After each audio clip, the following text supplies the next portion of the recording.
What's going on, everybody? Welcome to Glass Cannon Live, because nothing says Glass Cannon Live like a Tuesday morning in February. I just had my own voice coming back in my ears. How you doing, everybody? If you have no idea what's going on, I'll try to explain very briefly.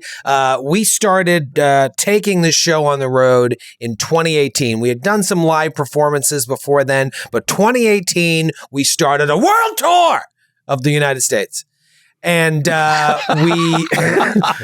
we switched from doing these sort of like little one-off shows to doing an adventure path, playing the Strange Aeons adventure path. And we played that all the way up until COVID happened, and we had to shut down the tour. And then we started playing on live to keep the story going during COVID.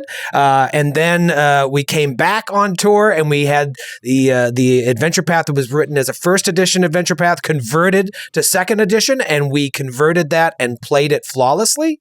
And we've been playing Strange Aeon second edition ever since. In Philadelphia, this past December, we did show number 99, and shortly thereafter, we did the State of the Naish, where we announced that Strange Aeons would be moving off the live tour. Glass Cannon Live begins next week in Texas with a brand new show that will be running for all of 2025, a homebrewed adventure that we're calling Ascension. But we just love Strange Aeon so much, we want to keep playing it. And so the plan for all of this year and beyond is to do these monthly marathon sessions where we're going to chunk our way through the adventure path, hopefully getting to an end maybe as soon as next year, if all goes well. I already have book 5 is in the process of being converted. We're going to steamroll this adventure or spend the entire 4 hours just haggling with a shopkeep. Now that's live Pathfinder. Yeah, probably the latter. I would say probably the latter. How are you guys doing? Is this early for some of you? Yes. For me, yes. Sound accusatory. Well, the thing is, he's faces. just mad that we don't have children that wake us up early in the morning. Exactly. When I sleep in, it's just my cat at my bedroom door for an hour. And I'm like, Yeah. you'll survive. If it's a baby, it's like you have to get up. But the cat, I'm like, you're fine for an hour. This isn't early, though. It's not early, but it's early for us to be recording. I don't think we've recorded at 10 a.m. It felt early for me. I took the kids to school, and then I had a car issue. My tire pressure alert came on yesterday. One of your tires is out of whack. I'm like, which one? Look outside. Don't notice anything different, any tire. Like, is this a computer problem or is there an actual tire problem? And then I'm like, I'll deal with it in 4 weeks. And then it just like, now it's going to snow today. However many inches. I'm like, all right, I gotta fix the tires now. So I did that. And by the time I was done that, I was like, we're going live in 8 minutes. It's like, I have to get in the shower. So yeah, it all happened very quickly this morning. I don't know. I'm always ready to play Pathfinder, though. I'm good. I'm good to go. It does feel a little early to get into character. I'm so used to being like backstage with you guys and like, I don't know, we ramp up to doing the show. We have the meet and greets, like everything happening. It's so mentally like in my body and stuff. And now I'm just like having coffee and I'm at my desk and I have to talk like Suki. I don't know.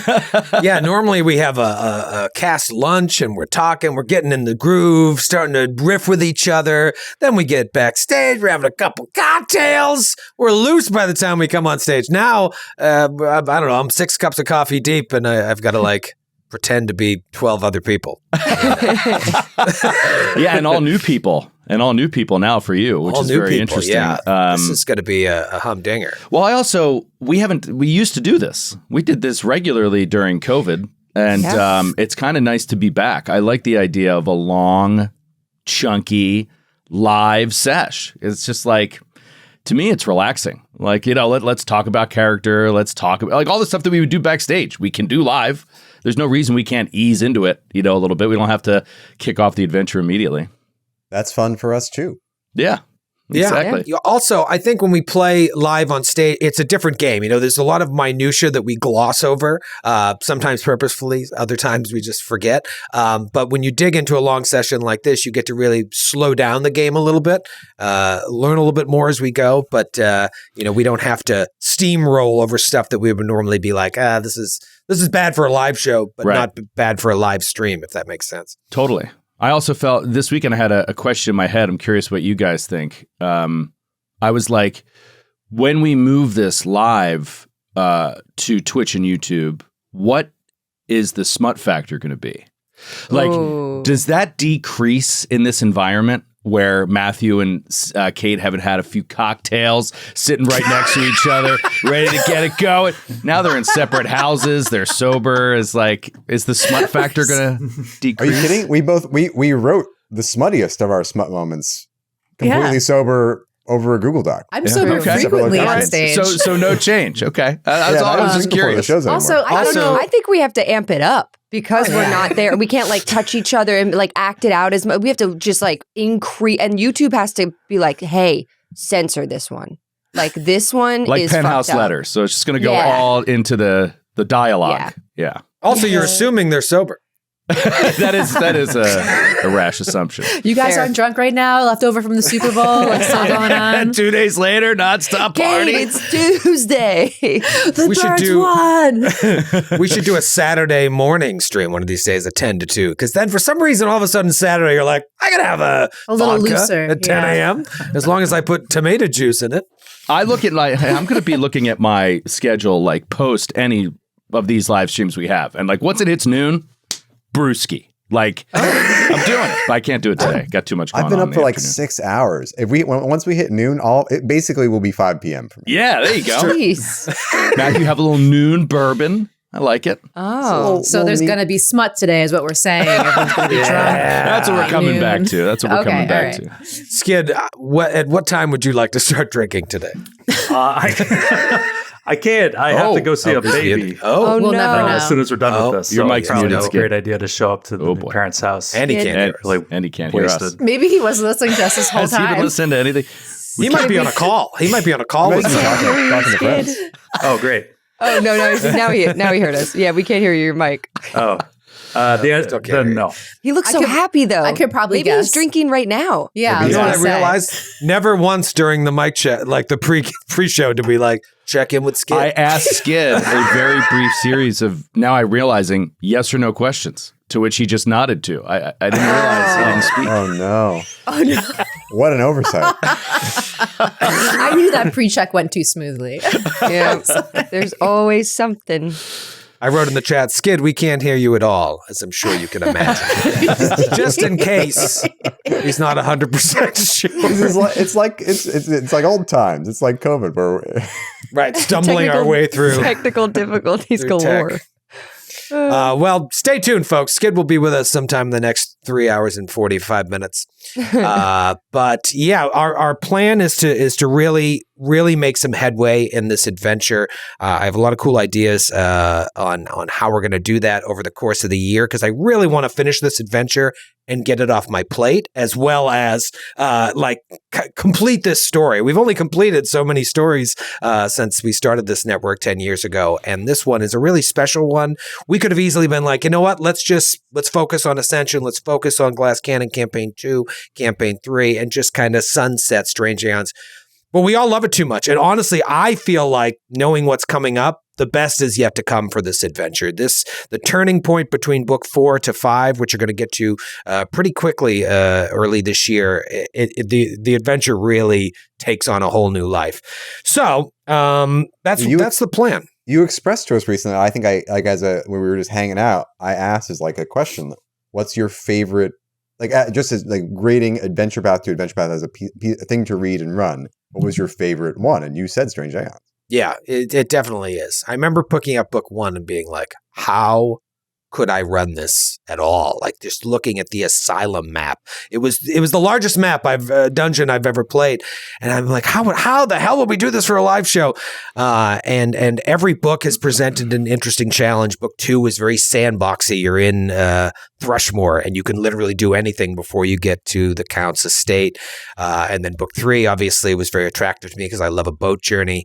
And then book 4, we spent all of last year in a mega dungeon in a way, going level by level through this library of the occult called the Mysterium. So I'll get into the recap in a second. I just want to let everybody know who's watching. If for some reason you don't know who we are, be sure to check out our subscription service. We offer 30 days for free, thousands of hours of content, all ad-free. Just go to jointhenaish.com. That's jointhenaish.com and use code GCN30. You get 30 days for free. Try it before you buy it. Also, I mentioned that we're kicking off a brand new tour, brand new story this year. That starts next week in Texas. We're doing back-to-back shows on Friday and Saturday night, the 21st and the 22nd. We're in Dallas on Friday night for episode 1 of Ascension, and then we are in Austin on Saturday night for episode 2. Tickets still available for both shows. Dallas is beating Austin. So I guess Austin's telling us they don't want us to ever come back. We'll just come to Dallas when we play Texas again, because that's what I'm hearing, Austin. No. Also, there are lots of VIP tickets available because prices had to come up this year. Inflation. Thanks, Jimmy Carter. So make sure you, if you want to have a more intimate VIP experience, grab a VIGCP package. You can get those on our website, but you still have to have a ticket to the show, which you buy through their site. We sell the VIGCP packages separately, so you don't get hit with ticket bastard fees. What else? Also, Vegas Retreat is happening in June. Packages still available for the 10th anniversary. Just head to glasscannonnetwork.com/retreat. Get those packages. Skid, are you with us yet? Can you hear me? Yeah! Everybody wins. We're so good at this. I didn't change anything. Yay! Even better. I didn't touch anything. It was the power of the chat. Everyone clapped like you were Tinkerbell, and they made it happen, Skid. They made it happen. Yep. The chat clapped for you, and now you can talk. All right. Now I'll proceed to not say anything for the next 45 minutes. That would be fine, yes. Right. Skid, is this early for you, or you're good? You feel good? It's early to do a show. Yeah. Yeah. I've never done a fucking show for adults this early. But what are you going to do? You never did a matinee of I've done matinees for like kids. I've had to do like a kid's show. It's just like, oh, they're cleaning out the fucking kindergarten. They're coming down and see us do Peter Pan. Like, I'll do that. Stand be a lost boy. Adults, no. Never. Adults? I don't know. Adult matinee is 2 p.m. at the earliest. Yeah, this is very, very early. Well, Skid, I know you will appreciate more than most that this show is very accommodating for our European listeners who never get to watch anything we do live. That's true. That's true. So if nothing else, European adults are getting a taste of early morning Skid. Let's talk. I'll do a very brief recap. I'm so excited that I don't have to do this anymore for the new live show, as we won't be 8 books in before each show. But I mentioned you spent pretty much all of last year in the Mysterium. This was a library of the occult, where your quarry, a man by the name of Count Hazards Lowls, was allegedly holed up. You found out that Lowls bribed the stewards of the Mysterium, essentially, to be let in with his accomplice, an alchemist named Myacnean Mun. But when he got inside, he went deeper than he was supposed to go in search of this book called the Necronomicon.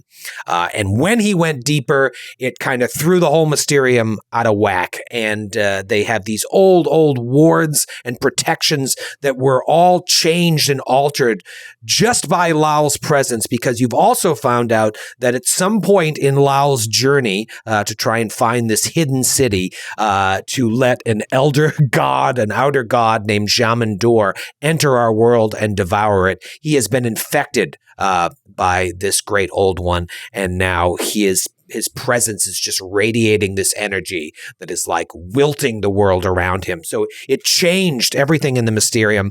And as he went deeper, it set off more and more of these protections. So the head of the stewards, a man by the name of Elder Lethene, he went in after him with a retinue of guards, but never came out. So you went in, found all the destruction that Low's left in his wake, found Myacne and Mun, and killed him. Mun had clearly went insane after what he witnessed within, or perhaps just spending all that time with Low's as he did drove him mad. You eventually find the deceased body of Elder Lethene, and then you reach the soul of the Mysterium, where you see a vision of Lowell's taking a book off of one of these chains, these hooks hanging from the ceiling.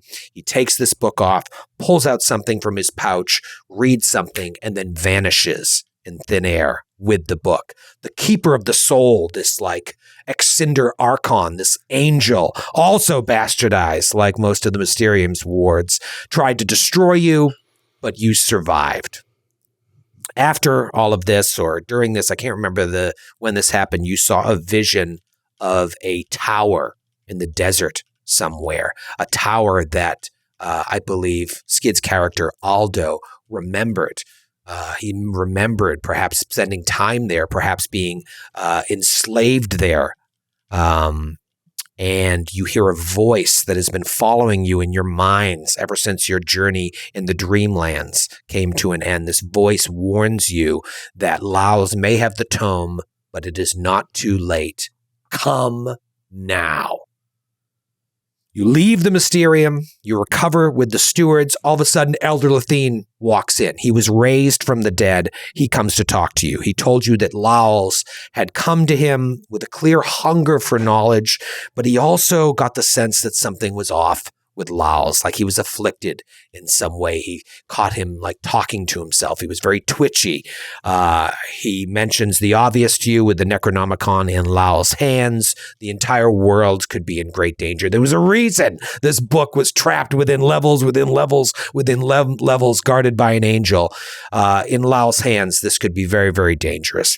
He did overhear Lowell's mention someone named Biting Lash, another name that strikes a memory in Aldo's mind.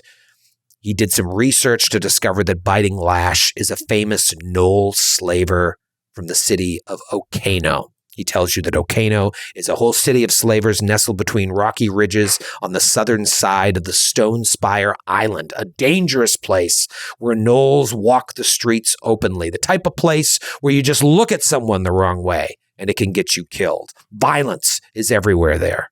He suggests you get there, you take some time, get your bearings, stock up on any supplies you need, legal or illegal, as it were.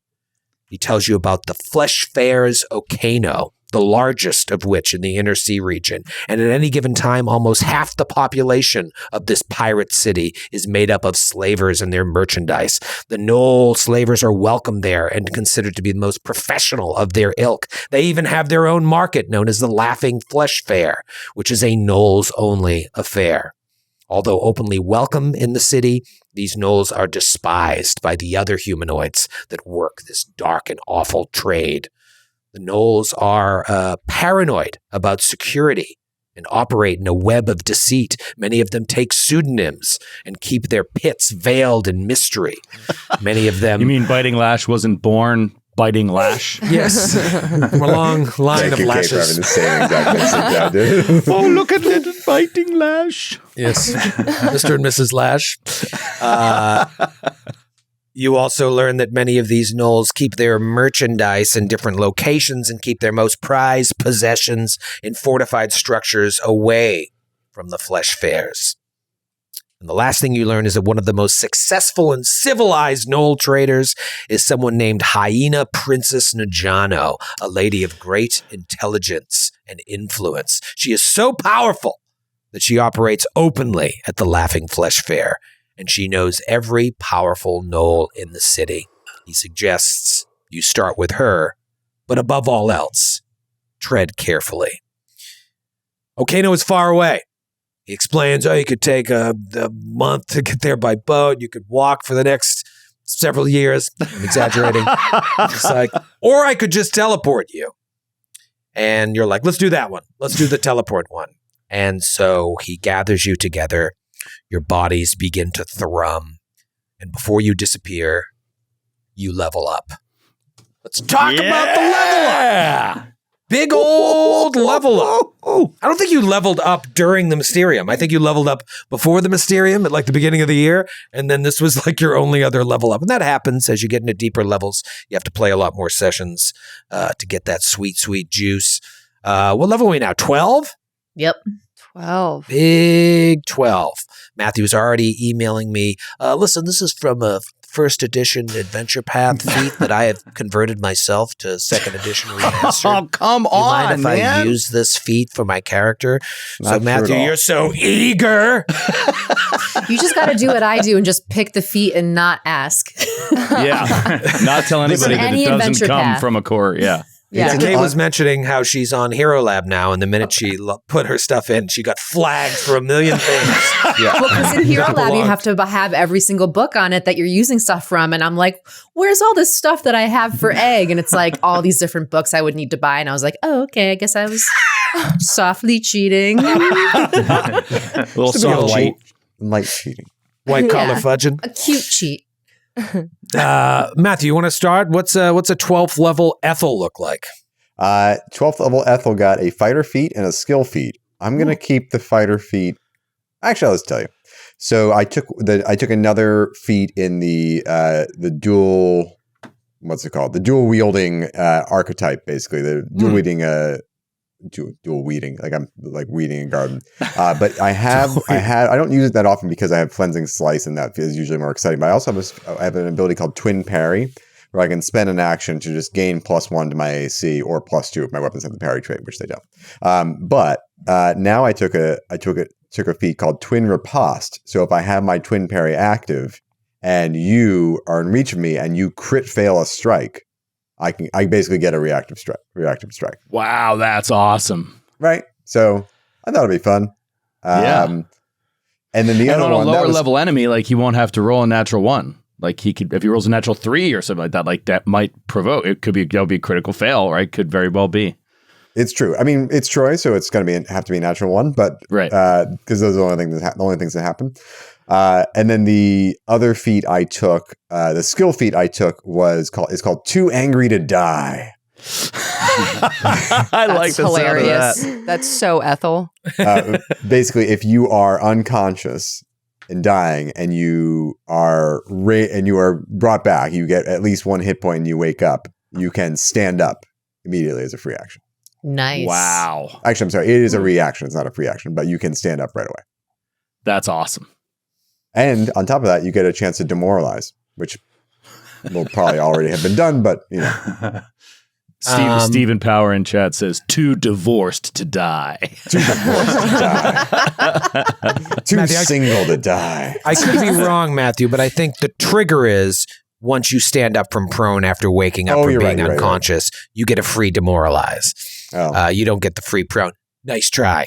I read that backwards. But yeah, free demoralize is nice. Well, get This is yourself from kick the- up or kip up. Yeah, kip up would be nice. Yeah, maybe I'll This take is Kip from up the instead. Kingmaker Adventure Path. Yeah. Lemon Law in effect, Yeah, of course, I the hope. lemon law is in effect. If you don't like your feet between now and March, just change it. Who gives a shit? I thought you were going to say with these marathon streams, if you don't like your feet between now and 1 p.m., you can change it. Yeah, the lemon law is only effect till noon. Kate, let's talk about your completely revamped character now that you realize you've been white collar fudging for a year. So I did pretty White-collar well on the fudging. spells. All my spells were legal. So that was great. It was really just, there were a couple of things that Egg had that they didn't actually have. But for level 12, you get a class feat, you get a skill feat. For my class feat, I took Hex Focus.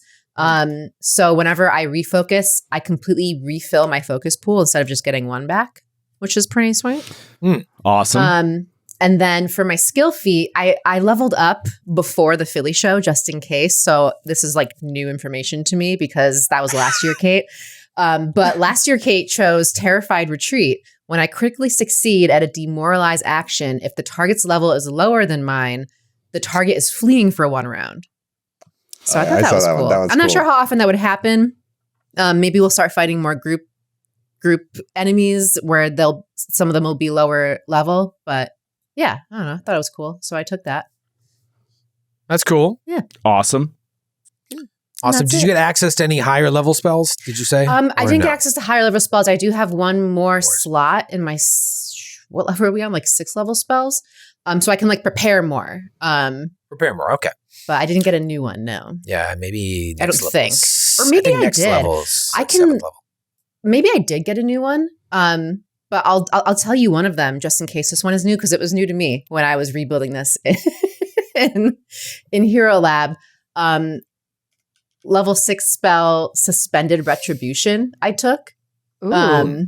And basically, wow, this is a lot. I'm. This is really cool. So If a spell text is more than 2 sentences, I never take that spell. this is really cool. So like I just create something that like happens based on what something that a target does. So like I like predict something that the target's going to do. Mhm. And then if the target does that, disaster appears and the target based on a basic reflex save takes 70 mental damage. And it's like some sort of like almost like a curse and you have to spend 3 actions to like dispel it sort of and get rid of it. Otherwise, every time Holy you do that shit. action, it'll happen again. So it's a high level spell. I think I had it maybe at level 11, but it seems new. Maybe I have an extra slot or extra spell and I took it at level 12, but I have that. My gracious. Yeah, that is, that's brutal.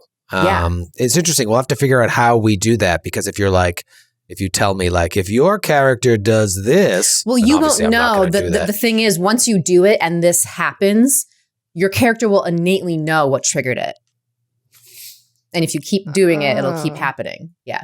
Oh, I see. Okay. Mhm. But do you call it verbally or do you like write it on a piece of paper and then you're like, draw, you moved 5 feet. You're dead. Because you could one of us Yeah. could game the other one if we didn't have a way to keep us honest. Let's think about it. That could I be could fun. have a cute little lie again and just be like, ha ha ha. But yeah. Right. I wouldn't put it past you. 70 mental damage. My goodness gracious. And on a crit That's fail and insane. that one, I imagine that would be even more because it's a You basic take double reflex damage. save. Yeah. Yikes. Wow. All right. Yeah, So, that is legacy we'll see. content from Dark Archive. That is very, very interesting. Joe, do you get 7th level spells yet or not till 13? No, not till 13. I just got more 6th level spells that I got 2 freebies that I learned that are phenomenal. But we'll leave those for a future sesh or maybe future hour. I didn't know what to do with my skill feat, so I'll put it out to the group. There's a higher level wizard skill feat that I struggle with these things because they sound cool, but like they're just not as they're so rarely going to be used. I forget what it's called at the moment, but basically it allows me to learn a spell in 10 minutes, regardless of the spell rank. Right. So like instead of taking hours, it takes 10 minutes. It's like one of the only high level skill feats that I am like, qualified for because all the other ones are for like athletics and acrobatics and all that stuff. And I just don't have any of that. So I could do that or I could just take skill training and get trained, in another skill, which I always think is fun. I don't know. Like, what do you guys fast think? spell learning feels very Atticus. I know. Like he would choose that. But Yeah. I just feel like we never like once or twice in this campaign, we have come across scrolls that like I need to roll on to learn, but that's happened twice in 7 years. Yeah. Like maybe twice, right? So it makes it a little tough to take. Maybe I'll take it. But either way, it's not going to really affect much stuff today, I don't think. Don't forget, you're about to go to a market, like an open market that has every scroll imaginable, including some that like you probably can't buy in regular places. Like, no, that magic it's just too dark. They have them here. Yeah, they have it here. That's a good idea. So yeah, maybe I will take it. That's fun. I and want to then keep the that other voice thing, too for the first. the other scroll guy you important talked thing about I'll take that one. The other important thing about that skill feat is if you fail the roll in the regular rules, you can't attempt it again until you level up. You can't attempt to learn the spell again until you level up. With this skill feat, you can attempt again in 1 week or until you level up, whichever is first. All right. Well, my big one is my My big feat is my 12th level feat. Keen magical detection. This to me seems possibly game-breaking unless I'm reading it wrong. It's going to be the greatest thing that ever happened to me. I can't wait for the chat to tell me how I'm reading this wrong. So, They will. forever, unless I say otherwise, which I never will, I am now going to detect magic at all times in any exploration activity. Okay? So I'm just detecting magic. I'm not going to tell you. I'm not going to say it. That's what's always happening. So anytime you come within 30 feet of magic, I got to be like, hey, there's magic around. Exactly. And I don't really care if you miss that. Here's the point I want you to know. With this keen magical detection feat, if I'm doing the detect magic exploration activity and we have to roll initiative, if at least one opponent has a magical effect or a magical item in the range of it, Which is everybody. I roll initiative twice and take the better result. It's Why is there insane. even a question? Why is there even a question What do you mean a question? between the two options? What two options? No, this is the one I took for the feat. This is the one he took. this He's is my worried class that he's feat. misreading Yeah. it. No, I'm worried I'm misreading it. But you know what? The one thing it does say, it has to be in range. So if combat starts and they're farther away, I won't get the benefit. But if we're close up and it starts and they have any magical items or any magical auras at all, I get to roll twice and take the better, which just seems phenomenal. So Yeah. the idea of Atticus getting to go early all the time is really, really exciting, I think. Yeah, as Harry says in the YouTube chat, good feat. Downside is you can't stealth for initiative, which is good for a wizard. Also, your opponents need to be within 30 feet of you, which they often aren't. But beyond that, it sounds pretty sweet. Yeah. Yeah. So it is a little bit situational, but you like to jump us a lot. So I feel like, I do. yeah, well, hopefully we'll be able to take advantage of it. Yeah, I was reading Detect Magic the other day, sort of bedtime reading before I went to sleep. And So cute. I'm only half joking. Just sitting there. Oh, nothing puts me to sleep like a core rule book. And I mean, a wave of fatigue washes over you the second you get into one of those deep paragraphs. Jesus. It's like, oh my God. read the description of each individual skill. Fall asleep. And it was saying like you can once you adventure. I'm totally paraphrasing, probably getting this wrong, but the idea that I took away from it is like when you're adventuring with people for so long, when you detect magic, you don't automatically detect all of their magical shit they have on their person. You've learned to like tune that out. And so, if you're detecting magic, you're like, well, Skid, you notice that Aldo has 17 potions on his bandolier and he's got a gun. So that's kind of interesting. And obviously, detect magic doesn't detect magical traps, but it is still pretty cool if you walk into a place. I should just now be more aware, like, all right, in that drawer, there's magic. He doesn't know that it's in that drawer, but I can be like, there's magic. There's magic in this room. And then you won't like miss out on treasure where you've missed out on it before. Yes. Yes. We're not living in this room until we find the source of that magic. City Amanuel. You have the longest. Actually, no. Matthew has the longest lower third today. We're fighting. We're fighting It's really for close. who can get like a scrolling banner. We're going to Ethel create can a have character. a middle name too. Does Ethel have a middle name? You can't add that. You He can't has make that one. canon. Only He has a- Suki does. He has it. He just doesn't use it as a signature, but he has one. Oh my God. You have to one up us on everything, Ethel. For Suki, yeah, like Kate said, I picked this a million billion years ago. But I shifted some stuff around. I had Consult the Spirits, which I've used maybe like once before in a general feat, but I realized I can actually do it as a skill feat and pick a different general feat. There's like such specific things in skill feats that like, personally, I don't feel like they're very useful for Suki, a lot of them. I'm also, I feel like Suki's having a midlife crisis where when I first built her, she was going to be like a wild shape druid and she was going to be damage dealing. Since then, things have morphed and she's really become like the healer of the party. So I'm at this like crossroads where I'm like, what do I take that's helpful? I can't really keep going on the wild shape track because then everyone will die. So I took, and let me know if you guys think this is helpful, because if not, I'll lemon law it. But for my general feat, advanced first aid. You can use your medical training to basically, what is it? You can reduce an ally's frightened or sickened condition by 2 with a first aid. That sounds Frightened. pretty great. Well, so reducing somebody's frightened condition by 2 sounds phenomenal. Except in combat, how long is a first aid check is like 10 minutes, isn't it? No, Also, it's just, frightened but it's goes 2 down. actions. So like, I feel like any situation where that comes up, I think the most likely thing that's going to happen is you're going to be like, I have something way more important that I need to do right now with those 2 actions than lower Ethel's frightened by, well, he doesn't even have the Then problem. walk over to And lowering you. Atticus is frightened by 2. I don't know. Maybe. I don't. It's so. There's so, like you said, it's the same for Atticus. Like they're so situational that I'm like, I could take this, and there could be a great opportunity where Ethel is right next to me, and I could do it as a 2-action John. And He already is Ethel- fearless. I have. oh, I have okay. Well, not bravery, you, so- not you, Aldo, somebody else. Well, it helps Um, me a lot too, and Aldo, because it affects our DCs.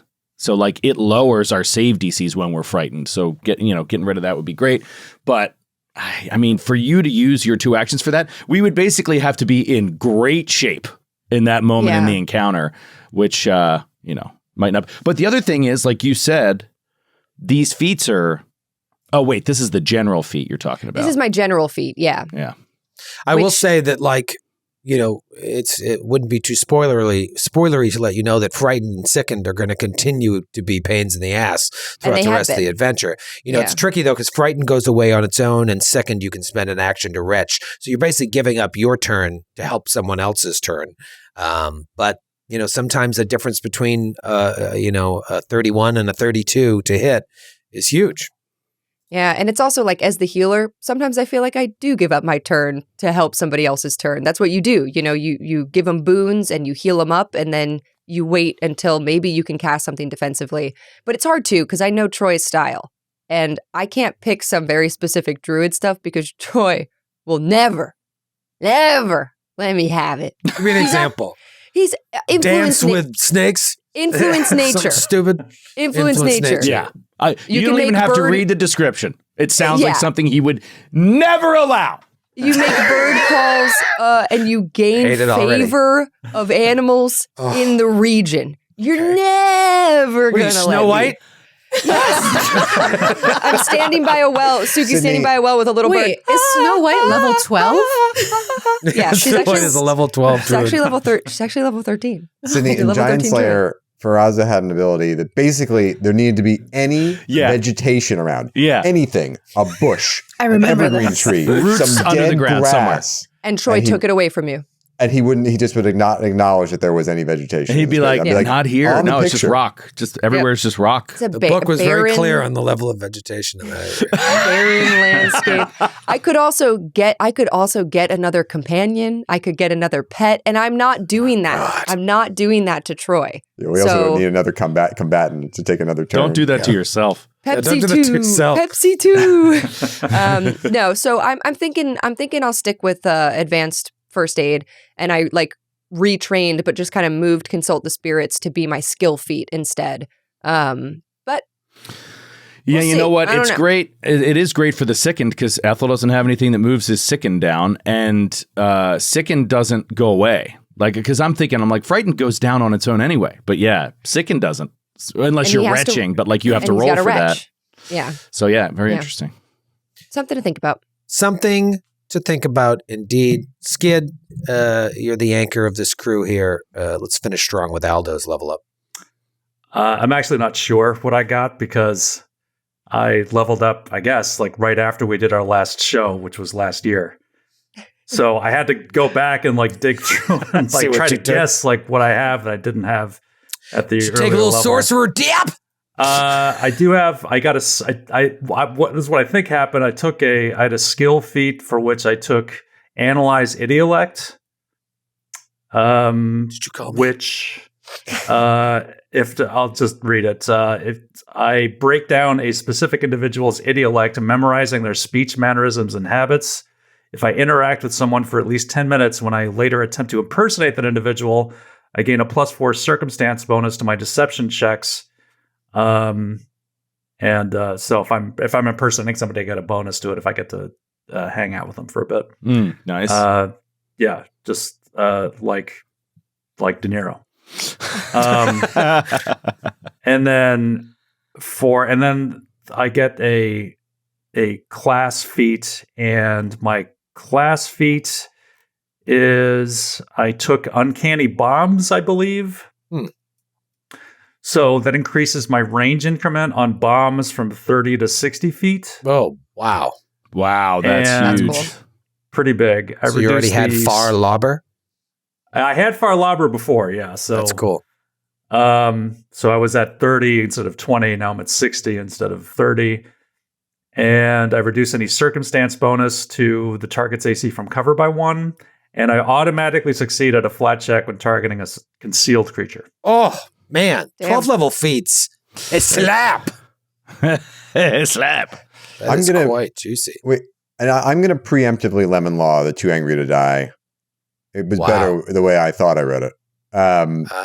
See, it's not But as there are free. 2 low-level skill feats that I just never took because I took other things that might be helpful. But let me ask this question. Are gnolls large creatures? No. They're mediums. They're medium. So I was either going to take 2 basic fighter skill feats, either Titan Wrestler or Intimidating Glare.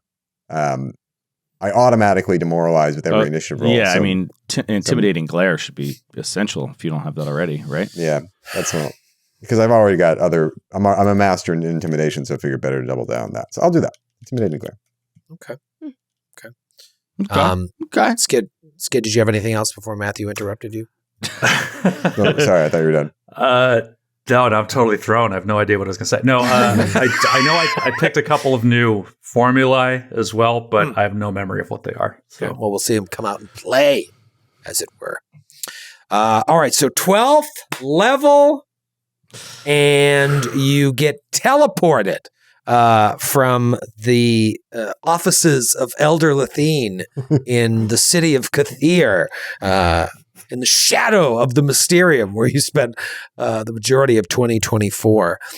And in an instant, I think I said your bodies were thrumming with energy, thrumming with this like, and then you disappeared after saying goodbye to your 2024 companion, Father Dick Bubbles.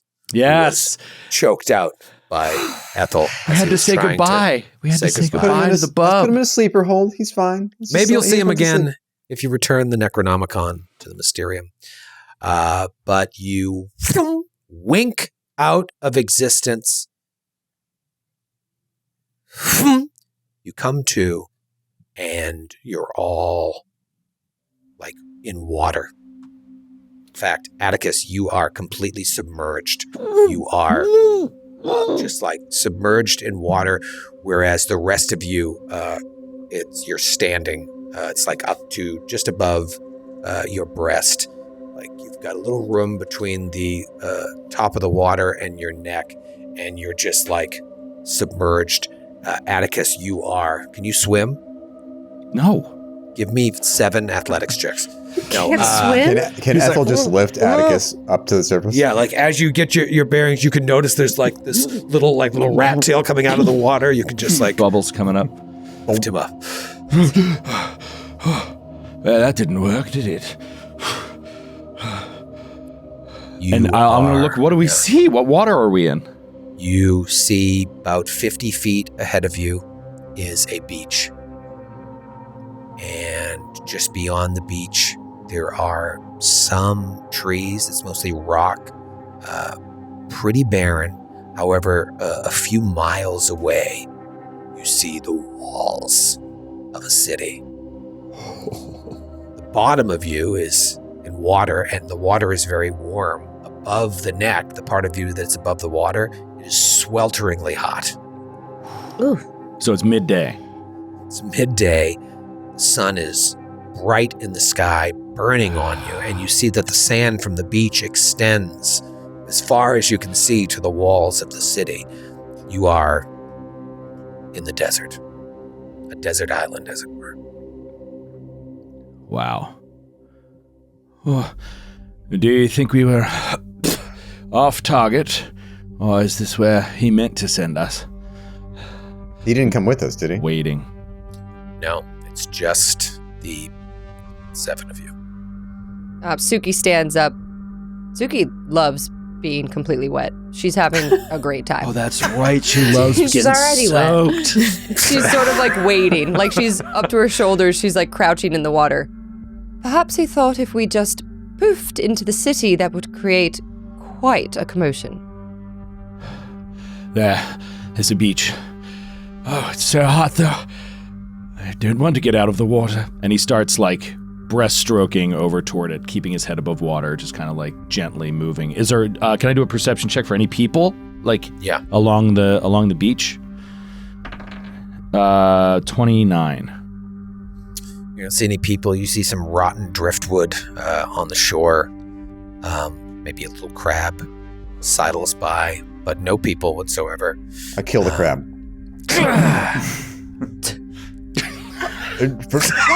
Why did you Lunch. do that? Just as you Lunch. stab it, it says, "Greetings, friend." I smash it with the hammer.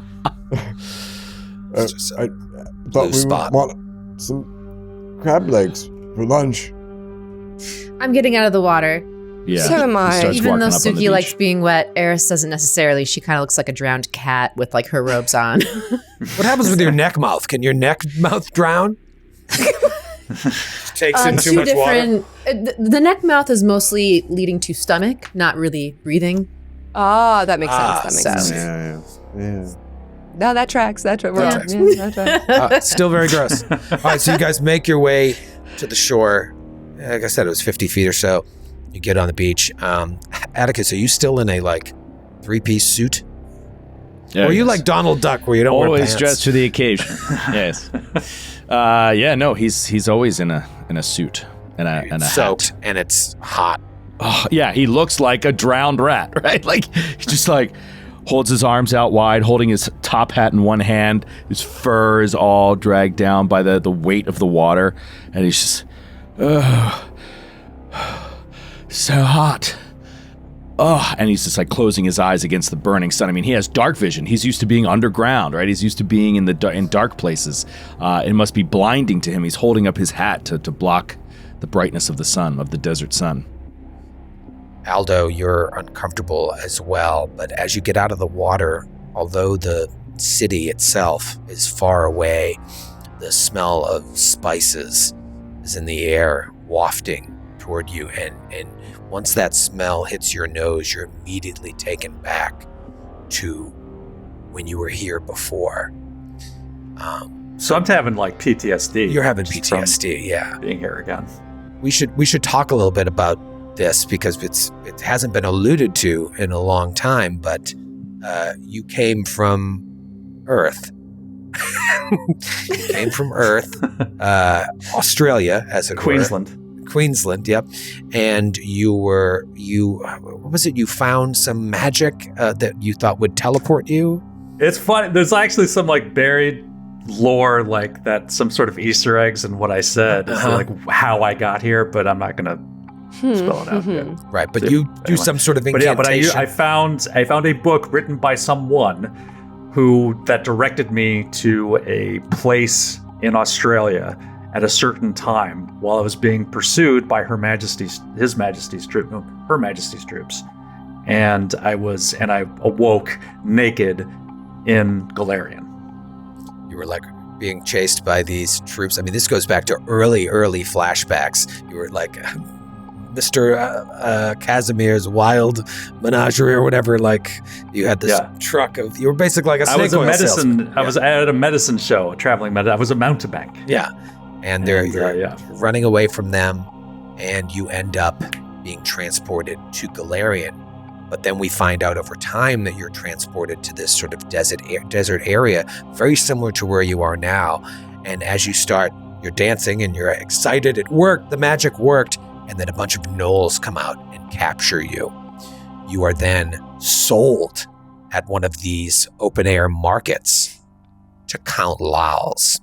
Count Lowls is interested in your formula book, and his associate, Myacnean Mun, is like, this is something special about this guy. We could use him. So Lowls offers you an opportunity. He's not buying you as a thrall so much as saying, come work for me. I think you are special. And you agree. And So that's how you get into Count Lowl's employ. And then, similar to Atticus and other characters that are no longer with us, at a certain point, Lowl's takes you into the dreamlands, drowns you in the Mad Poet's oasis. Your memories are lost. He then commits you to an asylum. And when you wake up in the asylum, that's where our adventure began in 2018. So now you're brought back to where this is all happening. Those spices on the wind immediately bring you back to this place. And I imagine, Atticus and the rest of you, you can see this look on Aldo's face. I don't know how much he shared about this experience. Yeah, how much has he shared with us? I don't think he's talked about this.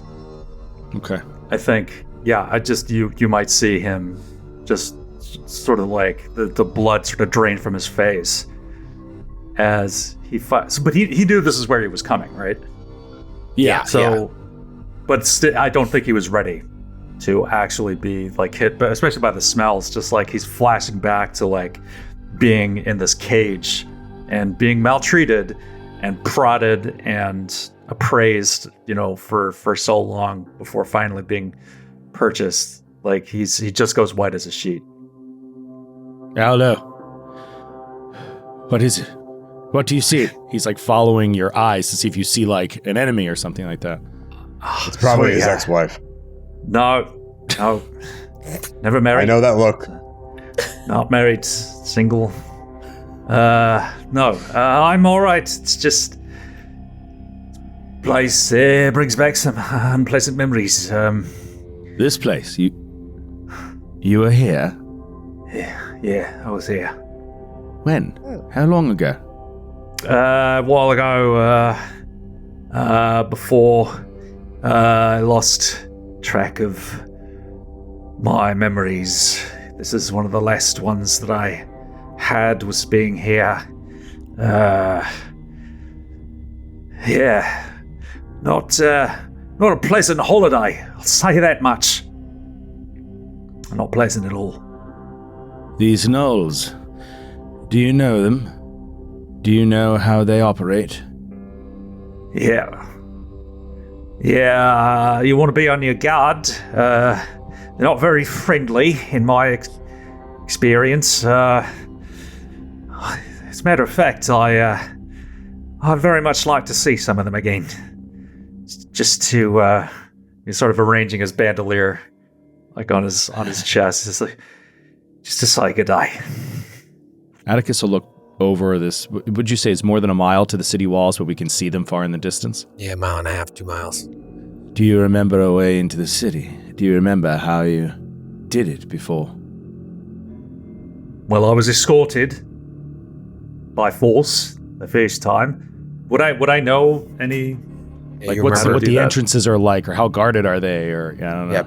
You were captured and you were put in a cart that was wheeled in through the main gates. You probably overheard some conversation between the gnolls and the people at the gate, but then you were brought through. Is it, this might be distasteful, maybe even cancelable, but do we want to masquerade as buyers or something to get us in the door?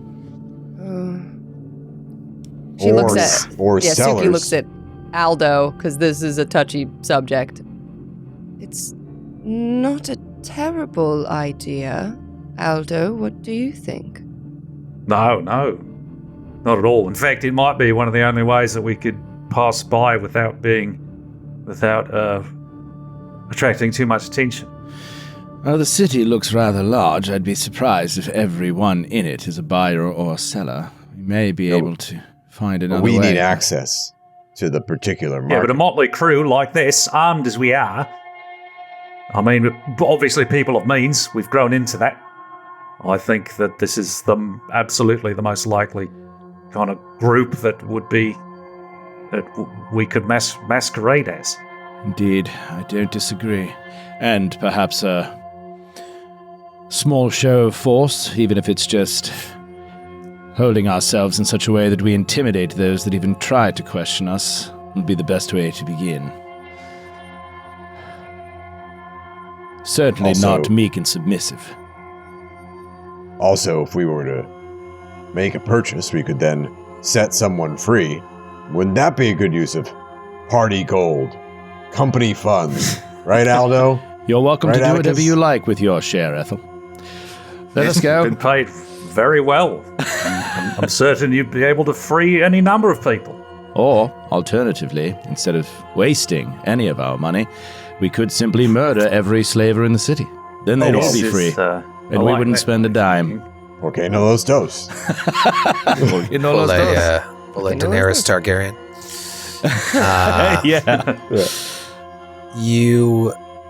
While you still don't know Lowl's final destination, you do know that he planned to meet with this Biting Lash in order to outfit himself for the journey to Neruzavan.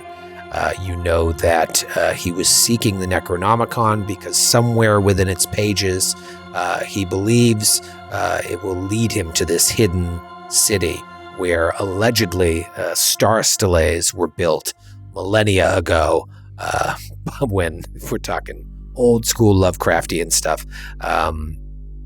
You dealt with some of these creatures that talked about it when you went underground at Iris Hill. You fought those, were they elder things? And they explained to you flying polyps and Yethians. There was this aliens from other worlds came here to Earth, pre-humanity, built these stelae so that they could then transport the rest of their race over. And then there was a great war, and some of these creatures hid underground for millennia, and they've been unearthed. But Lowl's is trying to find this city because the stelae allow you to build basically gateways, portals between worlds, because they're infused with the old magic.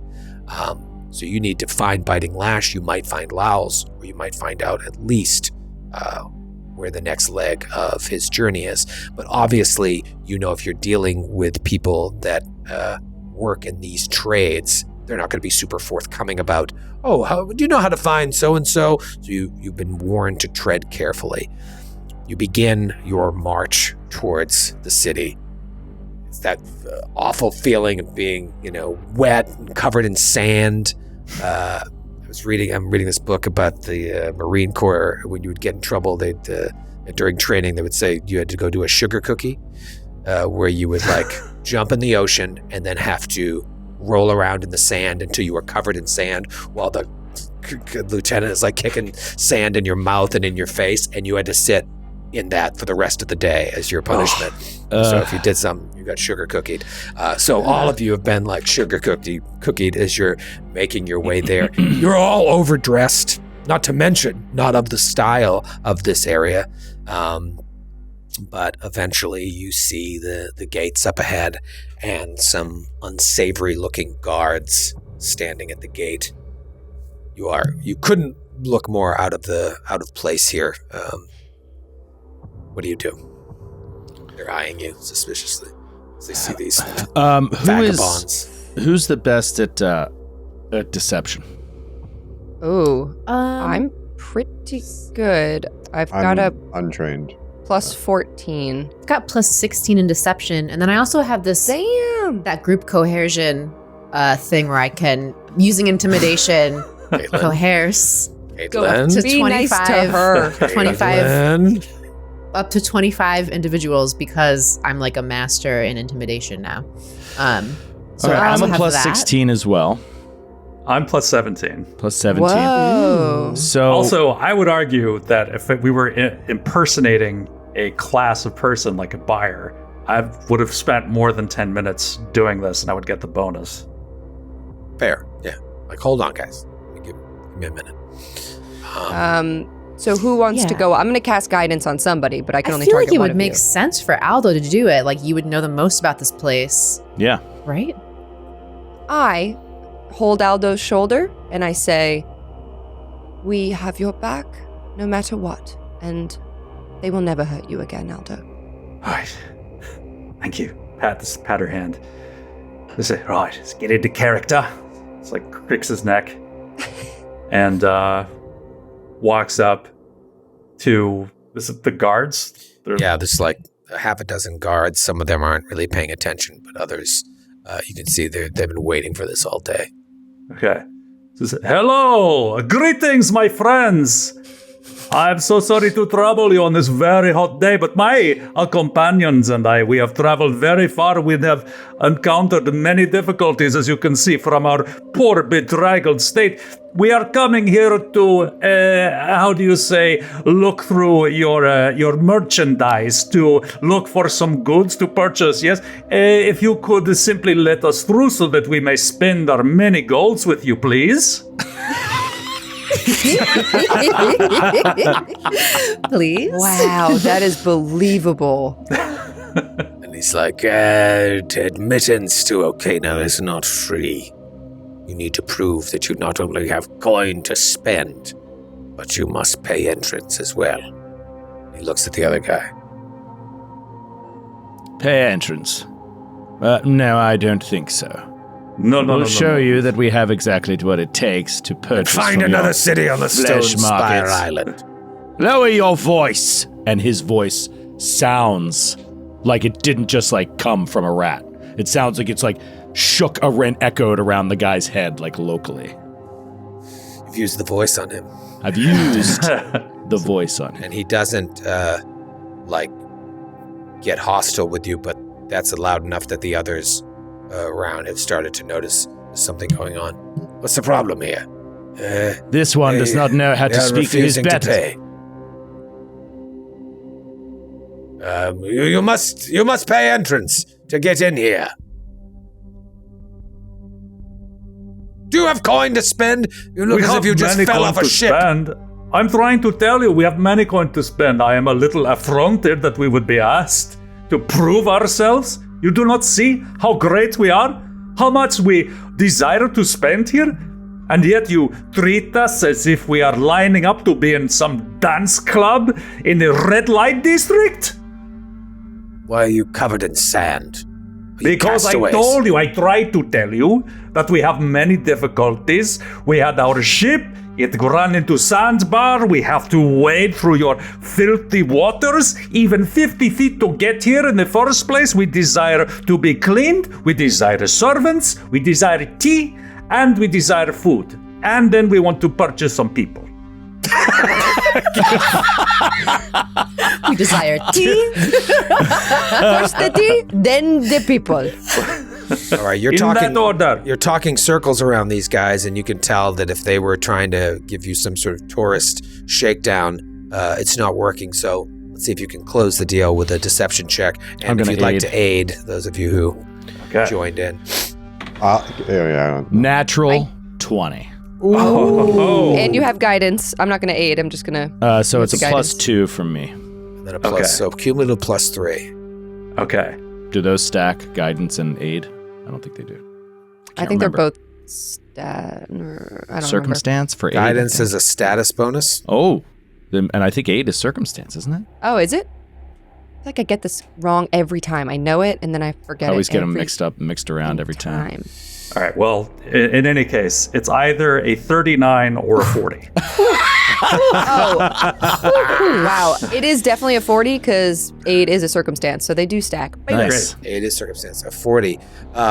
So, yeah, I mean, they were, whether they do this to everybody or you just looked out of place, either way, you have talked them into a place where they don't feel comfortable. Like, all right, come in, but we'll be watching you.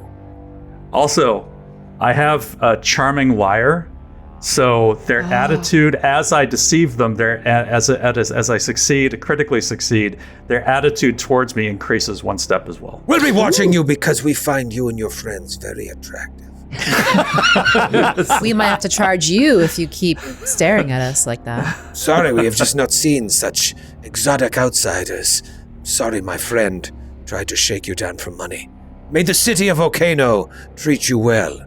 And here are our phone numbers. If you wish the pleasures of the flesh this evening. I come from a place where phones have been invented, so I know exactly what you're talking about. Your attempted anachronism has fallen flat. We get off at 6. And you enter the city of Okeno. Nice. We did it. The walled Tuesday city. morning. We did it. Thank you, Skid. Oh, that woke me up. Those smells are now smacking you in the face. There's a lot going on. Picture Indiana Jones, picture Mos Eisley. It's all of that all together. I mean, it's just noise, people haggling for whatnot. And you see now that you're in here, this city is huge. You can't even see the wall on the other side at this point. There are domed structures. You don't know if they're temples to gods that you know, gods that you don't, or buildings where there are trade going on. Exposition centers. You don't know what's going on, but you are in the city of Okeno. What do you want to do? Did you say an exposition center? Exposition center. Like someplace we can go to just catch up on all the things we need to know about the world. Is Tom there? We go and we ask for Tom. It's like we pay 1 silver piece and you just get relevant facts about the. It's funny, we only ever say Expo Center, but it actually is exposition. Is it actually called an exposition center? Well, there's exhibition, but I'm looking right now like Meadowlands Exhibition. Exhibition. Am I crazy? Exposition. Did I say exposition? Yes, that was the joke. Yes. I just believed you. Google Meadowlands Exposition Center and New Jersey Convention and Exposition Center. Expo is short for Expo is short for exposition. Exposition. Wow. Yeah. I always I just thought about McKinley was shot at the Pan American Exposition in Buffalo, New York. I always thought it was exhibition. Yeah, I definitely didn't get that right for the right reasons, but it is. I imagine this one's like a World's Fair type one, and there's all those like machines where you put a penny in and you stamp the penny, you flatten it, and it just tells you one little fact about the world. Those are fun. It's like, oh, cool. Yeah, I like the idea of an exposition center that isn't just like that other, the second definition, but it's the first definition of like. Come to learn about later books in this adventure path. Exactly. Okay. Where should we go? What should we do? I need to get dried and changed. We should get different clothes. I'm super uncomfortable. Perhaps some sort of Probably in. try to blend Local in. clothing for sale. Local, nonchalant clothing. Skid, would you have do you think Aldo would have a sense of like where's like the hotel that foreign traders would stay at that we can kind of set up the front long enough? I imagine I didn't get like a tour of the city or anything, but I would think I might have heard the name of while I was there of someplace of where these people were staying. You get some idea. Would I know anything like that? Yeah, I mean, I think you probably overheard a lot of different things, and maybe these memories are starting to come back.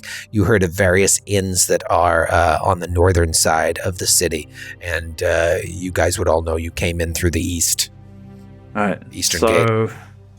Right, let's take a right up here. I think that's where the visiting merchants sort of gather up. And you can, if you look like closely, like he's shaking.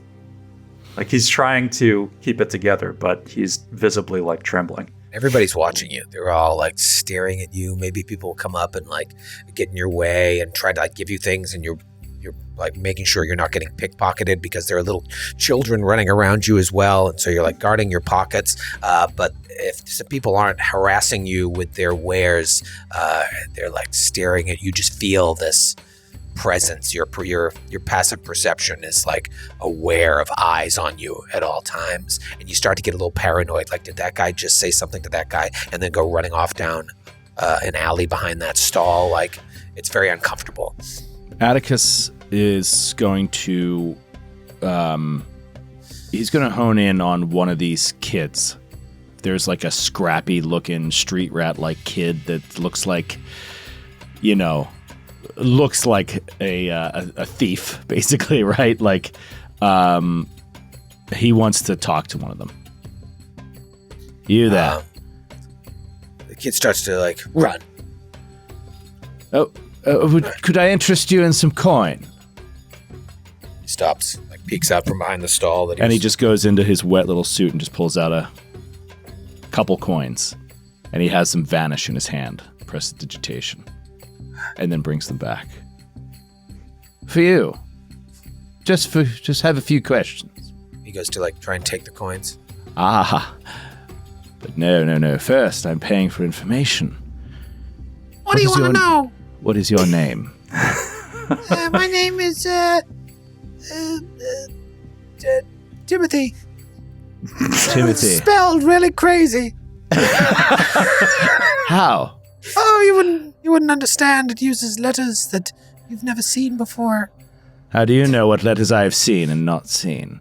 Imagine the letter T, except it is upside down, and there's an O overlapping it. And then there's like a line through the O, and that's just half of the first letter. You're describing the symbol for female. What do you want to know? Just give me a strange coin. This is, we are looking to stay at an inn nearby. I'm A no place where we innkeeper. will not be harassed. I'm no harasser. What is the safest inn in the city? The one with the least amount of thieves running about. What do you mean by safe? I mean, I don't want my possessions stolen while I sleep. Where should I go? All these people are going to see you as marks. There's no place that's really safe for people like yous. All right. Well, perhaps you could spread the word. The rich people stay at the Crown Plaza. Crown Plaza. Yeah, there's still thieves running about, but there's more security and whatnot. All right, thank you. And he gives him the coins. Where are these from? I ain't never far seen to a the coin like this before. Far to the west, but I assure you, any of your merchants will take it. All right. You better not be fooling me, or I'll come to the Crown Plaza and find you and fucking kill you. And all your friends too. And he runs off. He's actually like a crime lord in the city. Yeah, right. That was the big boss. That was the big boss. Atticus turns Timothy. around. He's just like, the Crown Plaza. Let's start there. And as we're walking, I think he's like, Atticus has been here. I'm sorry, Aldo has been here in this city under duress. Atticus was born and raised in the lands of Kadira, in those surrounding areas, and was a charlatan and a thief, like as a child with his brothers and sisters. Like this is how he was taught to like get money and stuff. And You so saw a little bit of yourself in young exactly, Timothy. and he knows how much these kids know, right? So like that's kind of what he's honing in on. Is this is a vibrant underbelly of a city like this, is the way that information moves and passes is very you can get to it, if you know where to go to the right places and pay off the right people. Anyway, he says, I'd take the child at his word. There will be no place where our possessions are not in danger, so keep an eye on everything. Don't become an easy mark. Always look over your shoulder. Well, in the grand tradition of role-playing games, I'm literally carrying everything I own with me at all times. Exactly. So you want to make your way to the Crown Plaza? Yeah, we'll make our way to Yeah. the Crown Plaza. Okay, so you walk through town, continuing to the north.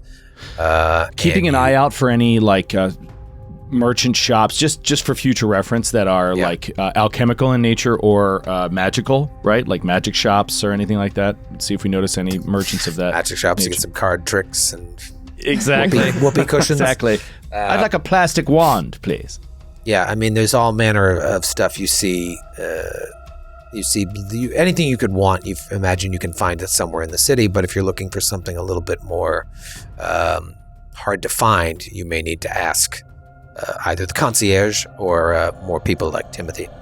But eventually, you come upon the Crown Plaza, and it is very nice compared to some of the other seedier-looking places in the tourist lodging area of Okeno. And what do you want to get? A couple different rooms? I think 2 will be fine. 2. I think we stay close. I think my contract stipulates I can have my own room. Here we go. Standard freelancer shit. Here we go. Okay, Ethel. You can be assassinated all by your lonesome. Also, reminder, I forget if we said this at the top of the show or if we remember, we have 2,000 gold. We each get 400 for shopping. So on top of, whatever you have yourself. But if we remember at the end, we were given 2,000. So keep that in mind. 2 rooms, I think, is plenty. Suki's not trying to spend her money here. Yeah. How much time are you going to spend in the hotel, really? Yeah, who cares about the hotel? We're here to see the sights. Right. Also disrupt a massive slave trade if we can. Suki's touching fabric. She's like barely listening. Ethel, I think it's best if we all stay close. Keep an eye on each other. Do regular watches at night. Would you like adjoining rooms? That would be great. Thank you so much. I'm sorry we are all out. I was Why hoping did you you'd say offer it? no. Why I was just did hoping you you would say ask? no. I wanted to seem accommodating, but we can get you on the same floor. God, there is absolutely no delay in him asking if we wanted it and then saying he doesn't have it. Would you like I was adjoining really rooms? hoping you'd Yes, say I'm sorry. no. We have I not. you would never know that we couldn't accommodate it if you said, no, that won't be necessary. I wouldn't mind. Do you at least offer complimentary breakfast? Oh, we stopped that promotion just yesterday. Oh. What about Now you have to pay double for Complimentary. breakfast to make up for months of giving it away for free. do we at least get a newspaper? Okeno today? Or a water bottle? No, that is all. That all costs extra. There are cookie? robes in the room. Robes. there Yes. Yes, every room has robes and slippers. All right. We're back in. Also, my good friend, Yes. we demand that you send one of your finest and nearest tailors so that we may change out of these filthy rags that our horrible journey has caused to be soiled and get something nice and to wear so that we blend in a little bit with your fine people, please. And we would like these laundered, pressed, folded, ready for tomorrow, please. Well, yes, absolutely. We can call our finest tailor and have all of your soiled clothes cleaned to your specifications. Just leave them outside your door. And, Thank you very much, my good man. Please append it to our bill, please. Yes, of course. Your money is quite good here. Snaps to someone. They take your bags and you go upstairs. Do you want to do anything in your rooms? Are you taking a night to rest, or are you just hitting the town? I'm definitely going to shower and change clothes. And Grace Yeah. 2 in chat Eris says, is Kate. and Grace 2 in chat says, this hotel has turned into Frontier Airlines. This sucks. So true. The nicest hotel in town with the most security Yeah. charges you for every nickel and dime. Nickel and every diming Like, little- on do every you want- goddamn thing. Do you want a bed in the room? Ooh. Oh, you want to that's sleep in gonna the bed? be- Okay. That's going to be well. extra. Well, did we? I think we didn't rest between our the dungeon delve and I feel now, like did we did. I feel like we had to, right? There was Like, some sort of hand-waved I think we had rest, a hand-wave day. I believe. Yeah. Because Father Bubbles I think Father Bubbles was like really hurt. We all rested. And then before we left. Yeah, and then we teleported here. I don't think there's any cause, like as long as we can get cleaned up, that we'd have to like spend a night here before we get going. I mean, Atticus is eager to get to the flesh markets as soon as possible and start asking around about if anybody's seen Laos. Like, I mean, every minute that we delay, he could be moving further and further away, right? So, Yeah. like, he is kind of feels like we're kind of in a rush. yeah. Well, without role-playing the whole Taylor scene, it does take some time to... does take a few We've hours got hours and hours here. This is a marathon. What are we doing this if not to roleplay roll the for Taylor your scene? waist and inseam. I would imagine the tailor comes and takes your measurements, but he gives you local clothing that you can use in the interim, while in the meantime your clothes are taken downstairs. But this whole process still takes a couple hours. You're getting out in late afternoon, and when you come down to the lobby, you see Timothy is sitting there, and he sees you. Oh. Upside down Ethel Timothy. draws his hammer. Upside down Timothy draws him like the crab on the beach. He said if we'd see him again, he was going to come and kill us in the crowd. Oh, he was Closet. just exaggerating, I'm sure. Timothy, is there Hey there, something mister. What can I do for you, Timothy? your coin was really appreciated by the places where I spent it today. So I thought I'd check out the Crown Plaza, see if you took me up on my advice, see if you needed any more information and whatnot for a price, of course. Of course, Timothy. That would be most helpful. You're a very resourceful young man. Please, call me Muffy. Muffy, we are indeed very interested in seeing these flesh markets. When do they begin business? Are they already up and running? Have they closed for the day? What schedule do they run on? Oh, you're dealing the flesh? What do you need, workers or lovers? That is not of your concern, Muffy. What's his name? Muffy? What did he say? It's not of your concern, Muffy. Muffy, yes. I just need to know where they are and when they operate. Which ones? There's lots of different ones. Lots of different ones, and my memory ain't too good.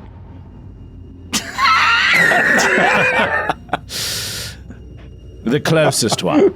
The closest one? Well, there's Jimmy's Flesh Fair around the corner. But you don't want to go there. They ain't got nothing good there. Is there a specific one you're looking for? And there is. You remember... Oh, I didn't remember. I thought there was one major flesh market in this city. So we want to go to the specific one, right? We want to go to... There's the Laughing Flesh Fair, which is the one that is frequented by hyenas. And then there's the Flesh Fairs Okeno, which is sort of like the main one. But now he's telling you there's a bunch. But those are the two that you... So I'll say the Flesh Fairs Okeno. Oh, Flesh Fairs Okeno. Oh, yeah, it's not too far away. I could give you directions for some more of those fancy coins. Yes. No problem. In fact, I'll give you one extra, and you'll walk us the whole way there. Oh, all right. No fooling. Why would I fool you, Muffy? We're following you. All right. You're the one scamming us, kid. All right, give me my upfront payment. It's a perfect response from Ethel. You're the one scamming us, kid. Give me my Half upfront now, payment. half when we arrive. All right. And he gives him half, That seems 250 fair. gold. He bites it, puts it in his little breast pocket. All right, right this way. Hey, try to act natural. This kid, he doesn't speak like anyone in this city. This kid is insane. He's It sounds annoying. foreign.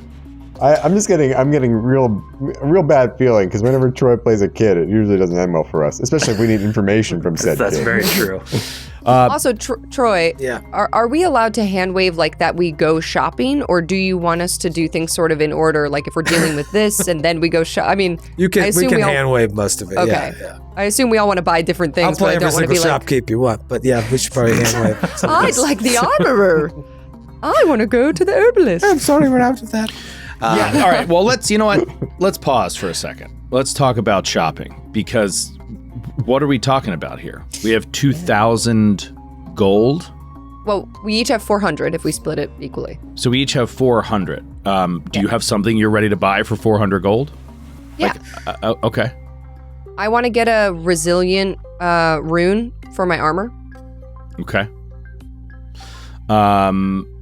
And does anybody else have anything they're ready to buy, or do you want to take time to shop like off air? I need to go window shopping for sure. Yeah.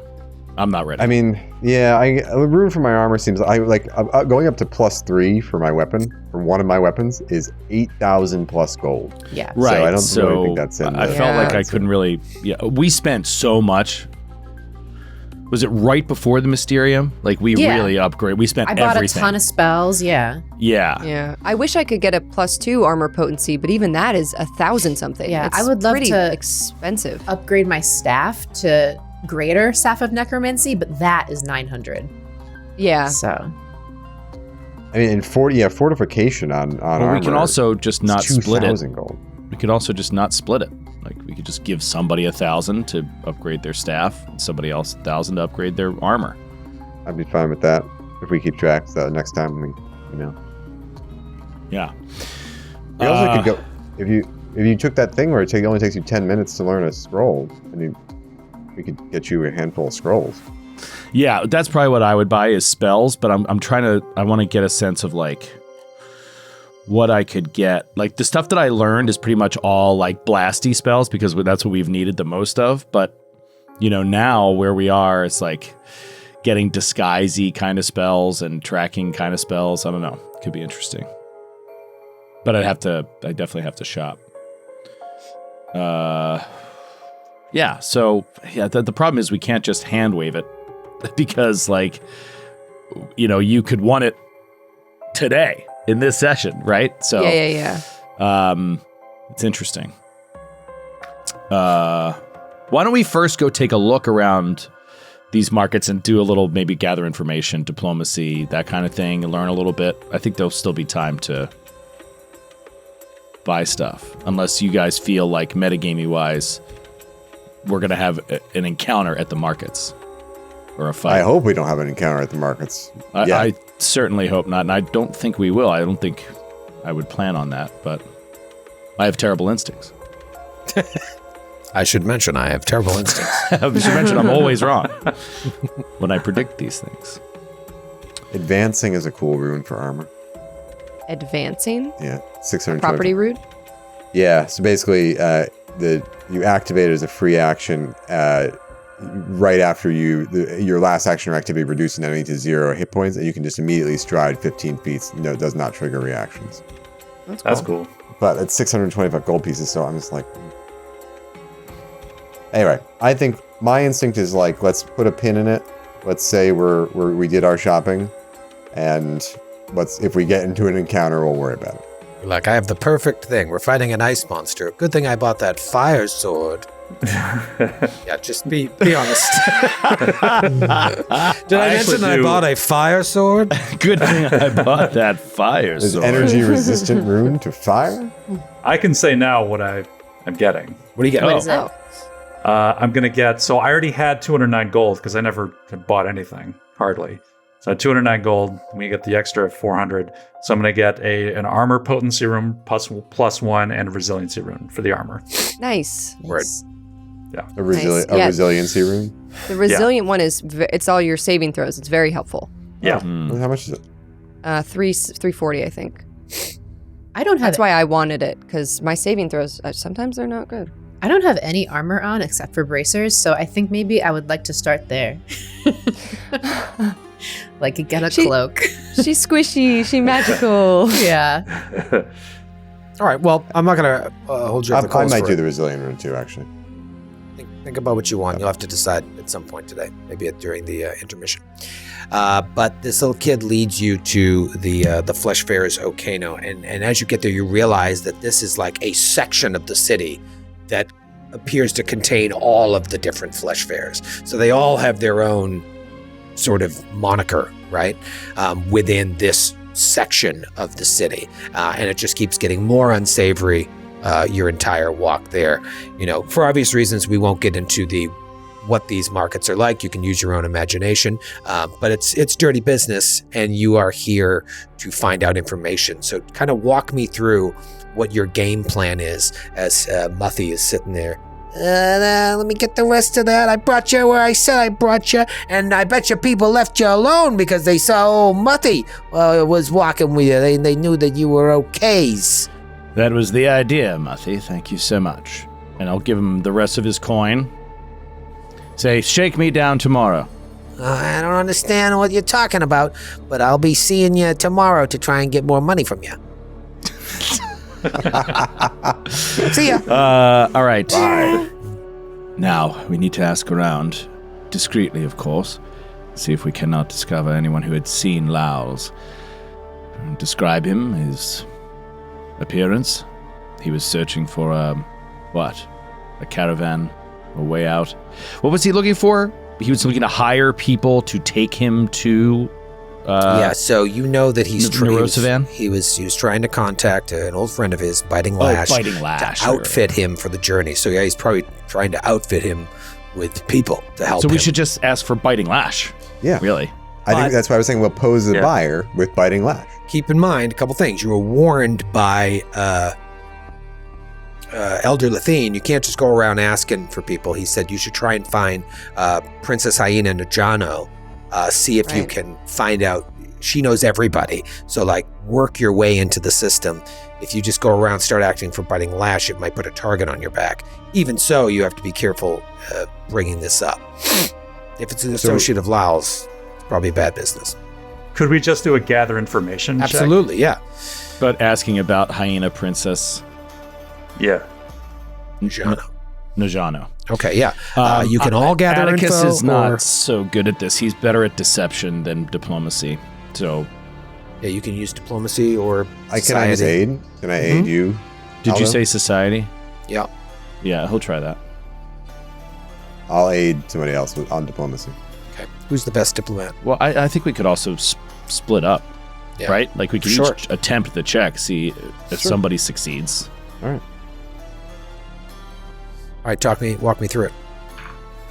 Natural 20 on the diplomacy check. Wow. Wow. What's the total on that? 34. 34. Okay, and so what you're asking people? You're talking to them? As opposed to what? Telepathically? Well, or like, intimidating? yeah, I guess you're walking around. Hand But signals. what are you asking? We're looking for Princess Hyena. John. Okay, And if I can discreetly get some information on Biting Lash without being obvious, that too. So maybe Okay. that's what we'll go to the princess for. yeah. Is she a princess, or is that just her name Princess? I don't know. Yeah. All right. Yeah, you're not 100% sure. All right, that's a really good roll, and with the total being a 34, I'm going to give you a little extra information. So you find out that the princess usually holds court at the Laughing Flesh Fair, which is one section of the Flesh Fair's Okeno. So it's a very good chance she's there right now. You also, if you're like surreptitiously trying to find out information about Biting Lash, you confirm that it is a pseudonym, obviously, for whatever their real name is, that they primarily deal with people. She primarily deals with people she already knows, and so she doesn't spend time at the Flesh Fairs. She just does like private trading. She's evidently highly paranoid about betrayal and goes to great lengths to keep the details of her inventory a secret. There's a lot of like backstabbing and thievery and nonsense that goes on in this town, and so she's extra careful about these things. She's known to use subordinates and spies to come in and do her purchases here instead of going in person. And she's also been known because she's prizes anonymity to like change her appearance from time to time. You're not sure if she does so via magical means or just through disguises. So maybe she changes her appearance and comes here and then instructs people to go make purchases for her. Kind of like how when I used to work at this bar, Derek Jeter would come in and then pick out all the girls that he wanted brought back to his hotel room, and then he'd leave. And then his buddies would take those girls to the cabs to bring to Derek Jeter's room. And then he would sleep with them and give them a basket of fruit on the way out. I don't know if that last part's correct. It's not incorrect. I've heard And that. also, One of I've these heard have that. another little gift to How do take you with know? them for the rest of their lives after such an encounter. Here is a basket of fruit and a 1 month membership at To my gym. Equinox. I'm sorry, like someone coming up to you being like, so my boss Derek Jeter wants to sleep with you. If you would just follow me to this hotel, man. Yeah. Yeah. I think it was more like, hey, Step into this alley. Derek wanted to keep partying. He said you guys were welcome to come. Do you want to come in my shady car and go to his house to see his penis?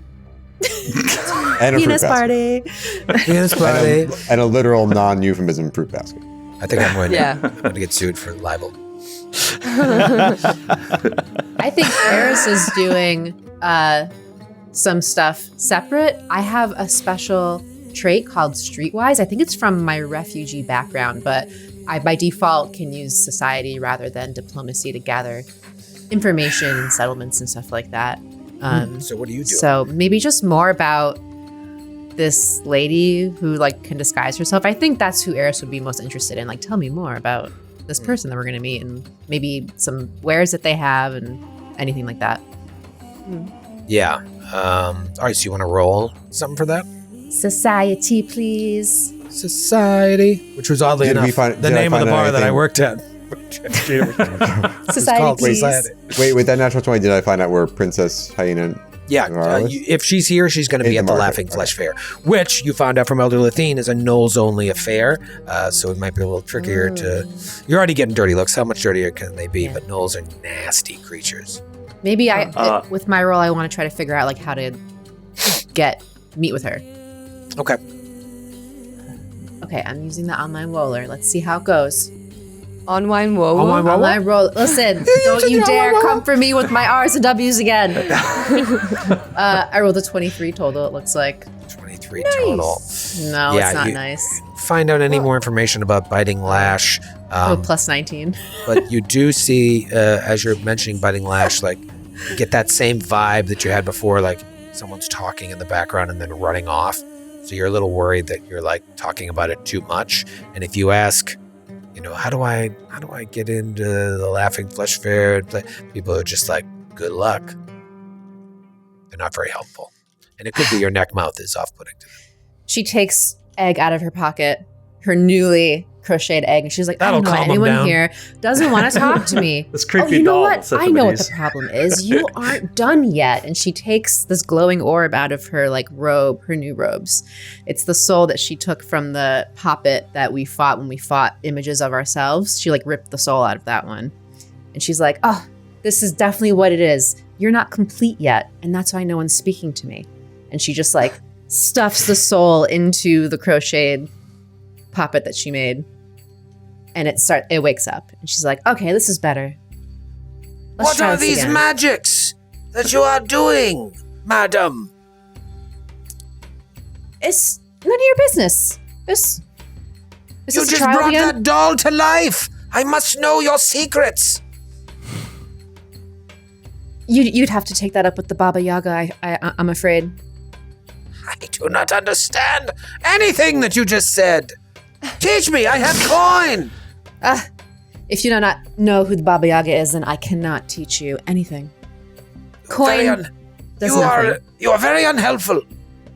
I've got my eye on you. Scurry away. I'm going to start charging for these looks. Guys are making some weird impressions here in the Flesh Fairs. So you make your way to the Laughing Flesh Fair. Yes, please. As we approach the Laughing Flesh Fair, Aldo, he has 2 Eagle Eye elixirs. Ooh. He's going to drink one himself, and he's going to offer up one. It says, I've got one left over. Anyone want to partake? He swirls it around, this like iridescent liquid inside. It would give you a +2 bonus to your perception for the next hour. If anyone wants it. I'll take it. If nobody else wants it. Actually, I had an idea as well. Perhaps I should split off from the group. I feel as though we're possibly giving people the wrong impression. And she kind of looks at Eris and around the group, and she pulls her hood up of her cloak of elven kind. And when we go in, what Suki wants to do is to use her invisibility, which she gets for 10 minutes, and listen in on conversations to determine if people are like suspicious of us or if they're talking about things that they don't want us to hear about. So she's going to stay with the group until we sort of need to part ways if we're like looking at someone or tracking somebody. I'm not going to use it now because the 10 minutes will run out, but that's her idea. Okay. She tells the group. You're going to make sure you're not being followed or tailed or plotted against. Okay. All right. So as you approach the Laughing Flesh Fair, you hear this like yelling as people are like bartering, and you now know why it's called the Laughing Flesh Fair. It's like the sound these gnolls make is like laughing hyenas, and it kind of gets into your head for a moment, Aldo, because I imagine at a certain point you would overhear arguments that they were having, and so it's just like But just hearing that laughter, hearing that hyena laughter would like set his nerves right on edge. yeah, because it's like screeching. It's not so much laughter, but it echoes in your head. It's like and so maybe you guys see Aldo kind of step back and lose his footing. Atticus, you're close to him. You would notice this. Aldo, are you okay? Yeah. Sorry, it's just glances down, it's just bad memories. And it's like his deep PTSD is sort of at odds with the fact that he is this incredible liar. Like, he's a professional liar. And so he's doing his best to let that muscle memory kick in and stay in character, but while still experiencing this horrible, this terror, this panic.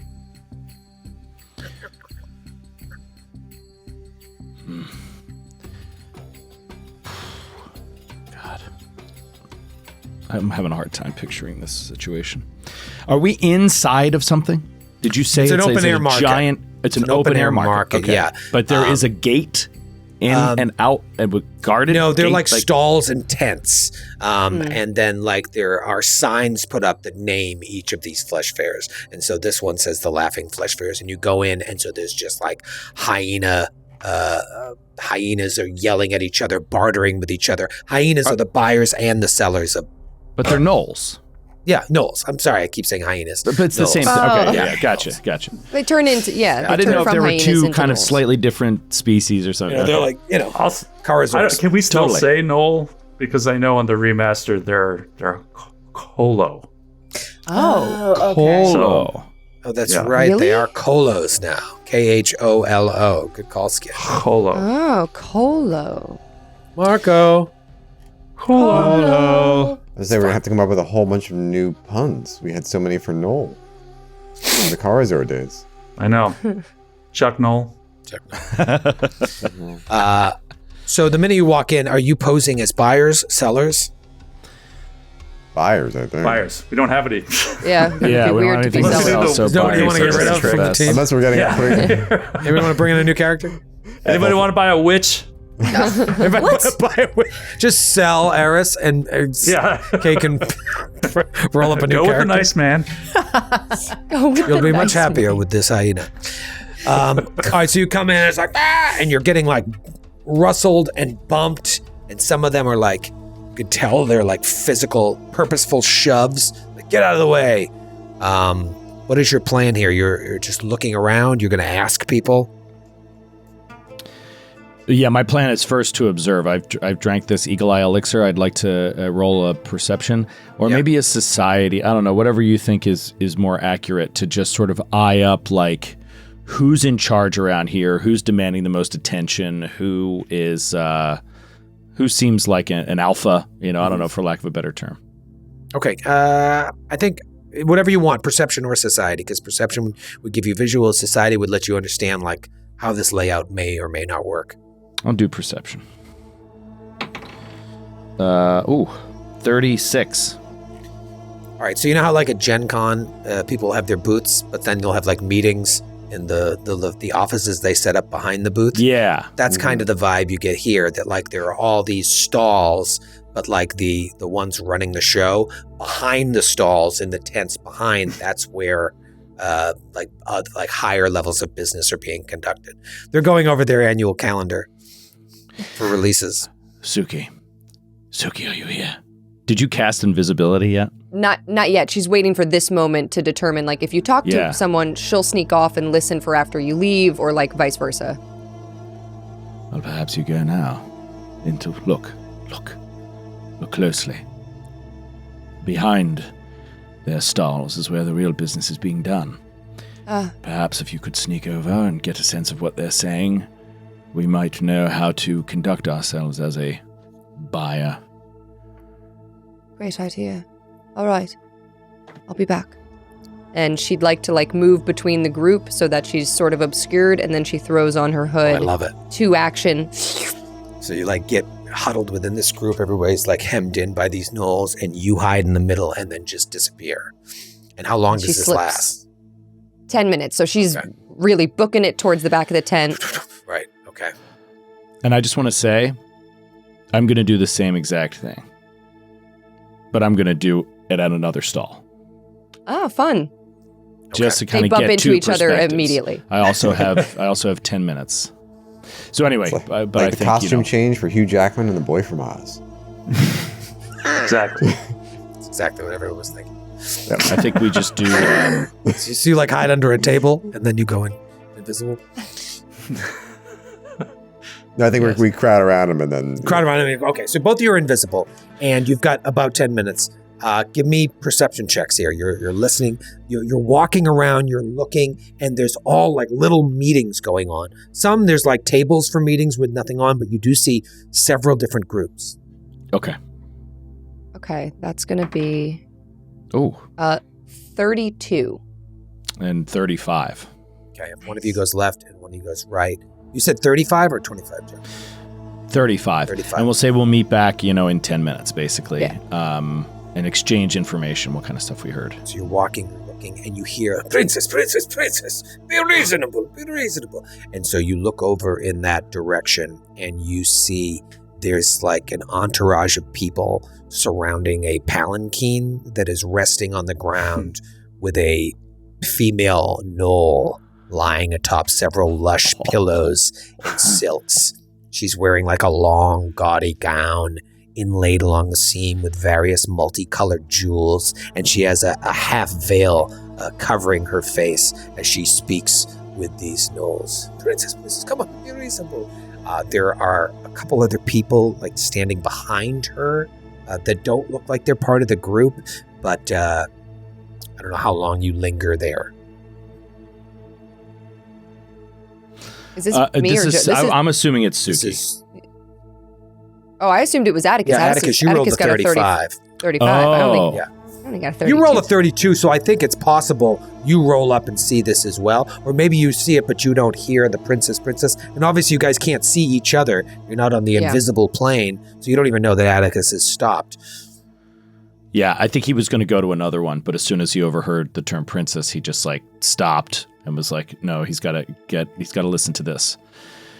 He's going to step closer to that coach, close, like danger close, while trying to move very slowly and kind of peer into the palanquin and see who is in there. All right, let's go to Foundry Virtual Oh, Tabletop. no, it is an encounter fight that happened right away. Sydney! Roll for I'm initiative, scared. just Joe. Oh, no! Oh no! I'm not there. I'm not with you. I want to show you. Just Joe. That is the worst. This is the image. The Ooh. person you Oh, see. she's beautiful. She's so pretty. Oh, that's amazing. Imagine so that pretty. hyena face with a like a veil covering half of it, but a veil that you can see through. However, there it is. Yeah, nice. as you approach, there are like several Knoll dignitaries standing there, and they're like gnolls. They don't look like warriors. They're dressed in like long robes. They're like the Trade Federation guys from Star Wars,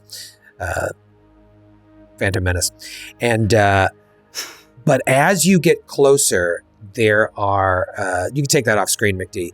There are two other people standing there behind the group that are like this huge woman, this like ripped, buff woman, dark skin, and then there's this like tiny guy, looks like a guy with like a hood over his face, who has like a monkey on his shoulder. And as you get closer, the monkey like looks up right at you, Joe, and just starts like, Oh no. and the guy like looks up, and he's got these like sharp teeth, like his teeth have been filed down into spikes, and you don't see his eyes, but he just says, what is it? And D. Snyder. something's going on here you don't like. Maybe the monkey can see you, or Yeah, smell maybe the you, monkey or can sense smell you. me. Yeah, so he's gonna back off. Back off. So try to slowly back away. The guy comes around. Again, you can't see his eyes. He's like halfling small. Kind of looks off in your direction, and you're gone. Come back to the fleshfairs. Yeah, so within a couple minutes, he reemerges back with Ethel and Aldo, Eris. Where Suki went, like maybe she did see this princess stuff happening, but it was too far. Like we went in opposite directions. So she knew she couldn't get there and back in time to gather any information. Did Suki gather anything from the tent that she went to?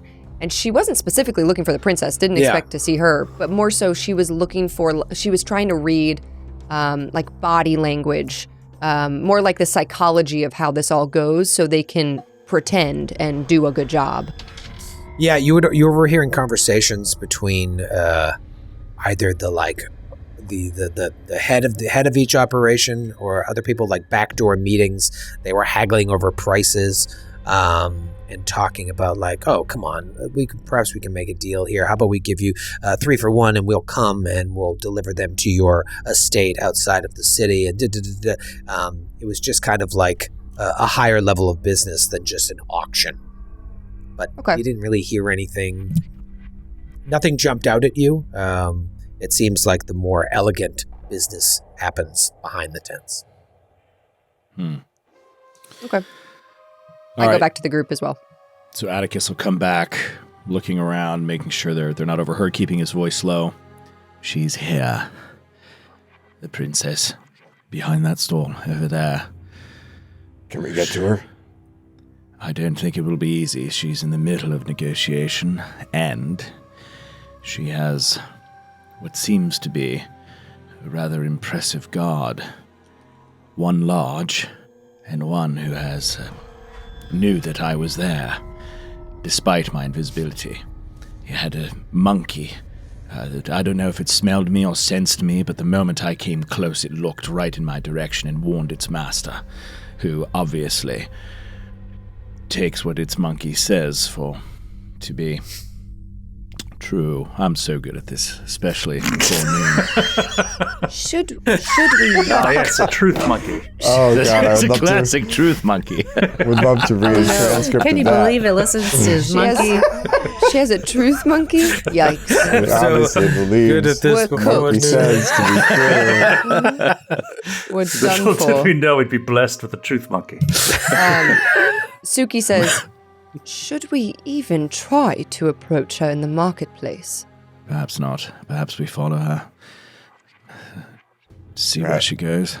She might be less inclined to deal with us if we walk into her home, you know what I mean?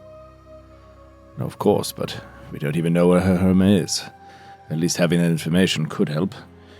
Atticus, could you generate an illusion that talks? Well, perhaps, but it will be easy to see through for any strong-minded person. And this, whoever this is that was in the palanquin with the princess, seems like a rather keen-eyed, perhaps, wizard of some kind, sorcerer. Could we bribe a Lowl to send her a message? Let her know there'd be something Where's- in it for her to meet with us at a Where's discreet the location. Timothy? Did he walk away? You mean Muffy? But Methy. he's been gone for a bit. He's gone. Is he around here? You do see people coming and going from the main part of the auctioning to the back, but you already stick out like a sore thumb. You might just need to use diplomacy, or you I'm could try actually- to use stealth. I don't know. Aldo's going to walk right up to her. Okay, so with this information, And this is a is there like merchandise like on display like here? So she's behind the stall. yeah, the merchandise is on is like in the main area. Behind, there are like you can see some like cages that remind you of like when you were caged. Maybe there are people sitting in there, but like this is where the real business takes place. And so you walk back there and no one stops you, and you walk right up to her. Well, I walk around and it's just like, pardon me, I'm trying to get some assistance for the, oh, my many gods. It cannot be. The Princess Najano herself. Oh, what a pleasure and honor it is to meet you. And he does a big, like, flourish bow. And he's just like, Princess, my goodness, never would I dream that I could see such beauty in person. The tales of your attractiveness have been, if anything, undersold across all of Golarion. My goodness, you are radiant, my dear. All right, so a couple things happen. As you approach the gnolls that are talking to her, you hear them like growl under their breath. It's like a stray dog when you get too close. They're not like baring their teeth or anything or taking an offensive position. It almost seems like instinctual because you're interrupting them. It's just like, you don't belong, and they can smell it on you. You are flattering her as you come forward, but if you get a little bit too close, the woman that was standing behind her like pulls out a scimitar and comes up to you and like intercepts between you and the princess. And she says, "Stand back! Do not take a step further, or your feet will never touch sand again." Oh, my dear, no, I did not mean to cause offense. I am but a simple merchant. I am an admirer of the princess. I simply wanted to have a word. I don't know if this would be possible. Clearly, you are busy. You are very important, as everyone in this part of the world is well aware.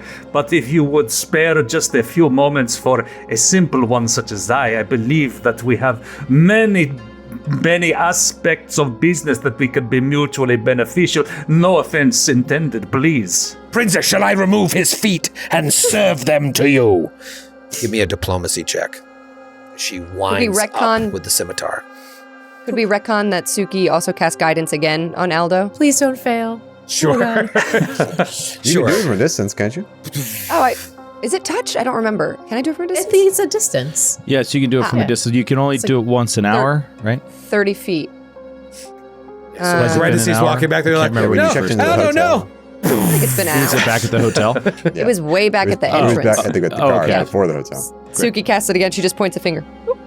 Okay. And I'd like to do deception because I don't think she's that attractive. That's rude. You're gonna make it harder. Wow. No, this is easier for me. It's a okay. better roll for me. Oh. Natural 1. Oh! Do you have any? They don't. Everybody has one cap. Everybody has one cap. I'm going to spend it now. Okay. Tap I'm that going to cap. spend the cap. That would have been so bad. That's a 30. 30. Much better. Oh my God. Good use of cap. The princess says, "Kizets, desist. Stand down. No reason to be rude to this nice man. And you," she looks to the gnolls she was speaking to. "I thought the Dark Circle were gnolls who respected civility. Come back when you learn your manners. My humblest apologies, stranger. Please, come forward." And we'll be back right after this short intermission. Wait, how long is the intermission? 5 minutes. We'll take a 5-minute pee and shower break. Folks, we'll be back. Stay tuned for the second half of Glass Cannon Live.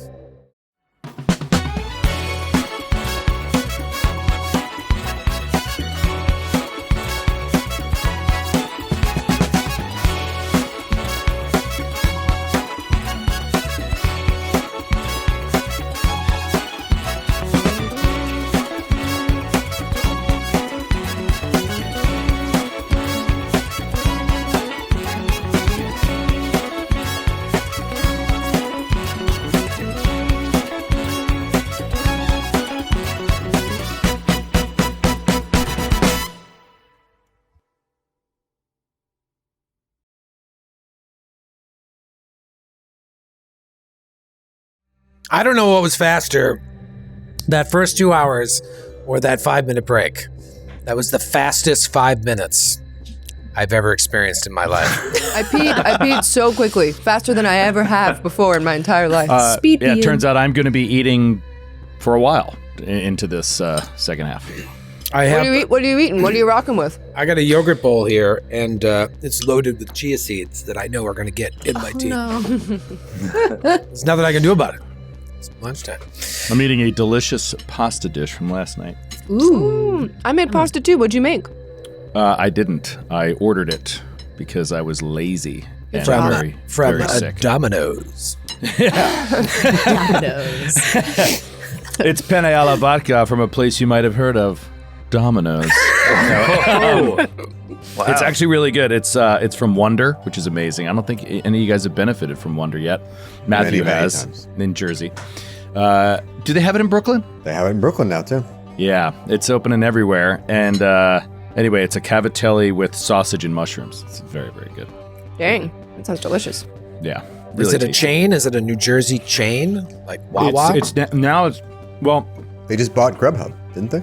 yeah, they bought Grubhub, Whoa. and it's a big like enterprise entrepreneur thing by one of the big, one of the guys started some other major company that sold for a gajillion dollars. Now he started this, and it's basically like a food hall for delivery, and each store is like a really good restaurant, like an actual restaurant. And so they bring in this food, and then you can order, like, you can literally get like a Bobby Flay steak, a chai pani from Asheville, Indian dish, and like a kid's cheeseburger from a fast food joint, and they all come in one bag to your house, like regular That's delivery. crazy because Grubhub originally bought Seamless. So now Wonder must own both of them, I assume. So that's like, they're like big dog, woof woof, number one. They started during the pandemic, and they did the same kind of thing, but in a food truck. So, like, when you couldn't go out to a restaurant, You went to the the truck would come to your, like, you would They place pull the up order in front of your house Oh, I and cook remember. the food at your house. I and then remember just you walk guys. it to your door and go. That is really cool. Man, I wish the city, we'll see. I wonder if New York City will adopt that and be able to even make it happen functionally. The food Picking truck up from, thing like- wasn't sustainable, but you can. They're opening locations all over the city right now. Where Yeah, you just they're order in- delivery. They're in Astoria. They'll pick up from different places or from in like a food Flatbush. hall? No, they have a physical location that can make all of the things. That's cool. Yeah. It's, That's yeah, very cool. It's really cool. This sounds really cool. I La-di-da. don't have one near me. No, you have to come hang with me, Kate. We'll have a sleepover and you can order whatever you want. Okay. Wow, on Sydney too, which was nice Oh, of her. Oh, wow. Yeah. Thank you so much, girl. Happy birthday. All right, so is there something in my teeth? All right, anyways, you get to the fleshfairs, Okeno. You locate the one that is the Lowl kholo only flesh fair, and you're getting dirty looks, you're getting pushed, you're getting shoved.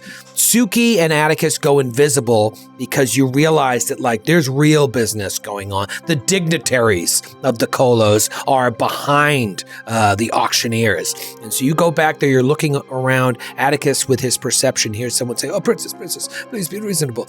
You look and you see this hyena, this Lowl, this kholo, lying on a palanquin, dressed in this beautiful sequin gown. Seems like she has two partners, two guards or whatnot, this big beefy woman and this creepy little dude with a monkey on his shoulder.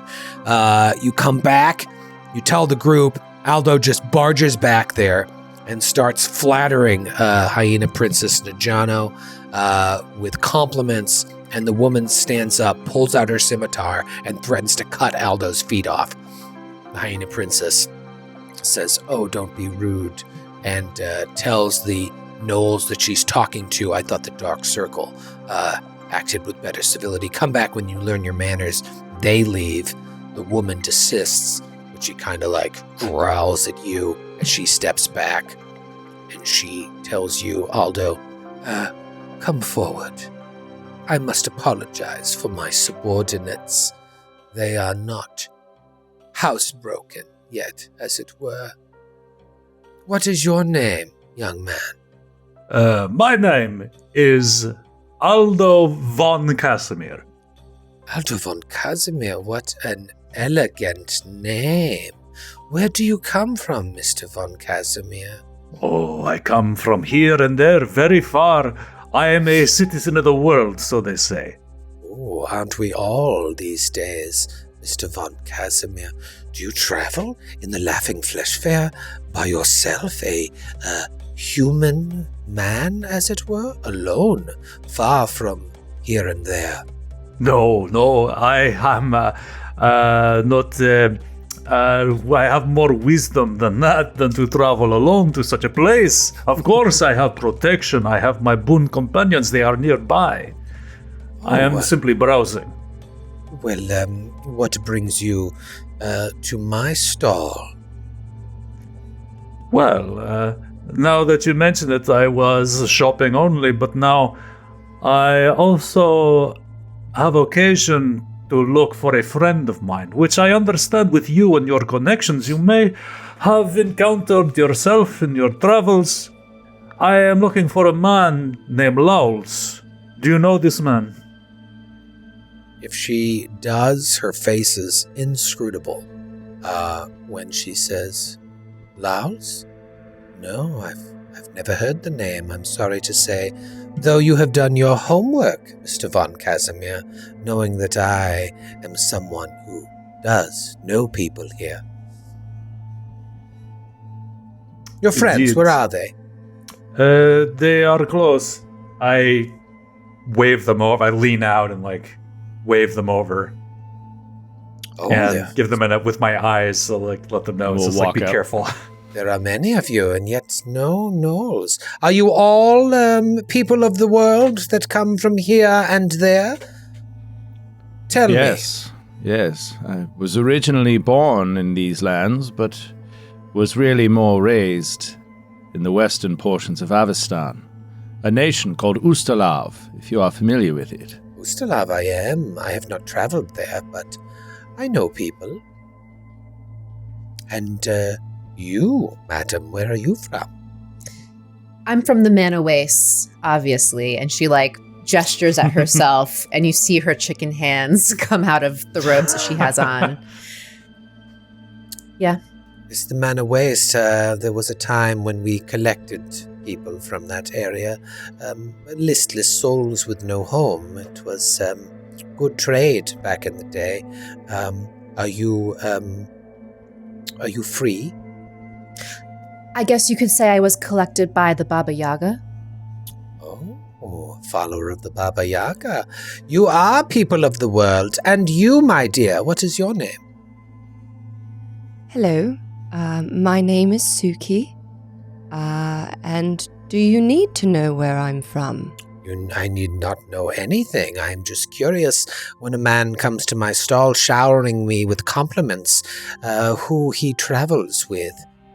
If you must know, I spent a lot of time in Riverton, along the Selin. Never heard of it. It's... honestly, you could pass it. Not important. This area is much more interesting, in my opinion. Yes, are you all here just looking for information, or are you looking to make purchases? Oh no, we're here to buy. Buy. And you, sir, are you here to buy as well? She looks to you, Ethel. Yes. My name is Ethel von Merman. He looks to Aldo, very nailed it. Suki's clenching her fist at her side. And I am here to purchase. I work for him. I see. Yes. He's like a bodyguard. He provides security for the group, despite he's a man of action, not words and letters, Princess, they are obviously being duplicitous. Let me kill them now! Kisetz, please. Although I do feel as if truths are not being fully shared here, you have access to me. Let us lay our cards on the table, yes? What is it you really seek, and who are you really?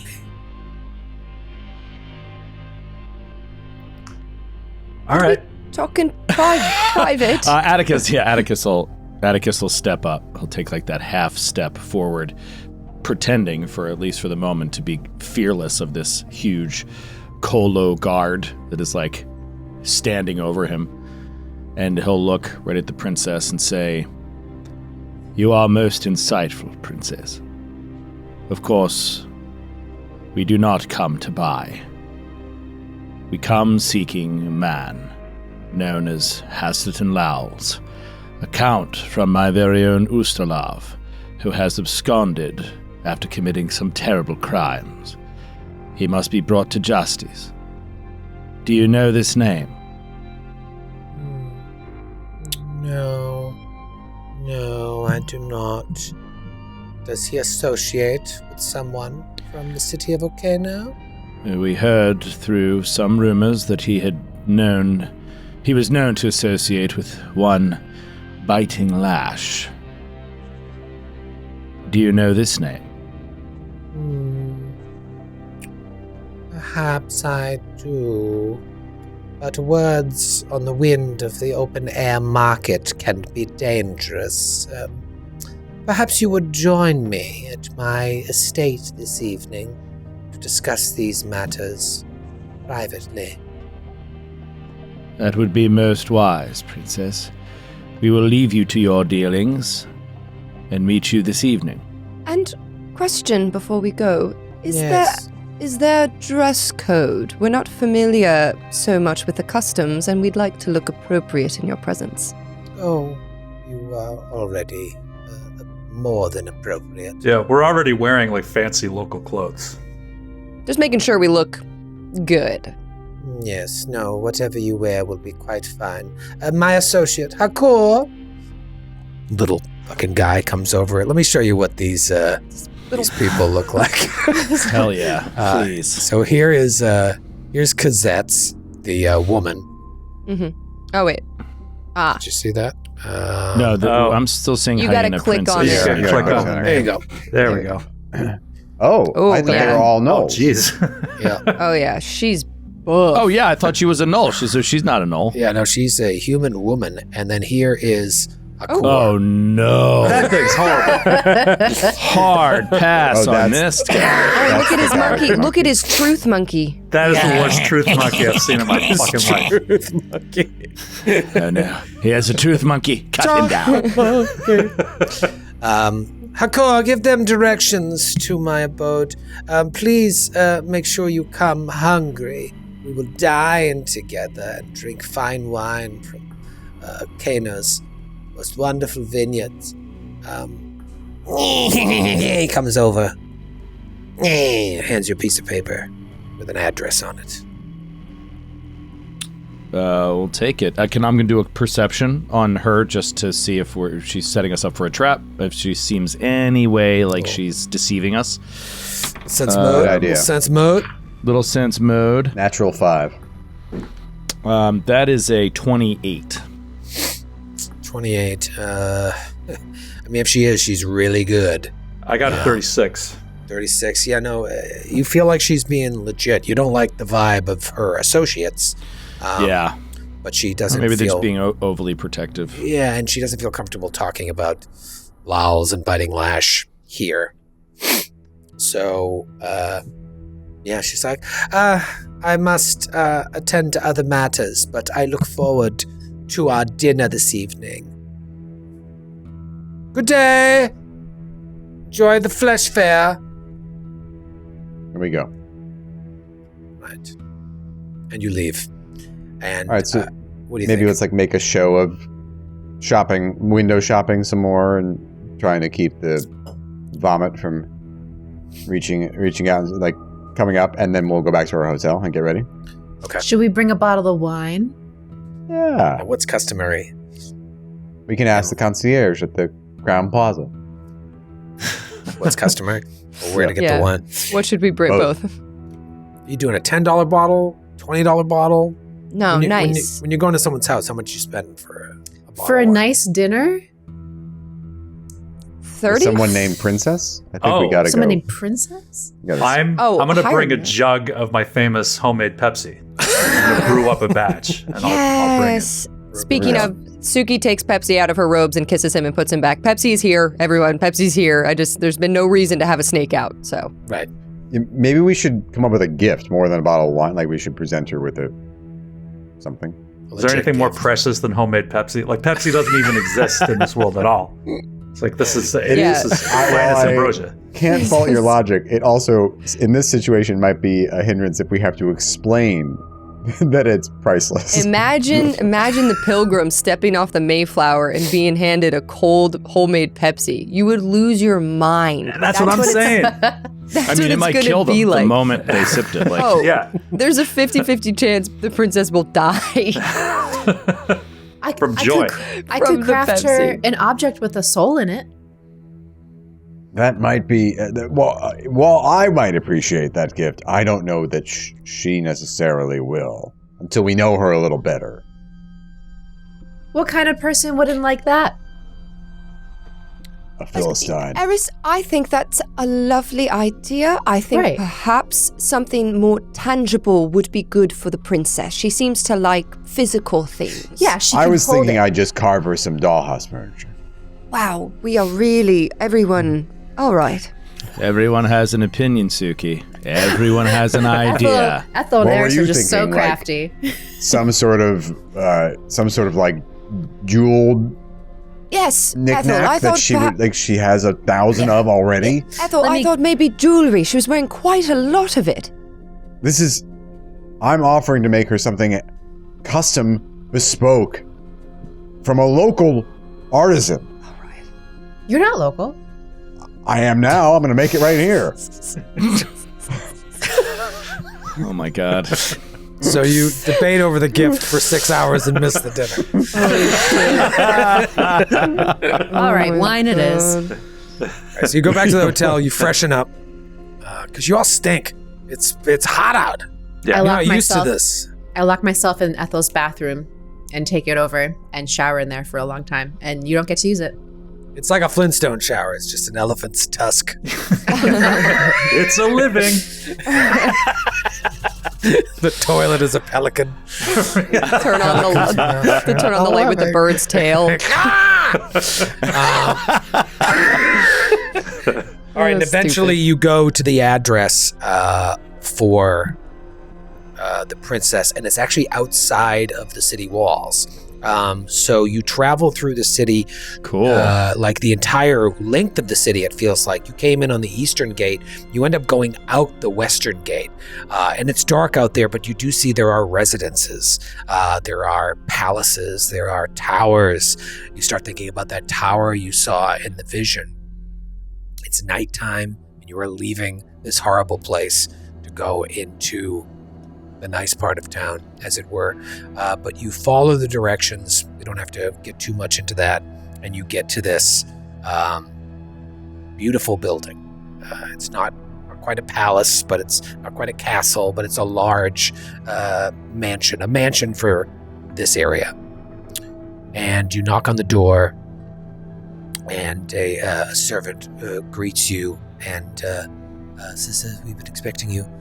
Walks you through the house, up a huge staircase, and leads you to this room upstairs into the back. It's like a high open room with cloth screens swaying lazily in the breeze. You can't even see deeper into the room because there's like all of these cloth screens look like a maze in the room.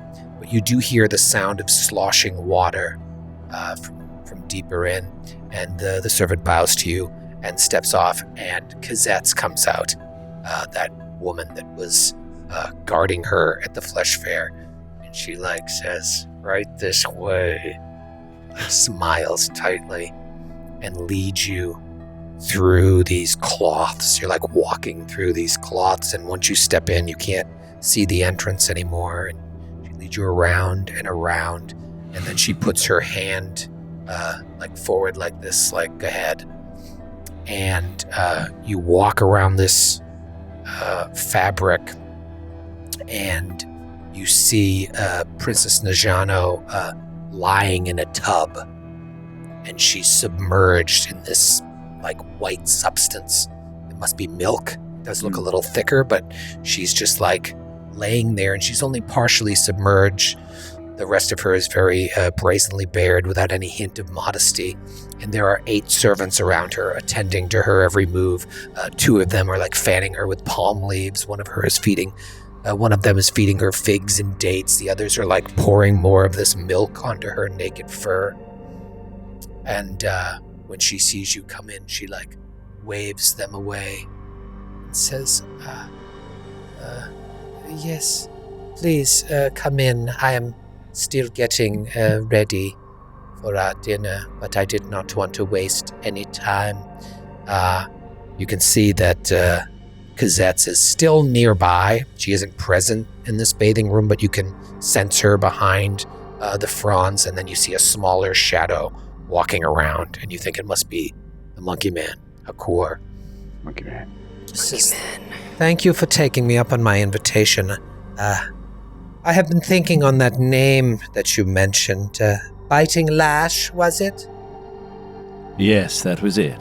Exactly. Yes, she's like playing with the milk. She's like, that name, it sounds so familiar. I feel as if it was a name I would remember more about if I wasn't so distracted lately.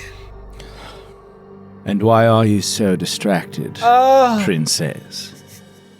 Oh, one of my beloved. Every time, I'm like, surely we'll be able to buy them off. Surely there won't be a side quest that we have to do to bring their favor.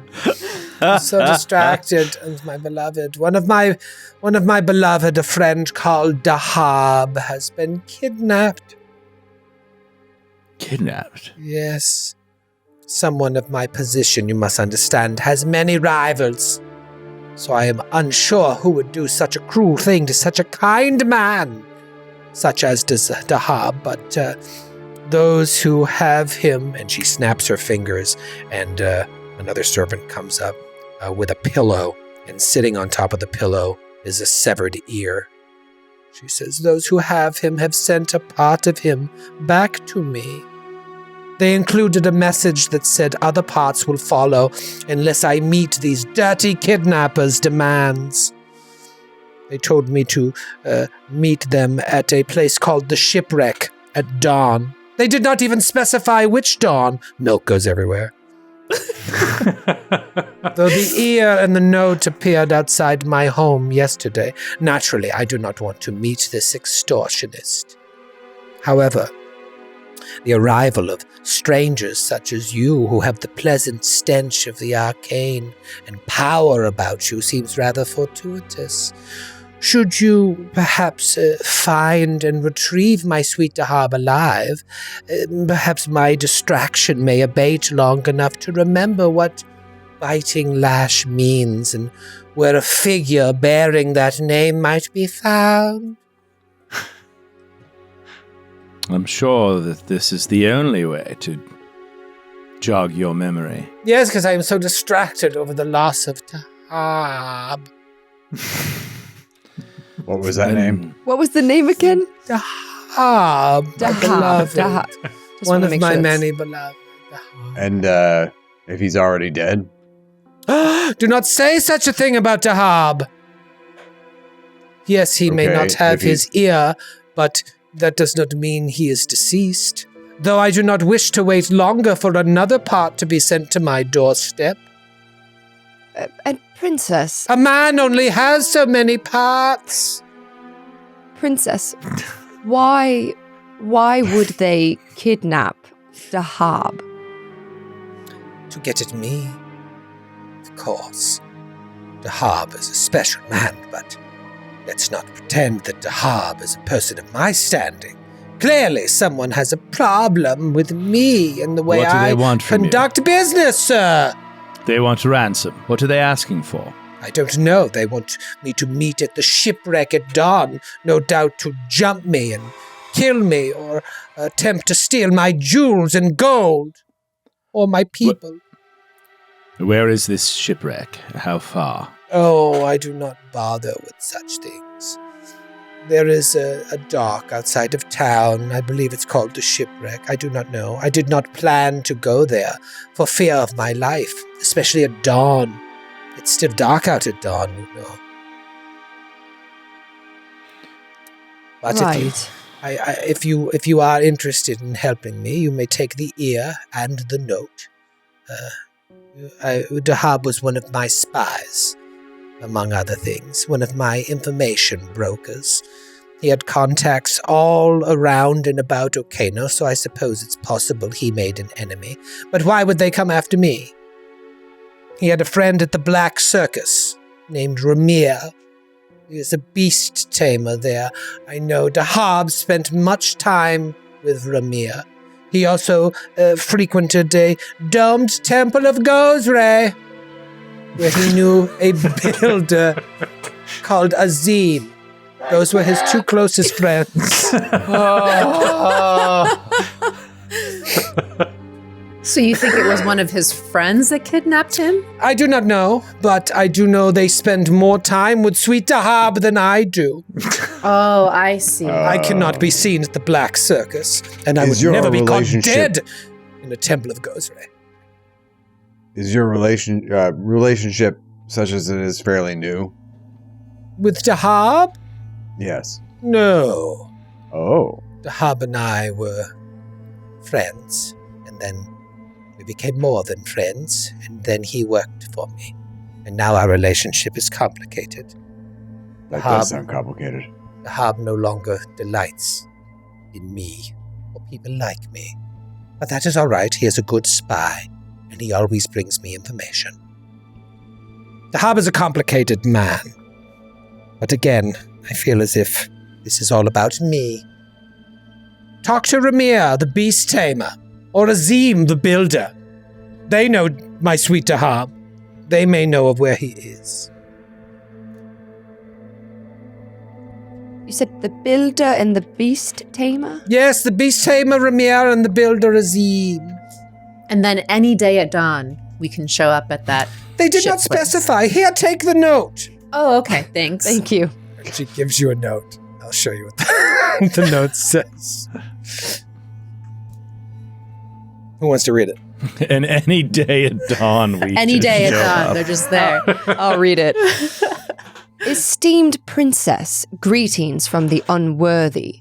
I am honored to bring your beloved serf to bosom as my guest, but his appetite is so great that unless I act, he'll eat everything I have. I therefore return him to you piece by piece, part by part, unless you wish to discuss his fate at the shipwreck at dawn. So they really just said, whenever. Who would write such a thing? When So was this uncouth. dated? When did they give this to you? Have you considered the It possibility? was found outside my door with the ear, with Sweet Dahab's ear. But when? Yesterday morn. He could be dead. Do not say such a thing about Dahab. You've missed the dawn already, so I don't know. I'm just... I'm sure he's not dead, Suki. Do They you make know him for certain alive. this is his ear? That's the other question. Let me look. Look closely. Taste it. That is Dahab's ear. I know it as I know my own. Is it possible Yes. that Dahab himself is in on the Face it, man. subterfuge? Do not say such a Dahab thing. kidnapped himself. Do not He's really say not such a into thing you about anymore. Dahab. Think about it. I think we solved it. His trophy No. princess doesn't love him anymore. He It's owes like money all Lennon over said. town. Dahab doesn't love me. I still love Dahab. Precisely. Yes. Well, we shall get to the bottom of it for you, You princess. need not do anything. But Dahab's blood will be on your hands, and you will never know about the... What was that name again? Lighting Bash? Oh, you know him. I'm sure of it. We'll clear the distractions from your mind So distracted. with all haste. And this Dahab may be of value to us as well if he is indeed a spy. And I'll look to Aldo. He may know some information about our missing count. Oh, Dahab knows many things. Just as Ramir and Azim. It is very clear where you want us to go next. We will go You then. have three different options. Ramir, Azim, or perhaps the shipwreck at dawn. Do not visit me. Ask the note. It's all She got a note. mysterious. It's She not got in this the yesterday note. and skipped this dog. Yes. I should go check my door to see if there's another piece. Hey, Suki looks Hey! exasperated with this person. go check the door, see if there's another Are we going to piece have of Dahab. dinner? Are we going to eat anything? She's still in a bath of milk. We'll just drink the milk from her bath. Oh, I... Please, this is not the drinking milk. Oh. This What is kind the of milk is it? It is a The sweet. bathing milk. This is the bathing milk. This is the finest bathing milk in all of Okeno. It is a ram's milk. Oh no. Ram? Do not No? drink ram's milk. You bathe in it. You No, Really shouldn't uncouth, drink it. I sir. don't think it's milk. Is that in quotes? I saw listen her to me, reaction it's to that. just Famously hanging made from for herself. I'm just wondering. You listen to me, you son of a bitch. Dribbles All out. stringy. Suki backs away. And when And she she was starts waving her finger and it's going everywhere. going everywhere, it's like on our face. Oh, Please stop waving your finger. no, please stop. One of the servants Drenched in come. ram's milk. That's not milk. Oh my god. One of the servants comes God. up and says, "Madam," and he like offers her something, and she says, "Oh no, oh gods no, Is it another piece? it is another piece of the harp." Yes, you've missed the dawn, so that makes sense. That is what they said in the note. What's the I didn't piece? see this when I left today. It is What his is it? finger, his Oh. pinky finger. Oh, Gods. oh no. He's now missing one ear and one pinky finger. Oh no. That's very Did he sad.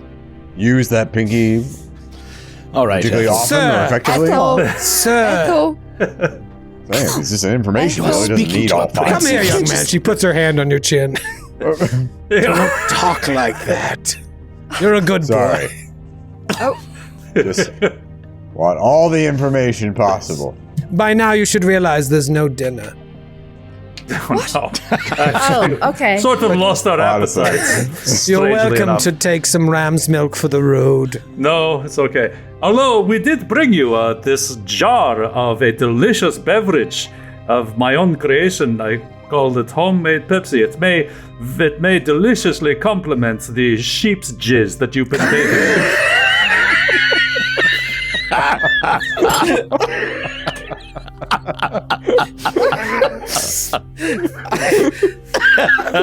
I will have my servants test it to make sure it is not poisoned, Please, of and course. I will drink it on the morrow. I take no offense. Wasn't it Laverne from Laverne and Shirley that liked milk and Pepsi. ram's milk and Pepsi? I'll have to mix them together. Anyhow, Whatever. do not come back to my abode until you have my sweet dahab in your hands. Hopefully, missing only 2 pieces of him. We will Goodbye, salvage princess. as much of your lover as we can. He's not my lover anymore. Dahab has different tastes. All right, I'm going under.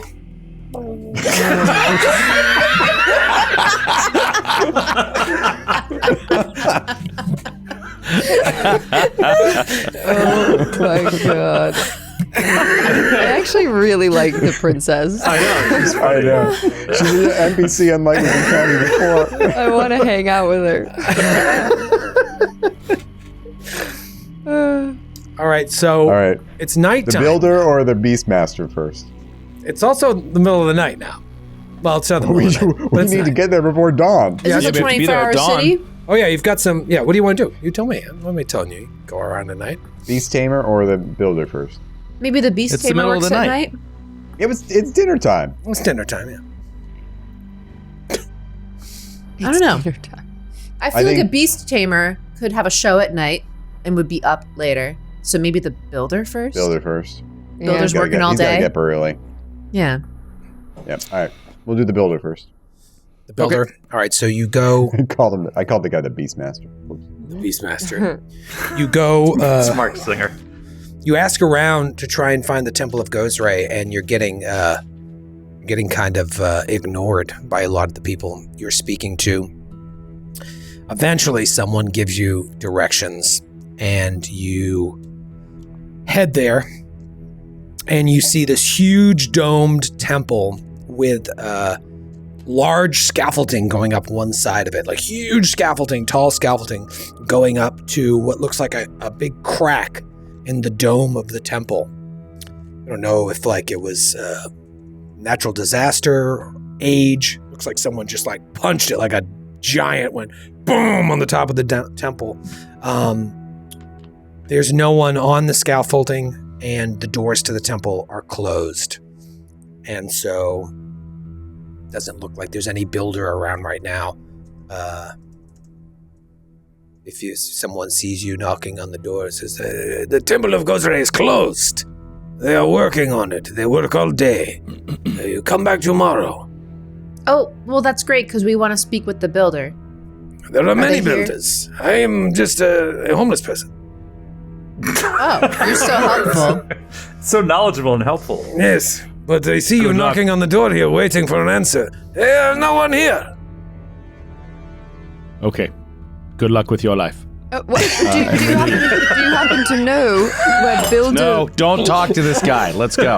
Well, when do they come back? Do you happen to know where Builder Razim lives?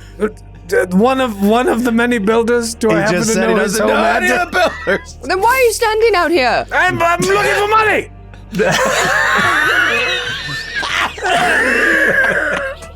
You don't have the exact information we want. Why are you here at this point in the story? Because I need money. What time does the temple open? They come. They work at 6 in the morning. They are here. Goodbye. Is that after dawn? Is that after dawn? It's around dawn. What is your obsession with dawn? Let's go find the beast tamer. Right. Bye. Next time, bring money. What are you doing here? Why I is need it- money. So entitled. I can't blow through my monthly budget right here with you. Real, there's only so much to go around. You get to the ask around again. Where's the black circus? Where's the black circus? The town's big. And people just like, fuck out of here. We're not telling you. Finally, someone's like, So you walk. Now it's pretty late at night. And by the time you get to the black circus, it's like letting out. There are people coming out from whatever the black circus is. I would say, let's see here. There's like a tall wooden fence enclosing an area very similar to the flesh fair with more stalls and tents. There are lots of people walking out like, oh, black circus sucked tonight. Yeah, I thought it was good. And you hear animals and stuff inside. You hear all sorts of wild animals. There's a wooden sign above the gate that says the Black Circus, but the B has fallen off. It just says the Lack Circus. And there's people coming out. You do push past them to go in. There's nobody taking tickets anymore, so it's actually probably a great time to come in because nobody's worried about people coming in. So you walk in past the crowd of people leaving. There's a big top area, but you just see like people closing up their stalls. Some people are closing up like stables that have animals in it. Other people are like dumping buckets of liquid, like getting rid of the food that didn't sell. What do you do? Just walk in. What's this guy's name? His name is Ramir. Ramir? Ramir. Yeah, that rings a bell. Perception check for a beast tamer. Somebody that's working with beasts. Yeah. Currently, somebody maybe closing them up, brushing their fur at the end of a long day of murdering. I got a shout out. They call me Zan for throwing in the chat. When I was a young gnoll, my father took me into the city to see the Black Circus. Nice one. I love it. When I was A young gnoll. That's a My Chemical Romance for you old heads out there. Yeah. My Chemical Romance is old. I'm saying it for you, Joe, because you didn't have a reaction. Yeah, the older ones. I just didn't think it was funny. I didn't think it was funny either. Let's move on. Good to involve the audience, though, even when they make jokes that aren't that great. Zan, I thought it was good. Yeah. All right, so you do perception, looking for murdering animals. What'd you roll? I rolled a 27. You look, it seems like you see an area behind the big top that looks like it's sunken down where, because there's no like large animals out here. There's like smaller animals, like ride the donkey around the circle. But like you see like more sounds of animals, larger animals coming from behind the tent. So if you walk in that direction, like carved into the ground are these stairs that lead to like a subterranean maze behind the circus, and the maze will be really thin, and then it'll open up into big areas. If you're asked, do you ask around, like, you know where I can find Ramir or anything? Yeah, Right, yeah. If I don't see somebody immediately, then I'll talk one person passing by, like, we're looking for a beastmaster named Ramir. So over there. So they keep pointing. Some people ignore you, some people point you in a direction. So you keep going until you see a cage. It's about 20 foot square with a mastodon inside of it. And the mastodon is like squished in there. And inside of the cage is this like wiry, almost 7 foot tall man with caked clown makeup on his face. And he's like cleaning the shit off the floor of the mastodon cage. He's just like got a shovel and he's throwing everything in a bucket. Oh, okay.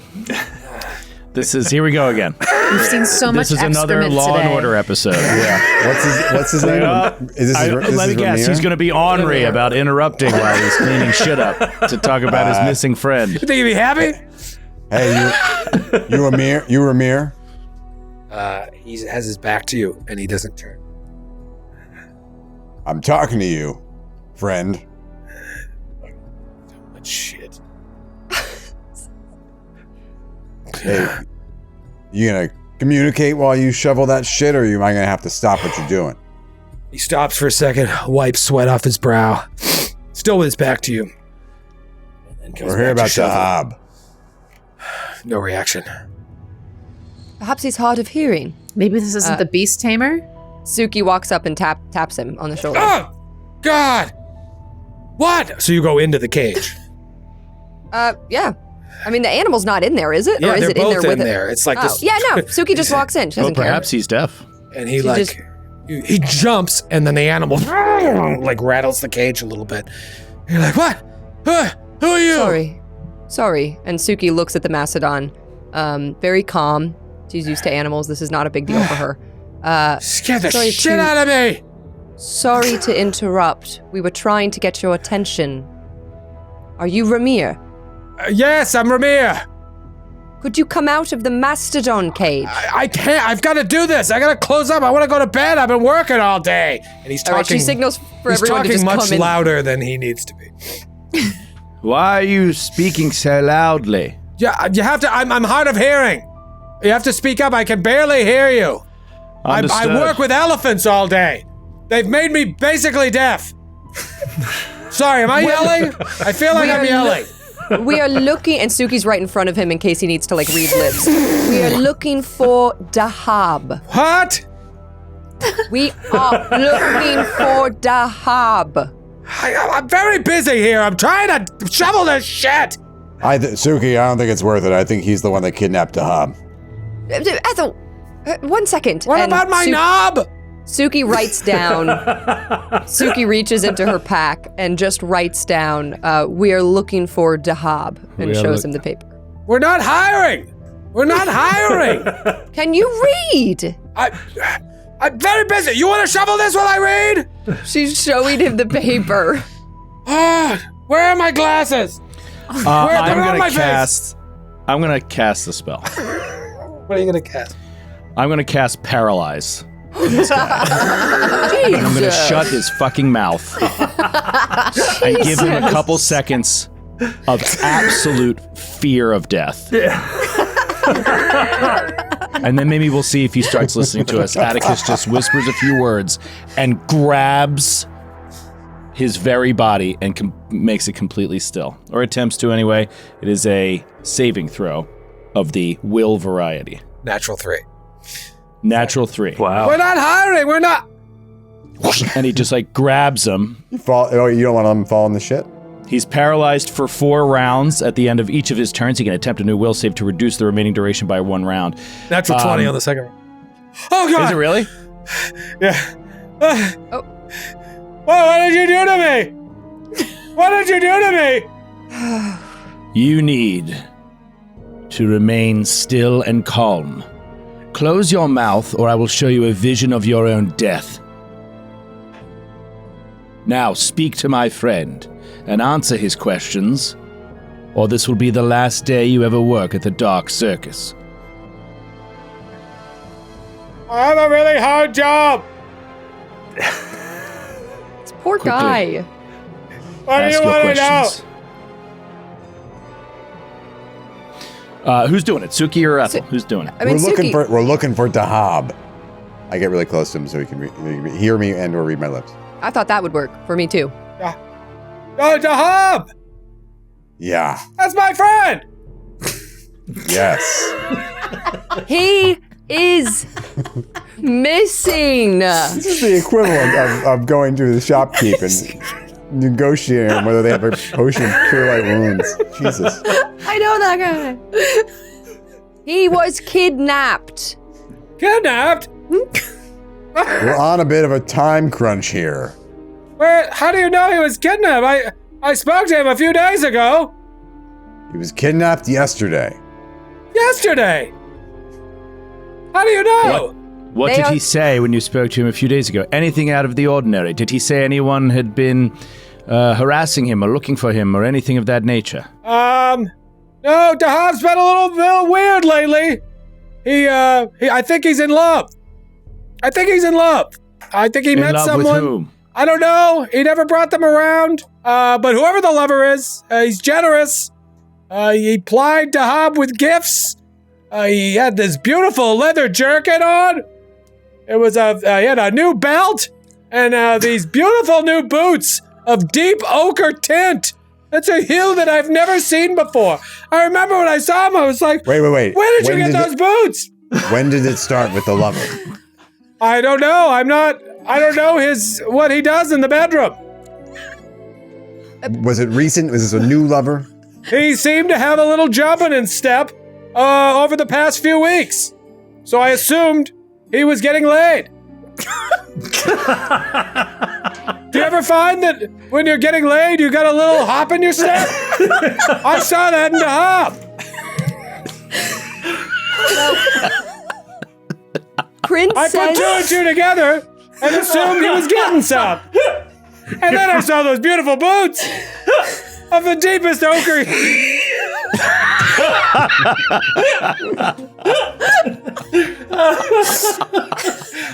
Of the deepest ochre hue.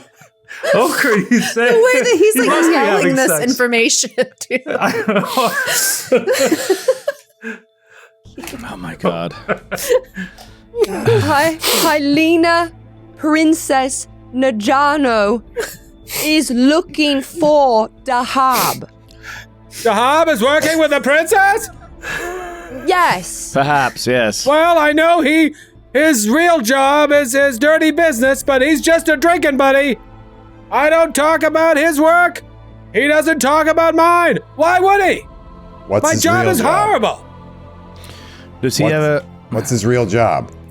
I think he deals in like back alley stuff. What kind of Is he stuff? usually armed? Does he carry a weapon? He's never pulled it on me, but everyone has weapons in this town. If I had seen you coming, I would have pulled out mine and murdered you.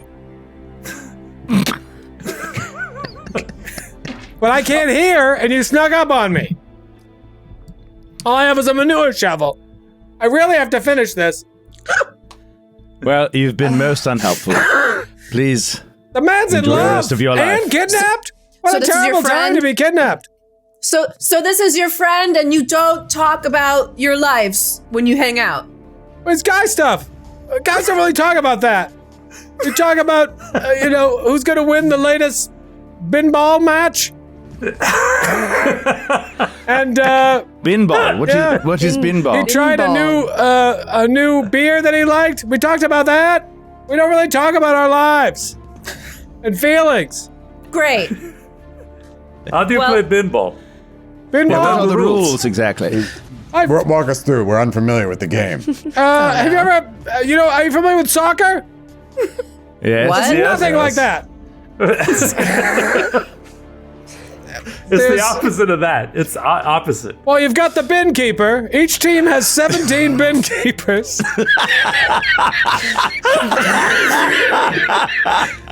Each team has 17 bin keepers.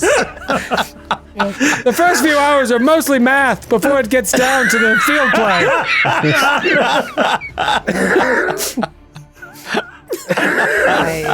I don't know who do you think's got a good chance in this year's bin bowl? Do you have a fantasy bin ball team? I do. Dahab's in my league. What's the All the builder's more name? reason to What's find the him. builder's name? Is it Sydney? Azim. Razim. Azim. Is Azim? Oh, I wrote it with an R. is Azim in your fantasy league too? Azim? The Azim builder? the builder? Yes. As a One of matter the of fact, many. he is. He's one of my drinking buddies. Where would we find him right now? Oh, he's been working on that Temple of Gozray. There's a big crack in it. They're not working right now. Where does he live? Yeah, no, they don't work at night. It'd be very dangerous to climb that scaffolding at night. You're right. You're totally right. Where does he live? I don't know. We've never come over his house. He's never invited us. We just mainly hang out at the bar, talk about bin ball and craft beer. What bar? What bar? Yeah. Oh, it's closed now. It was open when you walked in here, but it's late. Everything's closing down. What is the name of it? It's the 19th hole. Okay. Suki doesn't. By the golf course. By the Yes. by the go. By the bin ball. Is that the one with all the windows blacked out? Yes, Suki doesn't write the name down. 'cause Public course or the It golf only course? stays open until the Black Circus ends. You should try there tomorrow if you're looking for Azim, or just go to the Temple of Gozray during the day. That's when they're building. Can I please shovel my manure? Yes. We'll Fine. leave you to it. Don't tell anyone we came to talk to you. I only have a few friends. I would have told Dahab, but it seems like I won't be able to do that. Yeah, your lack of concern for Dahab is shocking. I'm concerned. Do I not seem concerned? No. I'm concerned for his lover. Why are you concerned for his lover? There's no one to love. He'll have no one to love. Wouldn't you be concerned for a loverless person in this world?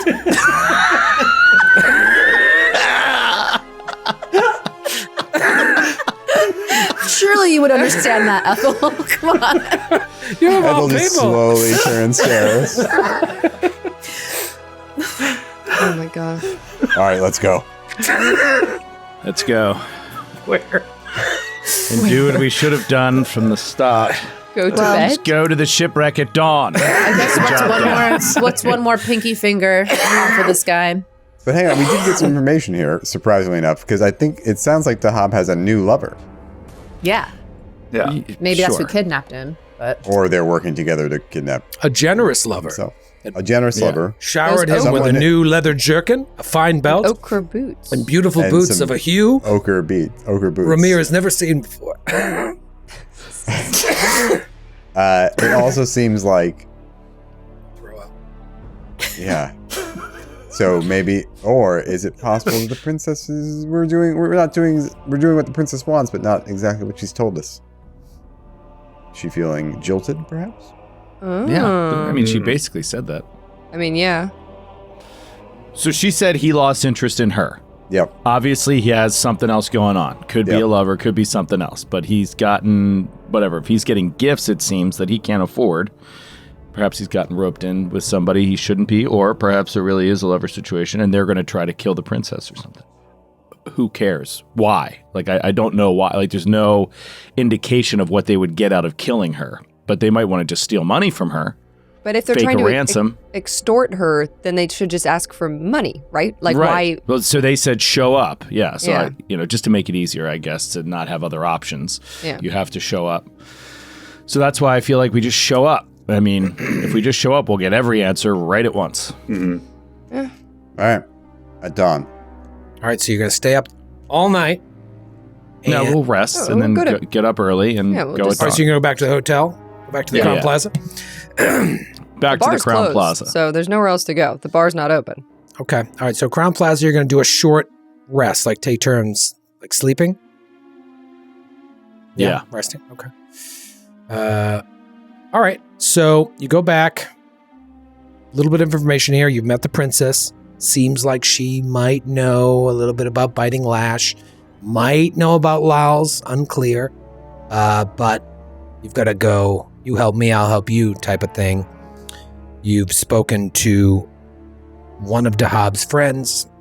Seems like Dahab is in a new relationship with someone who's got some money, showering Dahab with gifts. Still haven't talked to the builder, but you want to go to the shipwreck at dawn to see if the kidnappers are there. Yeah. You all take turns resting. Aldo, that smell takes hold of you as you're laying there, like fitfully trying to rest, trying to distance yourself from the memories of this place. And you like blink your eyes as you're staring at the ceiling of this room. And then you open them again, and the ceiling is different. It's different, and it seems further away. You feel like you're in a smaller room in some ways, or the room is larger, or you're smaller. Either way, you're pressed up against a warm, comforting body. You don't remember laying down next to any of your companions, but you very clearly feel like a warm body pressed up against you. It's comforting. It's a good feeling. As you're sitting in that nice feeling, you hear like a suckling sound coming from somewhere in the room. There's a persistent like sounds very close. Close enough to the point where you realize you're the one making that sound. You are suckling at the breast of your mother. What do you remember, if anything, of your mother, Aldo? Let me tell you about my mother. I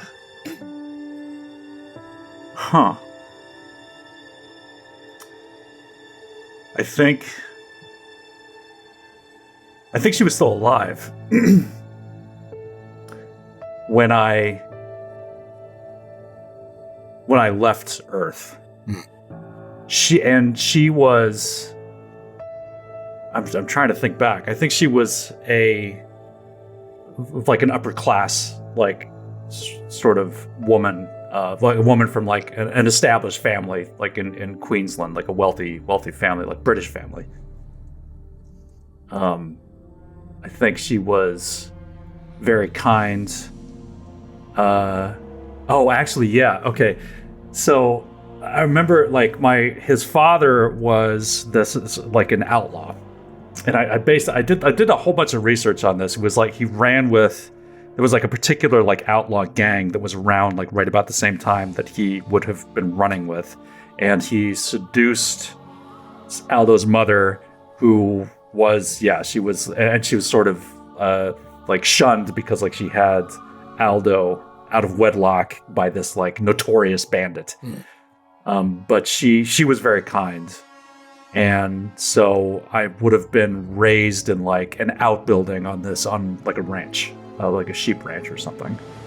And if she was of noble blood, maybe that's how you got to be working. You were working at court, right? Like, weren't you like the tutor or something of the daughter of the? Well, that was in Galarian. That was in Galarian. Okay. Yeah, so that was in happened Galarian. after. Okay. So. All right. Okay. Yeah. All right. So, in this moment, all your memories of your mother back in Queensland come back to you. It's very dark in this room, and you don't feel like you both don't feel like an infant, if you can remember what that feels like, but you also, there's that feeling of being held by your mother in a way that a person can only cradle an infant. Your body feels so small. Now, it's very dark in this room. If you start to crane your head up, you can't see your mother, but you can smell her. The smell is unmistakable, and that smell takes you back in time, just as the spice did when you were teleported here. Her arms cradle you and hold you close, and it's nice, but then you feel another arm cradle another part of your body, and then a third arm, and a fourth, and a fifth, and more of these arms seem to ensconce your body, and the smell of your mother at that moment begins to change and can best be described to you as wrong.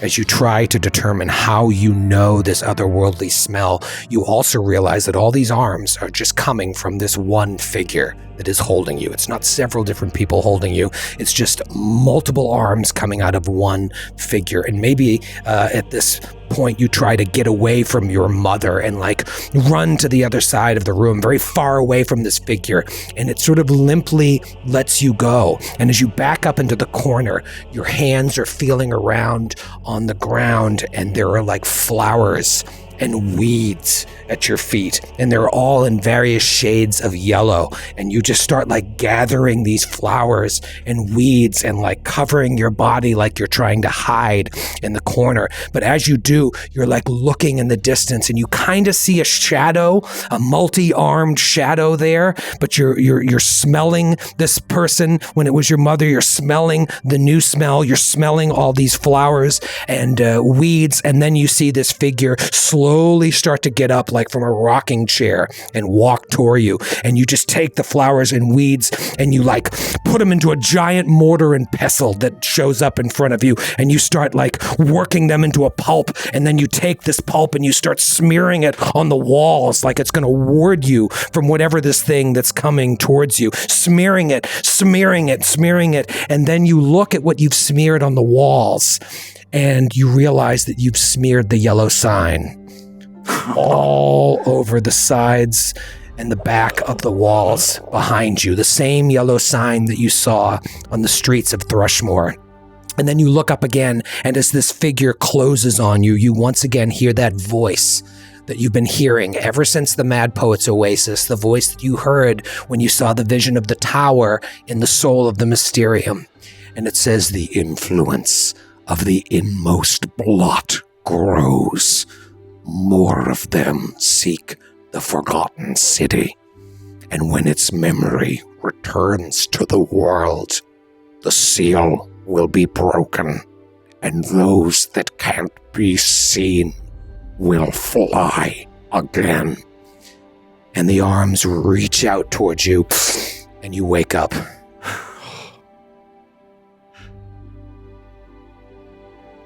Sweating. Hands twitching.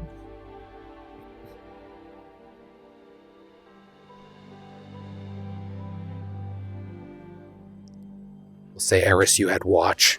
You see Aldo going through this. Aldo. She shoves you. Stop it. Stop. What are you doing? And it's basically I'm waking up from a nightmare into another nightmare because I'm smelling that smell. I probably had dreams about that smell that's all around us here any number of times. So it's just it's layered nightmares. I'm waking up, it's and he reaches out, clutches at Eris's robe. It's just am I awake? Am I awake? Yeah. Yep. We need, what? Are you real? Oh. Me? Yes. I see the mouth on your neck, yes. Thank God. Something normal. Something normal. He lays back in the bed. Never had anyone say that to me before. Yeah. Sorry. He's looking around, like, see if if he did actually plaster the yellow sign on the walls, like, see if there's any evidence of that. You look, and it's just the walls of the Crown Plaza. The unmistakable walls of the Okeno Crown Plaza. Sorry, just rather intense dream. Huh. Well, Listen, I don't think if you want to go to sleep. I I'll was going to take say I over. didn't want to impose, but you're already up, so. Yeah, I won't be going back to sleep. No, it's fine. You go get some shut eye. Okay. Thanks. She curls up with Egg on the bed. And eventually, you all get a little bit of rest. And you get up before dawn to make your way to the shipwreck. Once again, you leave the walls of the city, but now it's very quiet in the early morning. There's some people just like starting to set up their shops, and they're looking at you, but they can't be bothered. It's like, who the hell else is up at this hour? Is this motley crew? Heavily armed, walking through the city. Heavily armed. Outsiders standing out like a sore thumb. And you leave, this time back through the eastern gate. Instead of walking back towards where you first landed, you kind of loop around the walls to the south of the city and make your way to the docks. Get down there and you see there's a seedy bar or something called the Shipwreck. It's unclear if like the bar is the shipwreck or this area of the docks is the shipwreck. But it's clear this is where you're supposed to be. And you wait as like the sky starts to light up.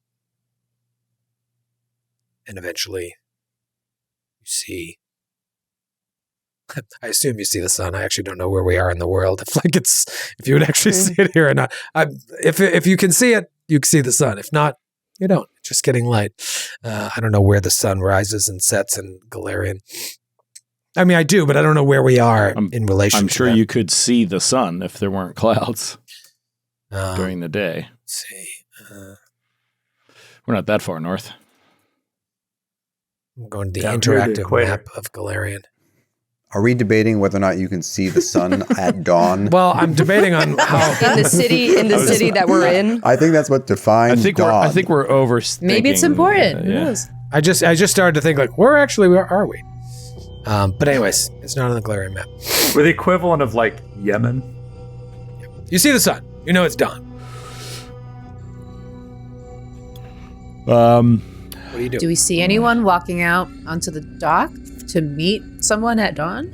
There's a few sailors, a couple rows down, that are like bringing carts onto their boat, like boxes, crates, onto their boat, watching you. Should we just walk up? Can we see the note again, Troy, real fast? Yeah. Suki, Yes. perhaps Yes. this would be an excellent time to become a bird. It's been so long. I Yes. don't even know if I remember when Suki. Such a showman. I always say it Sailor Moon style, spins around and these lights happen and her clothes come off tastefully as they cover pieces of her as those pieces turn into bird pieces. And then she's a hawk. Bird parts. Bird parts. And she turns into a hawk and she and sits on Atticus's shoulder. You're digging into my skin. Just She's- go over there. Making muffins. And then she pulls away and is going to do a loop around. Okay. Give me a perception check. Okay.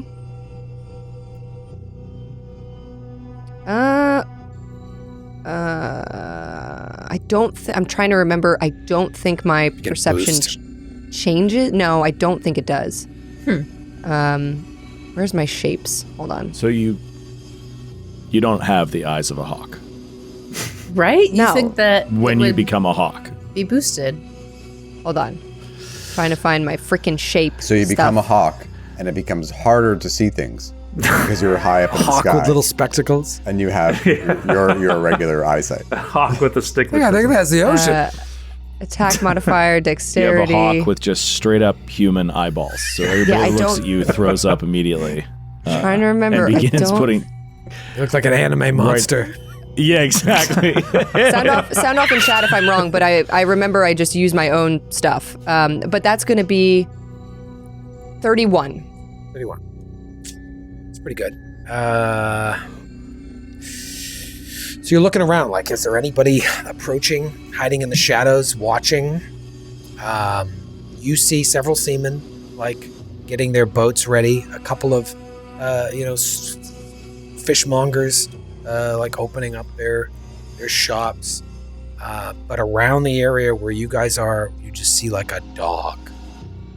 A little mangy dog near an alleyway near where you guys are. That's it. You don't see any people. Yeah, Suki comes back, stays in bird form because she already did this, and just shakes her head. No. Are we in the wrong spot? Is there an actual shipwreck? So wait, we don't see it's anybody. capitalized. So do we have to go into the bar? Oh, we're not in the bar? Sorry, I thought we were in the bar. Oh, bar's closed. And again, this seemed like this area is the shipwreck. At the shipwreck. Okay, Suki is going to fly over towards the sailors who are, like, doing work. Are they moving stuff, like, onto a boat or, like, anywhere specific? Yeah, they're moving crates onto their boat, like they're going out to catch fish. And so they're just getting stocked up for the day. And one of them pulls out a musket and shoots the bird that's bothering them.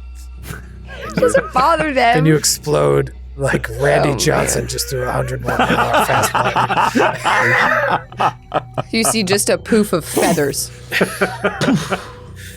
And then a female woman falling from the sky. Carcass. Yes. Okay, yeah, I mean, she sits by the sailors. If they're not saying anything, nothing. Are you Yeah, she ready flies to back catch again. fish today? Yeah, I'm ready. Yep, on. yes. Suki flies back and just shakes her head again. Just NPCs. What are we missing here? What are we missing? I think we probably need to walk in. And I assume He said it's closed. No. To the dock area, like fully just walk in and show ourselves. And I assume it's some sort of trap or ambush. Well, we're also Okay. not a knoll. Okay. In that case, We're also not, sorry, what'd you say, Matthew? A knoll. So we're not who they're looking for. Yeah, and we're not the princess. That's right, for sure. but we can certainly bring the princess. Yeah, I was about to ask. Yeah. So let's just go over these details here. 'Cause this gets super tricky in the world of illusion. So we could bring in. Why can't I find this? All right. So first, there's illusory disguise, which Okay. We should do this. I know what you're going to do, Joe. I also have... I feel like... All right. So illusory disguise can make any one of you, except Atticus, appear to be the princess. I'll be the princess. Well, I think you're better I'm the off. biggest. I'm closest to a knoll in stature. That doesn't matter. I'm also But you- most like her. Yeah, but it's going to be better if you're like a guard and she's kind of in the back, right? It makes sense if we're protecting her, like, and you're going to be the first person to start killing people, so like it's going to be best for you to not have to break that disguise right away. Suki comes out of bird form, and she also says to the group, "There was a dog in an alley. It seems unrelated, but I could go talk to it, see if they've seen anyone who's come by." That'll definitely work. I just know that the GM fucking hates this shit, but he did give me a dog, and He did mention the dog, so he brought it on himself. I want to talk to the dog. What if the dog is the security? Suki looks at Atticus. What if the dog is a druid that is watching out for the princess? Game recognized game, then. Right. Can't argue with that. I think it should just be Eris. Why wouldn't we just have it be Eris? While you're trying to decide that, Suki turns to make a motion towards the dog, and the dog takes off. It was a scout. And Suki turns back into a bird. And she's gonna follow the dog.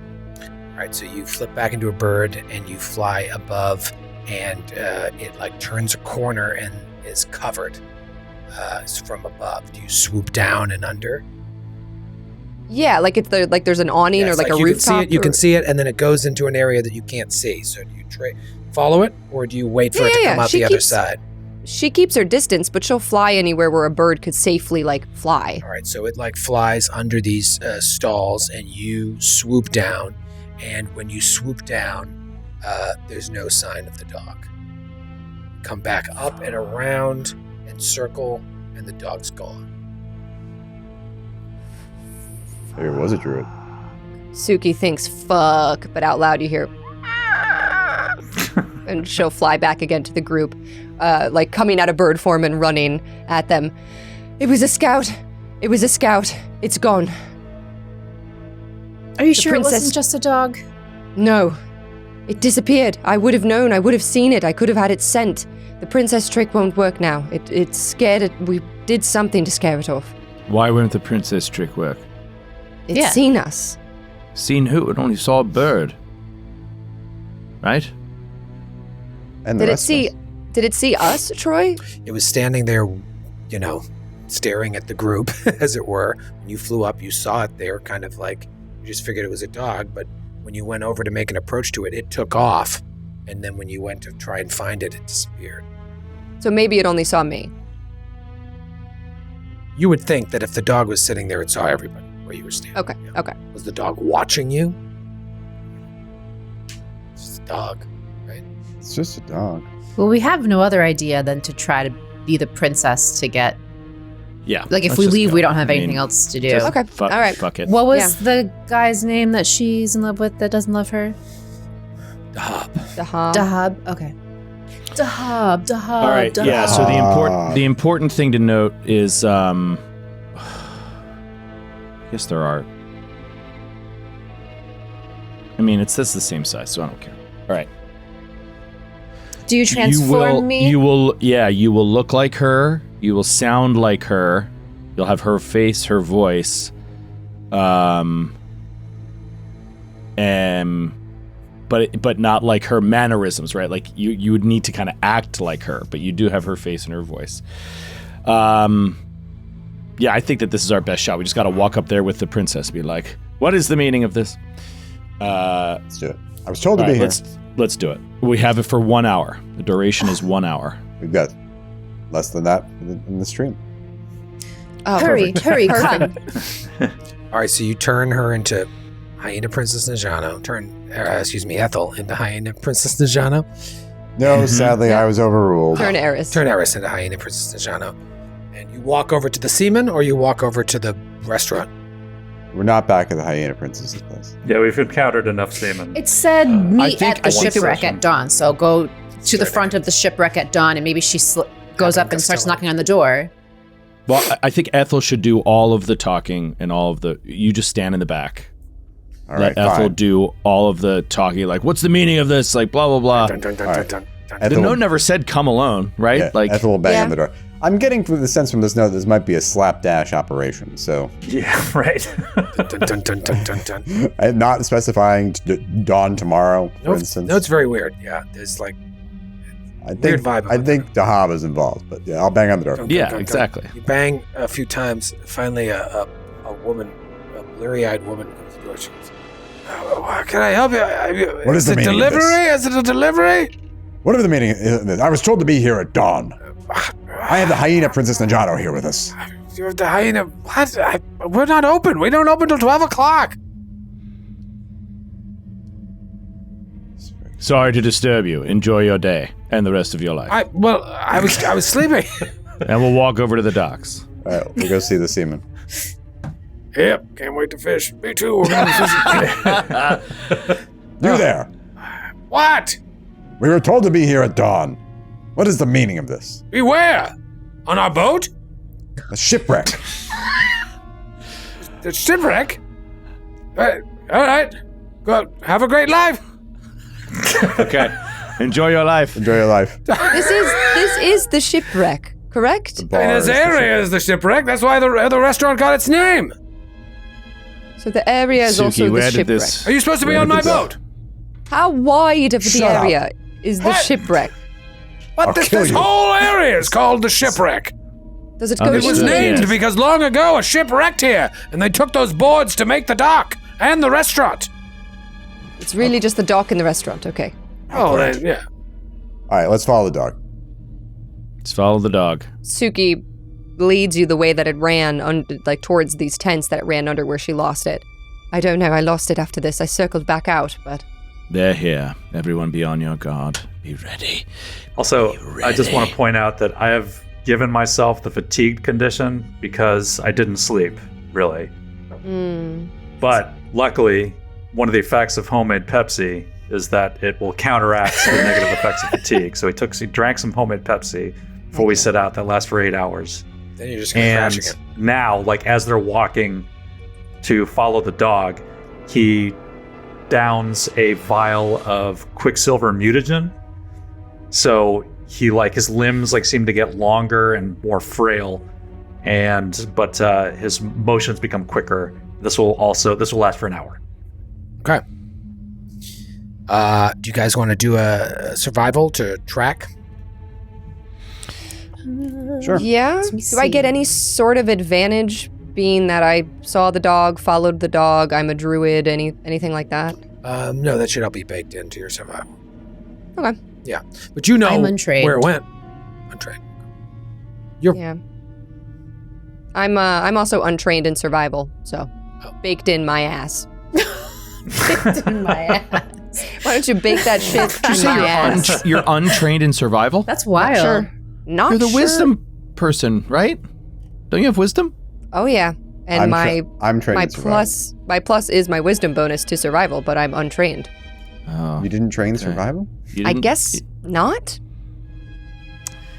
Okay. All right, so World Suki, that class feels- organization. Suki that feels points like Thinking at about a us. lemon law, my Yeah. skill feat, and Feels I'll like a train in mistake. fucking survival. That I am trained in survival. That feels like a mistake somewhere in my sheet. Actually, I don't think that's true. But let me just go look. I am trained in survival, so I will. Okay. Okay. Possibly. All right. So Suki's like, "Ah," and she points in the direction where the dog. 28 survival. 28 survival. All right. So it's really Okay. interesting. She points at the dog. You guys are like, what's Suki talking about? And you see the dog tracks. Like it was obviously sitting there. It was very clear where it was. You follow the dog tracks. They turn into this alley that's covered, right? She never saw it come out the other side, and it disappeared somewhere in there. You follow the tracks, and the tracks stop, and then the 4 tracks turn into, they like disappear, but then there's tracks for a single humanoid. They almost turn in to a single humanoid, and then they don't exit, they don't turn around. They looks like they took a few steps, and then the tracks end. I also want to point out it was a mistake. When we did the 12th level, something got messed up on my skills. I checked my 11th level. I definitely have survival, so I just went back through. It's there. So she's smart. She's smart. She's smart. She's smart. She's wicked smart. So we don't see where these feet might have gone. It's a druid. It's a druid. Turned back into his humanoid form and then turned into a bird and Turned flew into to a bird. wherever. Can I do some sort of check? Because that's what it seems like to me. Yeah, do nature or arcana. But why? Okay. I just don't understand why they have Did us we meet scare us them off? meet us at dawn and then Well, I think Not they were meet us? expecting somebody, but why would Do the you princess need- come along? Nature for 33. Yeah, it could very well be a druid, but there's also other magics out there that allow people to polymorph and change shape. Yeah, that's true. So it could be a druid, or it could be just someone with access to sweet magic. You can buy a scroll of change shape. Can I know a just do guy. perception to scan the sky for birds? Sure. 22. It's tons of them. We shoot them. We shoot them all. Mostly seagulls. We shoot all of them. Desert seagulls. Sir! What are you doing? Basically rats, and one of them is a human. So I'm going to shoot it. One of them's a human. So this looks like a dead end. Maybe you were being watched. All right. Okay. We wait till I the next guess dawn. No, I guess we go to this The builder? fucking church and talk to Aziz. Aziz, was it? Azim. Azim. Azim. So perhaps Azim has all of the answers to all of the questions. Wow. All right, let's go. Yep. Out of 3 options, we took the one. We didn't do the one that was right. Well, we tried to do that one first, and they were closed, and I guess the builders don't exist when they're not building. Yeah, they disappear. You make your way back into town. It's a bit of a hike. It's hot out now. It's popping. The city's popping. Get your cinnamon. Get your cinnamon. Cinnamon for sale here. Lots of cinnamon vendors. Get your local clothes for sale here. Local clothes. Disguise kits. Want to look like somebody else? Disguise Another guy. kits. Disguise kits. Scrolls of change shape. 2 for 1. You make your way back to the great dome of Gozray. Now the seems like it's open, but also there's just work going on. There's like 20 or so people at various levels of the scaffolding, hammering away, smoothing, working on this. You see a foreman down at the bottom. He's talking to somebody. They're looking over like plans. He's like, gotta go over that. What do you do? That must be him. Azim. Let's get him. Atticus will walk up to him. Hey, we'll have to. I mean, if we just that crack ain't gonna fix itself. Excuse me. Ah! I'm sorry to interrupt your work. I'm looking for Azim. Scared the shit out of me, a talking rat. I almost stamped my Azim? foot on you. Is your name Azim? No, I'm Mortimer. Mortimer Where is Azim? Huckleberry. I'm the foreman here. Well, I will be out of your hair in a moment. I don't want to interrupt your Take all work. the time you want. Do you I just oversee this. I've got all the time in the world. I used to be a builder like them. I worked Oh, my you way did? up. Now I'm the boss. Does Azim work for you? Azim, sure. I've got 3 or 4 is he- Azims that work for me. It's like Mike here. Give us every Azim that you have. It's like Azim. Round them all. Yeah, round them all up, bring them out. No, We'll wait. talk to them all at once. Azim, yes, I have Azim. I work, yes. What, do you need him? Is he in trouble? Yeah. Oh, no, nothing at all. Nothing at We've all. had some tools go missing Yes. recently. Should I be Nothing. keeping an eye on old Azim? It's nothing to do with your tools. Okay. Well, how can I help you? Can By we getting please speak Azim. with Azim? Sure, he'll be down in about 8 hours. You see that? No. See that guy right there at the top? That's Azim. He is there until the end of his shift. We'll go up and talk to him. You're welcome he- to do it. Otherwise, you'll have to wait here until his shift's over because Azim knows he's not allowed to come down. If he has to go to the bathroom, he just pees right into the dome. Brought his lunch up there and everything. Not allowed to come down. Suki, perhaps you should go talk to Azim. Perhaps I should. Or I will. We could both go, Atticus, if you'd like. Well, you can't speak when you're a bird. So you're just going to land up there and then... Squawk Is at there him. room? Yeah, is there room to stand up there? What is there room Azim? to- What's Azim doing? At Is there room to stand up you there? s- Yeah, you I mean, look up there. Is he harnessed to something? You see a guy just like Gunk, gunk, gunk. He's so All right. And then he unzips his pants and sticks it in the dome.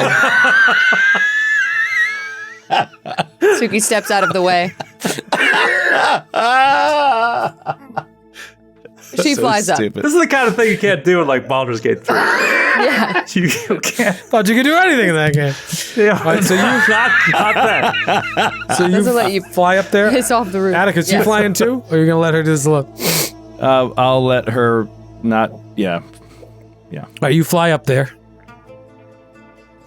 And then what? Do you land on the top of the scaffolding and then turn? And Yeah. She he's like, finds a safe place. shoo. I'm She peeing finds a here. safe place to land, and she back to Suki, humanoid form. And he's like, She grabs him.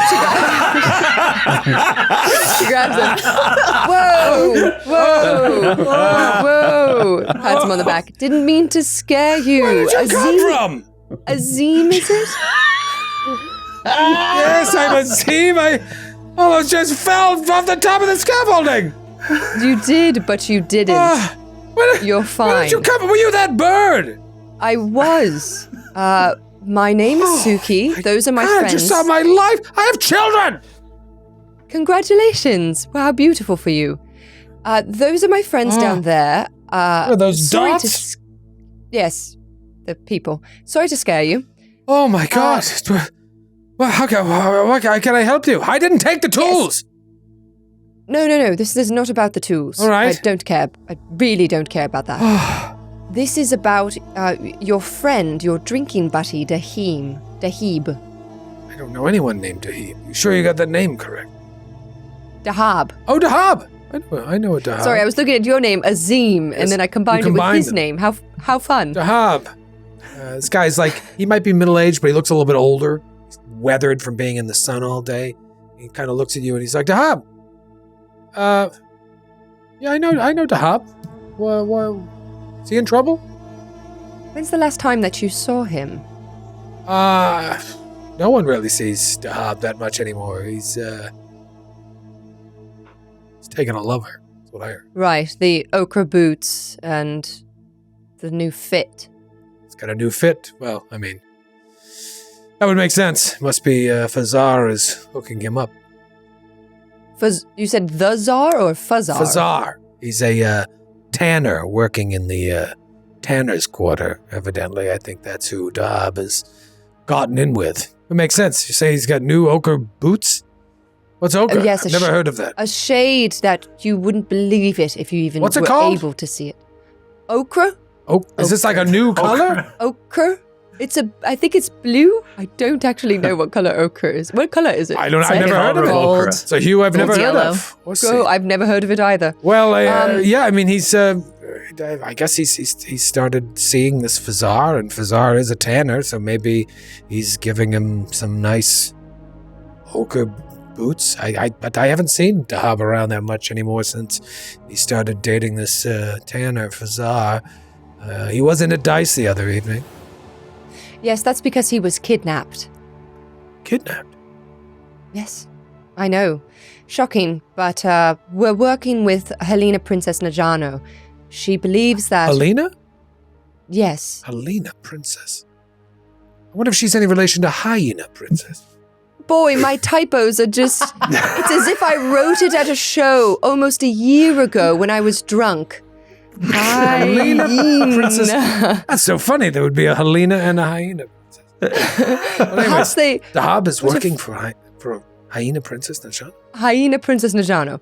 I know Dahab and- is involved in some business. That's his own business. Doesn't affect my dice games with him. Maybe I should start giving him an extra eye. So he got kidnapped. And this has something to do with Hyena Princess Najano? Is he involved in the flesh market? Between you and me, is Dahab the type to... I don't know how to say this in a more tactful way, but is he the type to extort someone if he was in a bind or owed money, perhaps? I don't know Dahab like that. I know that he is working like many people do in this How did town. How did the dice games go? Is he honest? I always thought he's honest, but now you're making me feel like I should keep an eye on him next time we play. He might be dead by then, so A lot of you people in might this not town have to work unsavory jobs. It's not my place to question it. I'm a simple builder. Trying to beautiful make an temple, by the way. honest living. No, I completely understand.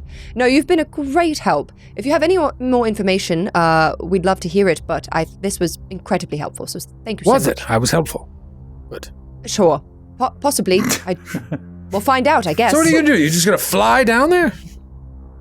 Kind of all out of spells to do that. No. Just guy. lie. You used all your spells for the day to fly. It will be She'll at just least 6 acrobatics checks to climb down. You watch her. Athletics. You watch her use untamed shift, which she almost never does. But her Joe just hands, exploded. her hands turn into these like spider-like appendages, and she goes, "Bye-bye, Azim," and she just sticks and climbs her way grossly down the tower with these spider arms. Whoa, Suki, cool. I've never seen you do that before. She's just like dangling. Coming. And everyone's just Wow, look watching at you. her. What is she doing? Very interesting skill set, Suki. She lands. It's so funny. These men we were told are his friends know nothing about him. I don't really Really? care that he's been kidnapped. No. I barely know him. Like, Look, I occasionally see him at the bar. He's kidnapped? Too bad. Too bad. I play dice with him. She relays the information about the tanner. As someone who plays dice with all of you, effectively, I think I would be a little more distressed if I found out that one of you was kidnapped and being held for ransom. I would be concerned. Yeah. I might want to contact the authorities. Or someone that, like in our fantasy football, like if Joe Ferris was kidnapped. I don't hang out with Joe, but like You'd be very concerned. often, but I'd be really concerned if he got kidnapped. Oh my God! What? When? Joe Ferris? This would be the reaction. Did they even ask when? You did know. They don't think must- they care. they're all They in on didn't it. care. They didn't. They barely gave care. so little of a shit that I'm like, I was trying to see if they secretly hated the guy. Maybe he was like a cheater. But they don't at least seem- we know who the lover is now. We can go talk to That's Yeah, true. so Yeah. Fazar the tanner and Suki relays that and says we should go there immediately. They Time is of the must essence. talk to each other. Did he They tell you where must. Fazar the Tanner is? in the tannery tanning district. quarters Okay. in the tanning district. All right, let's go to the tanning district. All right, so you head to the tanning district. And there are what looks like no less than 29 different tannery shops. We go into the first one and say, "Are you Fazar?" No, I am Boutros. We close the door. So yeah, Boutros. we go to the next one. Where does Fazar work? Fazar, I believe he has stepped in for Salir. Where's Salir? Salir's Fine Leathers. It is the farthest walk from here. But Of course. but Salir's away on business, I guess. He has a cousin, Fazar. That's the only Fazar I've heard of. We are all rivals in this trade. So I was glad to hear that Salir left, but this Fazar I do not know. Well, good luck to you. We go see Fazar at Salir's Fine Leather. All right, so you show up at Salir's Fine Leathers in Okeno's Tanner's Quarter. Like most of these buildings, single story, mud brick. It's like a little tanning yard in the back, 8-foot high mud brick wall enclosing the other side of the building. You go inside. There's you're coming from the western side of the building. There's a little sign that says Salir's Fine Leathers. You enter the shop front and you find yourself in a small showroom. There's folded stacks of dyed leather filling the shelves. Everything's very well organized. It looks like everything's labeled with what type of animal each leather comes from: cow, goat. Different prices for individual versus wholesale, boots, gloves, pouches, satchels. There's a woman sitting behind the counter and she jumps up. Yes? How may I help you? Are you Fazar by any chance? No, my name is Aben. How may I help you? Are you looking for leather? We have, you name an animal, we have its pelt leatherified. Do you have ochre boots? I'm sorry? Can you make ochre boots? We have boots, yes. Are they ochre? I imagine we could make them in any color you want. What color is ochre? Let me cut to the chase here. We're Apparently looking gold. for Fazar. Do you know Fazar? You're looking for Fazar. Are you friends of Fazar's? No, we've seen his work and want to purchase some boots. You've seen Fazar's work? Oh. Yes, well, Fazar has stepped in for Celia. You're just looking to purchase from Fazar? Well, Fazar's very busy. He can't talk to anyone right now. I have a custom request. Does this guy look like he's Fazar and lying? Like is he getting sweaty? It's a woman. Yeah, it's a woman. And no, she's just like, no, Fazar's very busy. If you just, I'll write down your order and... No, I need him to do the measurements himself. Oh, well, I'm sorry. Fazar is very busy right now. I can't possibly disturb him. Very busy. Doing what? Oh, leather stuff. Here? Is he here? I don't know. You mind if we look in the back? This is very important. No. I'm sorry. No one's allowed in the back. We have leather back there. And knives. There's leather knives back there, please. Yes, you could get hurt. Our liability. We can't. Please don't. All right, Ethel's going to attempt an intimidation check here Okay. to get past her. So let's roll. Natural 20. Hell yeah. Natural. Yeah. Say, you can either tell us where Fazar is and take us to him immediately, or I'm going to burn this entire shop to the ground. Yeah. No, she'll definitely be coerced. She says, "Help! Help!" She starts calling over her shoulder, and you hear footsteps of people bustling. Let's go to the map. Oh. Okay. Dun dun dun dun. Dun.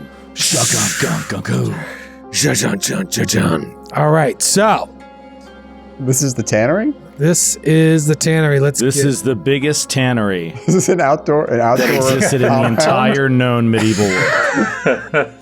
I forgot to put a door here, so I'm just gonna put you inside of the room. So I'm gonna put you guys in the room, and you place yourselves anywhere you want to be in here. Is that who I was talking to? Yes, this is who you're talking to. You want to see her? I call her woman. Oh, look at woman. I appreciate that. She That has looks some, like woman. She has some That's a leather woman, goods all on her. Why'd you threaten her? She looks so nice. Because she was obfuscating. Ethel looks back. She was being difficult. That's how you treat women? No wonder you're divorced. No, that's how I treat women. That's how I treat suspects in a kidnapping case. All right, let's That's roll. not how he treats women. That's how he treats woman. That's how he treats women. Everybody roll for initiative here as you hear footsteps coming from the other room. Help! Help! Is there any magic nearby? That's right. You would know that. God, this isn't going to be a pain in the ass. No. No, not within 30 feet. Oh. All right, Dirty, I'm gonna roll dirty, intimidation dirty for my player. Where are you? my No, initiative. not within 30 feet. Oh God, what a pain in the ass that's going to be. Oh, you're going to roll intimidation? Yeah, that's what I was doing, right? Yeah, of course. All right, let's go around. Let's go around the horn here. What'd you get, Aldo? 28. 28 for Aldo. Suki? 25. 25 for Suki. Atticus? 21. 21. Eris? 29. Okay, and you get a free demoralize or something? Oh my gosh. Yeah, battle crime. So what do I do? Roll a fortitude save? She rolls. Sorry, everything's in a different spot now that I'm using Hero Lab and it's loading. Roll intimidation. I roll intimidation? Oh, against my will DC. Right. Yeah. I can use reaction to demoralize. Okay. Ooh, so big. Oh, that's such a big number. That's like, oh my God, that's like 40? That's 40. If it's 40, that's a critical success. That's a crit. Yeah, it's 21 plus 19. That's 40. Wow. That was a free action, by the way. As a free action. Nice. Awesome.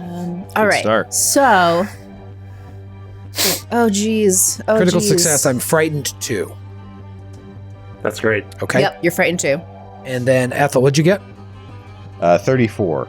34 for Ethel. And I do not need to demoralize the woman any further. Okay. And we begin. You hear dum, dum, dum, dum, dum, dum, dum. And the door opens up. And a guy comes running in. He's like, "Hey, what's going on here? There's 5 of them!" Oh man. And it's Ethel's turn. Ethel is just going to walk right past this guy The lady? and the lady. The The demoralized guy that lady. just walked in. Oh, Past this guy and woman. And more. And also woman. women. And into the other room. hear her roar. Okay. You walk in the room and you see 3 of these dudes sitting Oh, at a jeez. table, Oh, wow. and they are brandishing falchions. Oh. Okay. Fair. Ethel will move again. It's up like to a the first communal guy. room. He'll step up to the northwesternmost guy. Oh my God. He will what's take a happening here? swing with the warhammer. What are you? Hey, what on, What are man? you doing? You're just gonna start murdering everybody? Yeah, hell yeah. Yeah, That's what we're here basically. for. We don't have time for this. That's a 28 to hit. 28 to hit this poor sap. boy. That is a hit. Let me just get a number of dice here. Oh, and also a d6. Okay, that is 20 points of bludgeoning damage and 2 points of cold damage. 2 points of cold damage. And he's like, whack this guy right on the chest with the warhammer. Boom! Like, where's Fazar? Is that that's your turn? Okay. Yep. Well, it is that guy's turn actually, and he is not happy. So he is going to take his falchion. I said falchion, right? And swing, and that is a 29 to hit. That's a miss. That's a miss. He will swing again with another 29 and misses. And then he's like, get him, guys, get him. And he swings one more time wildly and misses with the 3rd strike. And then Wait, how badly did you? Oh, I never mind. I didn't actually. Go on. then it's the woman's turn, and she's like, what is happening? She walks up to Sushi. She walks up to Suki and goes to like, punch you in the face. What the hell did I What do? is going on? And she rolls a natural 1. So she punches herself in the face. Punches herself in the face. Suki moves back. She goes to punch you again and misses the 2nd time. She's just like, What are you, woman? What are you doing? woman, miss. And it's Eris's turn. This has devolved. I don't think Eris assumed she'd be fighting right now. This lady just punched herself in the face, so she's not gonna care about that. There's a guy standing right there. I don't see Ethel from where I am. I'm in here. There's 3 of them. I heard you whack, but I don't see you. So There's 3 of them. They've got falchions. I'm gonna kill them if they don't tell me where Fazar is. I wanted to cast haste on you, but you're so far away now. I don't see you at all. Save your spell. They don't seem like they're much. They're much for fighting. I guess. He shouts back to the room. I guess this one in front of me, I'm also going to do an action to try to demoralize them. Why not? Ooh, it's not as good. That's going to be a 28. 28 against this dude is, get his will up. 5. That's a regular success, so he's frightened Okay. 1. So you're frightened 1. And so you're frightened against me. I get a +1 to saves versus any spells from that target. Okay, doesn't matter. I don't think you're a spellcaster. And she has her staff out. She's going to reach it out, and from the staff, cast Grim Tendrils. Give me a Fortitude save, please. Fortitude save for this frightened sap. 27. Regular fail, so you take full damage, which isn't that much, but let's see. Yeah, that's only going to be 6 points of damage, but like, how tough do these people look? Like, I feel like I'm trying to poke to see how tough they are. I'll tell you what, they look way tougher than they should look for people at a tannery. Okay. So I cast, I see the lady hit herself in the face. I cast Grim Tendrils with my staff of this other guy, and he seems to take it pretty good. And I'm like, something's not right here. We need to fight our way through this. Yeah, tannery should not have this heavy of a guard. It is Aldo's turn. All right. Aldo, from his new flowing white Eastern robes that he's wearing, he pulls out from his bandolier a greater bottled lightning and tosses it at the frightened guard nearest him. Natural 20. Natural. Oh, there it is. 20 fan critical. Let's get critical. I didn't do the fan fumble for the woman just to keep things moving, but let's give him a fan crit. Okay. This one from Mo in Copenhagen, Denmark. Oh, Mo. That's Hi, great. Oh,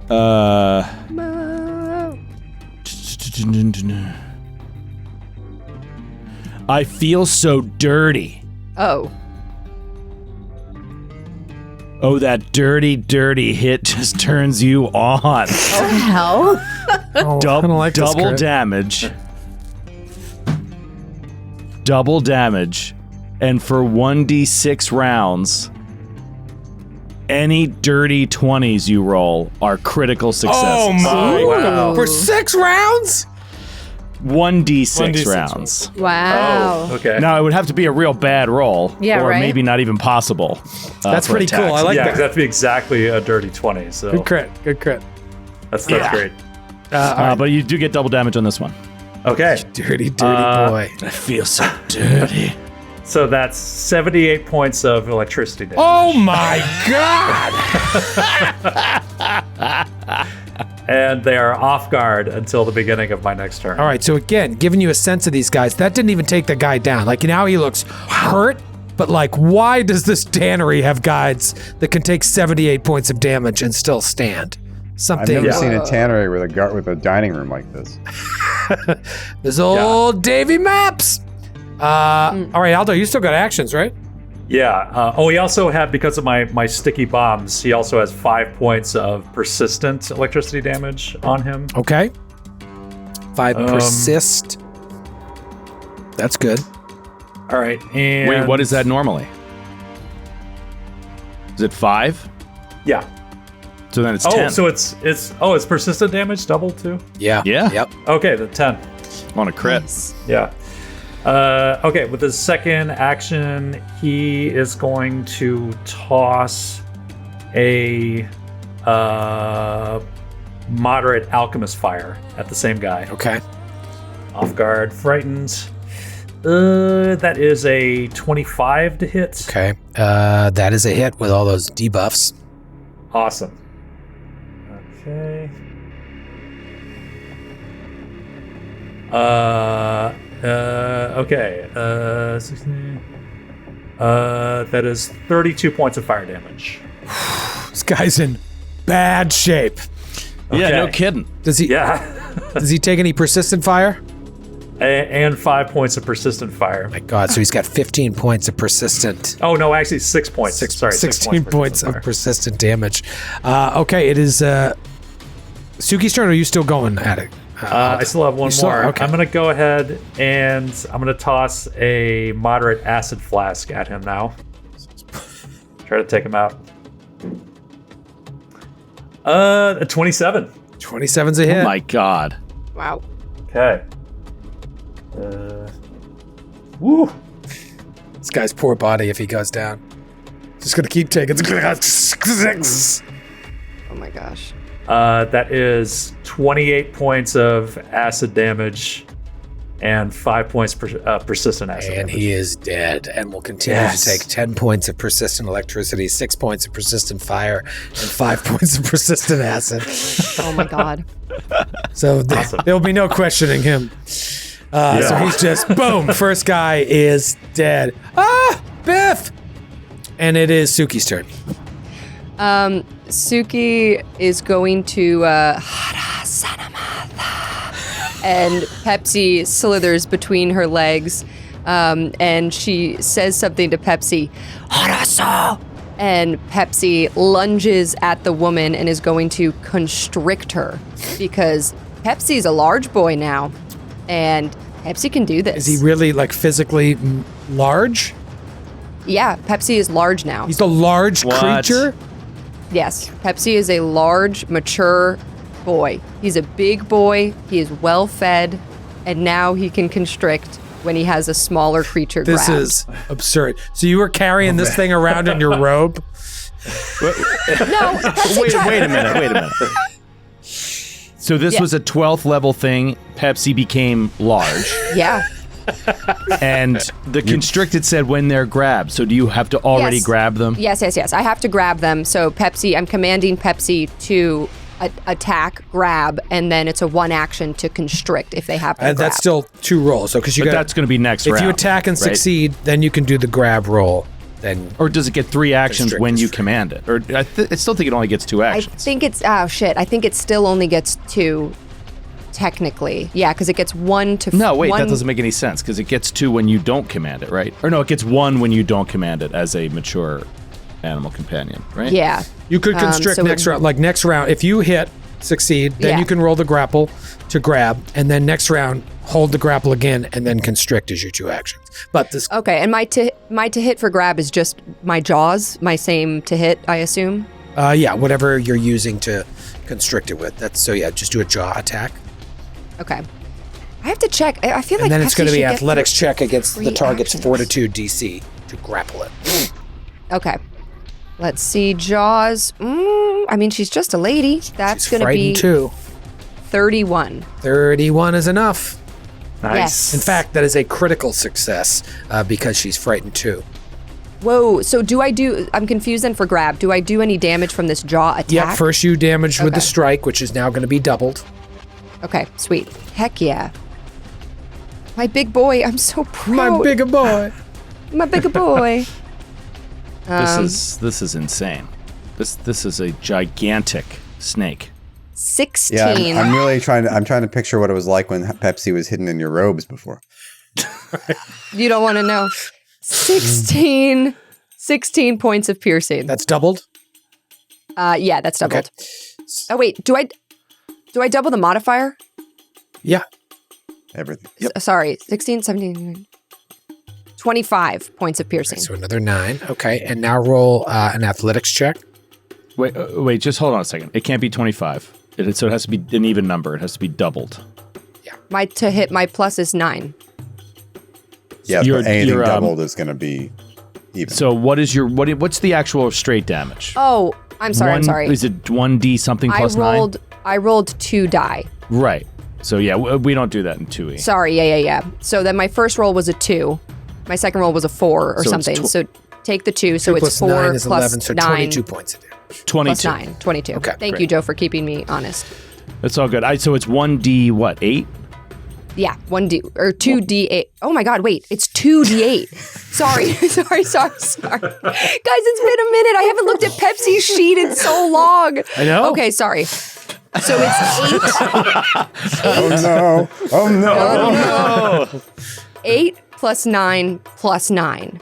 6. Wait. 6. You roll a 2 He's and all a right. 4. So You rolled a 2 and a 4, so 6 plus 9 is 15. you're taking my other Doubled roll. is Okay, 30, okay. right? So that would Yeah, it would have been So 30. 4 plus If you're 9 taking is my other, 15. that's why I rolled So 2 another die, 'cause 30 I got points? confused. No, just total 30. Total 30. I got confused because it was 2d8, so I did roll twice. So if you did 22 before, it would just be 8 more. Okay, got it. All right, now roll the athletics check.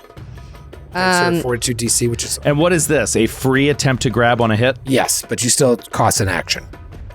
Okay. If it has the grab ability, if used after a strike, you can attempt to grapple. I rolled a nat 20 for a 42. Yep, that is. Wait. Does grab take an action or Yes, not? it does. Well, she moved over and then No. did a strike. No, she. Didn't move. Pepsi's there. Oh, I saw her move fly across the Yeah, room. I moved her So there. I That's thought fine. that- I'm not going to count Got it. That was just putting the Pepsi's thing on the movement. map. I'm going to let you just get it because it's Got more it. fun. I don't think there's any bonus for. I thought it used to be like if you crit on a grab, they're restrained, but they're grabbed. And then next round, you can maintain the grapple and try to constrict. All right, so this poor woman is now grappled as well. So that is Suki's first turn. First action for Suki was to command, and now I'd like to move. I know now I'm in this like snake world, but technically Pepsi is like on this woman. Can I move past them? You can move through your allies square, yeah. Okay, I didn't know if Pepsi was like Yeah. technically. Sorry, Troy. I think it is restrained. Is it on a crit, it's restrained? Yeah. Because it's a grapple, Okay. right? It's a grapple. So it's on a critical success, it's restrained until the end of your next turn unless you move or the target escapes. On a crit. Okay, perfect. Yeah. Sweet. Okay, that's amazing. It's restrained, and then when it comes back around, I'll have Pepsi do the constrict, which will do damage while it has her restrained. And Suki's going to move her 30 feet. Actually, I don't want to get in the room alone. Yeah, that's all she'll do for now, and then she'll cast one action, John, cast guidance. Is the door open? Can I see Ethel? Yeah, the door's open, and yeah, you can see Ethel. You can't see Ethel, right? Well, yeah, you can see. Oh, you moved up. You moved Yeah, up, you can see through the light. I thought you were a woman. How dare you? Roar. And then third and final, going to cast guidance on Ethel, but I don't want to go in the room. Okay. Great. It is another one of these guards' turn.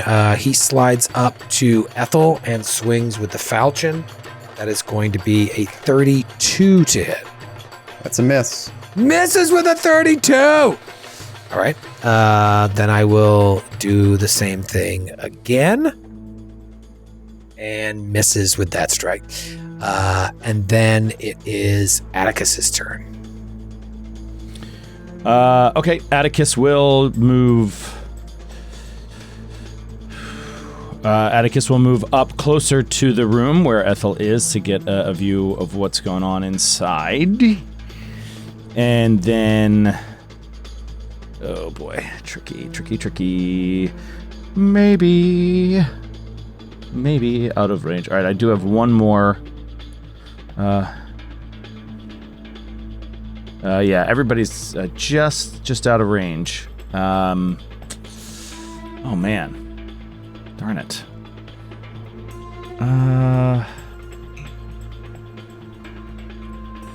Interesting. Hey, thanks, Vecnatera, for the 20 gift subs on Twitch. Wow. Hey, thanks. Vecnatera. Thank you, dude. Amazing. Okay. Yeah, I can't do anything. It's crazy. They're just out of range for any non-high level spells I want to do. So, I will... Any buffing spells? No, I don't have buffing. I'm gonna move into the room behind, a little bit behind Ethel, and I will cast shield and put up a shield. So at least I'll be in there next round. If any of these guys survives this round, everybody's gonna kill him. All right, this guy, who's the last remaining guy in this room, he slides down about 15 feet, draws his crossbow, and loads it. And that's his turn. It is now round 2. The first guard is dead. Would have been his turn. Instead, it's Ethel's turn. That guard just took, by the way, his persistent damage, which was another 21 points of damage as he's burning from fire and acid and being shocked. His corpse is going to be a mess. I want nothing left After this. He was one day away from retirement. No. All right, it's Ethel's turn. You got two of these guys on you. Bizarre, or you all die. And they just grit their teeth and say, Okay. never. Yeah, all right. The guy I hit before, going after him, double slice. Double size. Okay. Do we not care about killing all these guys? They're Or do we not have to backing down. keep one alive? We can keep one alive. Okay, that's going to be a 35 on the Warhammer and a 28 with the hatchet. 35 and a 28 on these two guys. That's 2 hits. Okay.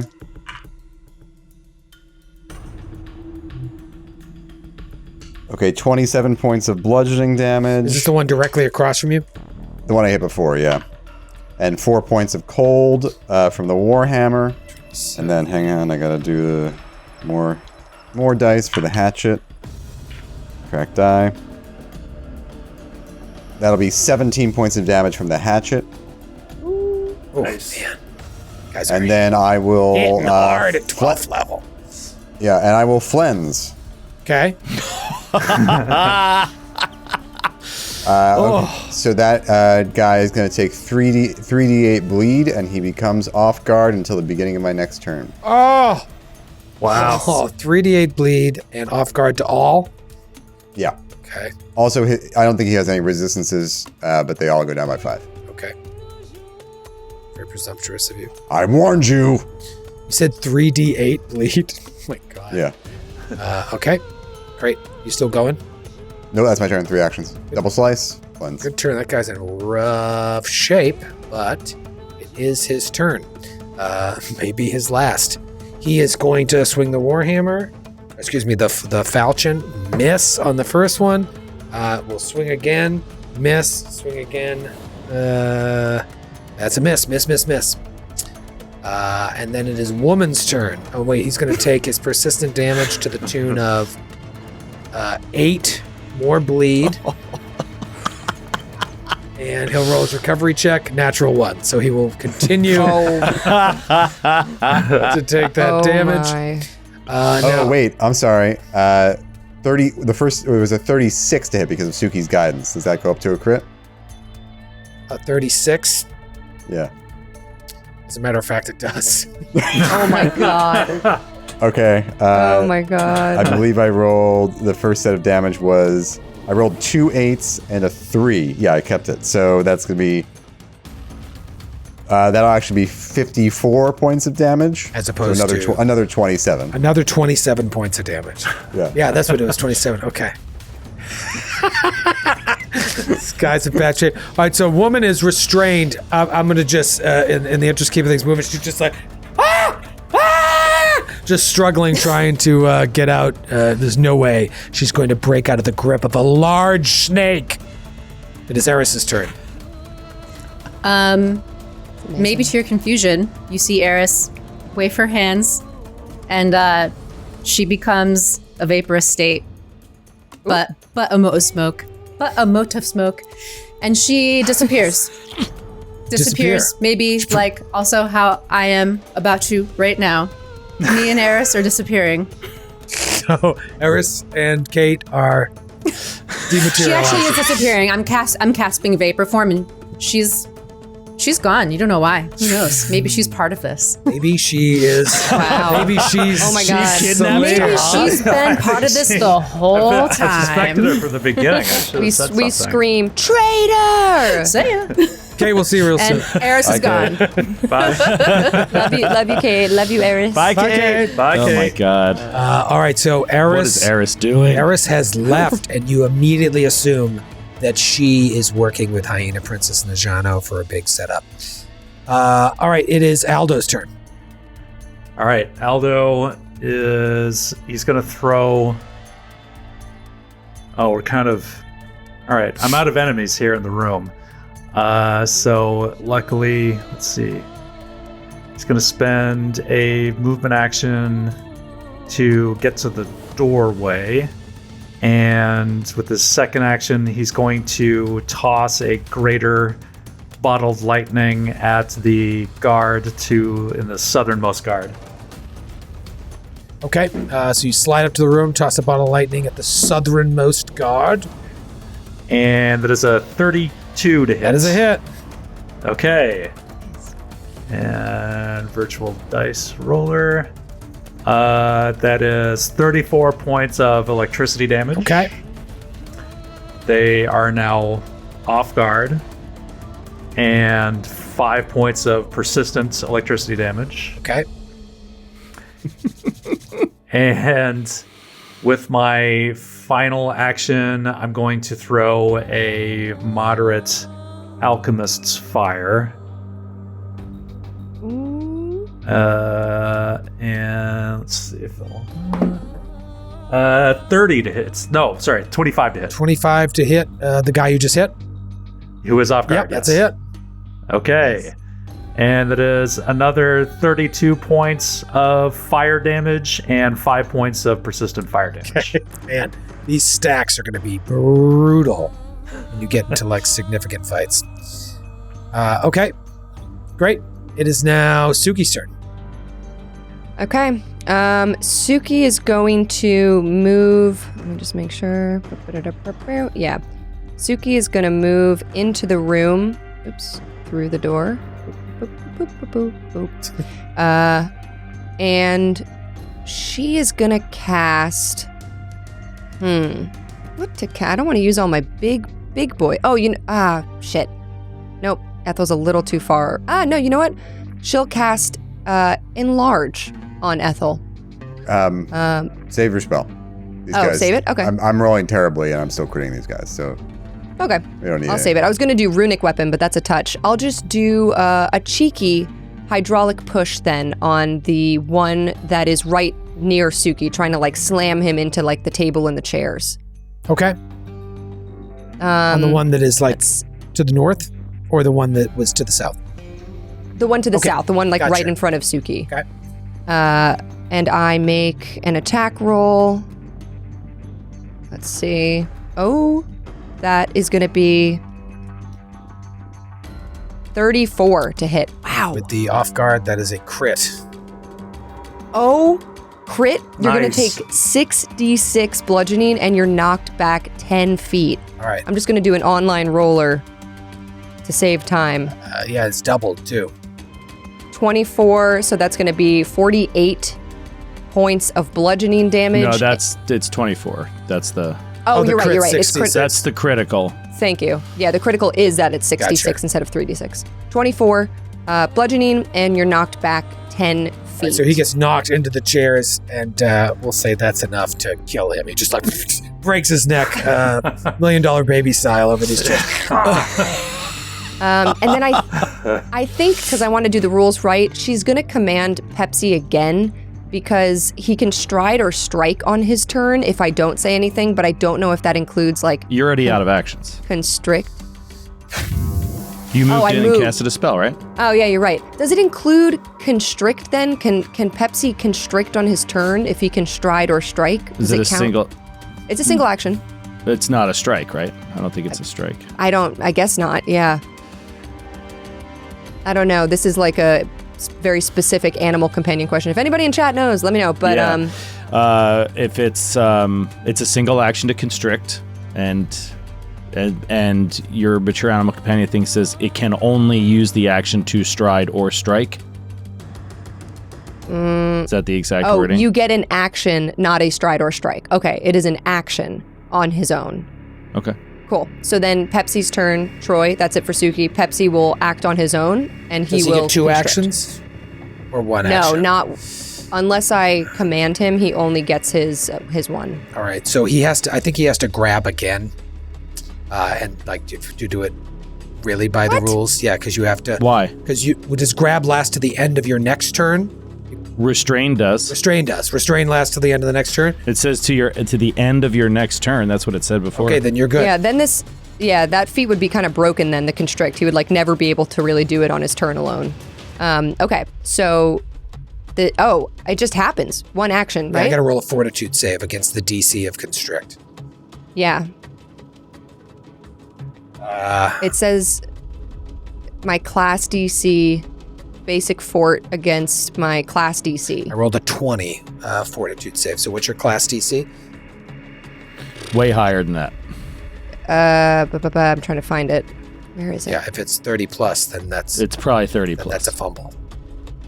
Or a critical failure, I should say. A fail. Okay, so you're going to take 12, he's not a specialized animal companion. You're going to take 12 bludgeoning damage as it... It's critical failure, so it should be doubled. It's a basic save. I guess so, yeah. It doesn't say anything in this specifically, but it does say basic save, so... Yeah, that means doubled on a fumble. So if it's 12, it would be 24. 24. Okay. It is one of the guards' turn, the one right next to Ethel there. He's just swinging wildly. Miss. And then it's Atticus's turn.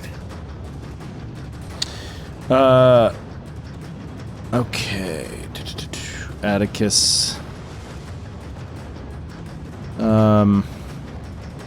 Okay, Atticus is just going to cast a Shore Strike on himself, and then he'll take like a random plate from the table and just telekinetically smash it into the dude that's right in front of Ethel. Okay. So the Shore Strike will allow him to roll twice, and that is a 40. That's a crit. Amazing. And just rolling damage now, and rolled really bad. Oh.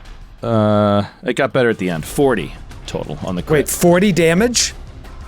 Yeah, well, it was doubled. 20 damage doubled. That was a telekinetic strike? Yeah, 7d6, Holy man. shit, yeah, I At mean, 12th that's level. enough to kill him. He had 38 hit points left. So Amazing! He gets right in the Just enough. carotid artery with a plate. It wasn't even a good roll. It was like a middling roll. All right, so there's only that guy, and then the woman is being grabbed to death. It is Ethel's turn. That corpse, by the way, just took another 21 points of damage. Oh my god. Ethel is going to grab this guy. Okay. So athletics against your fortitude DC. That's going to be a 36. Oh yeah, that'll do. Okay, and he'll be like, yield, or I'll break your neck. Yes, get him! Yield, or I'll break your neck. Give me a perception check.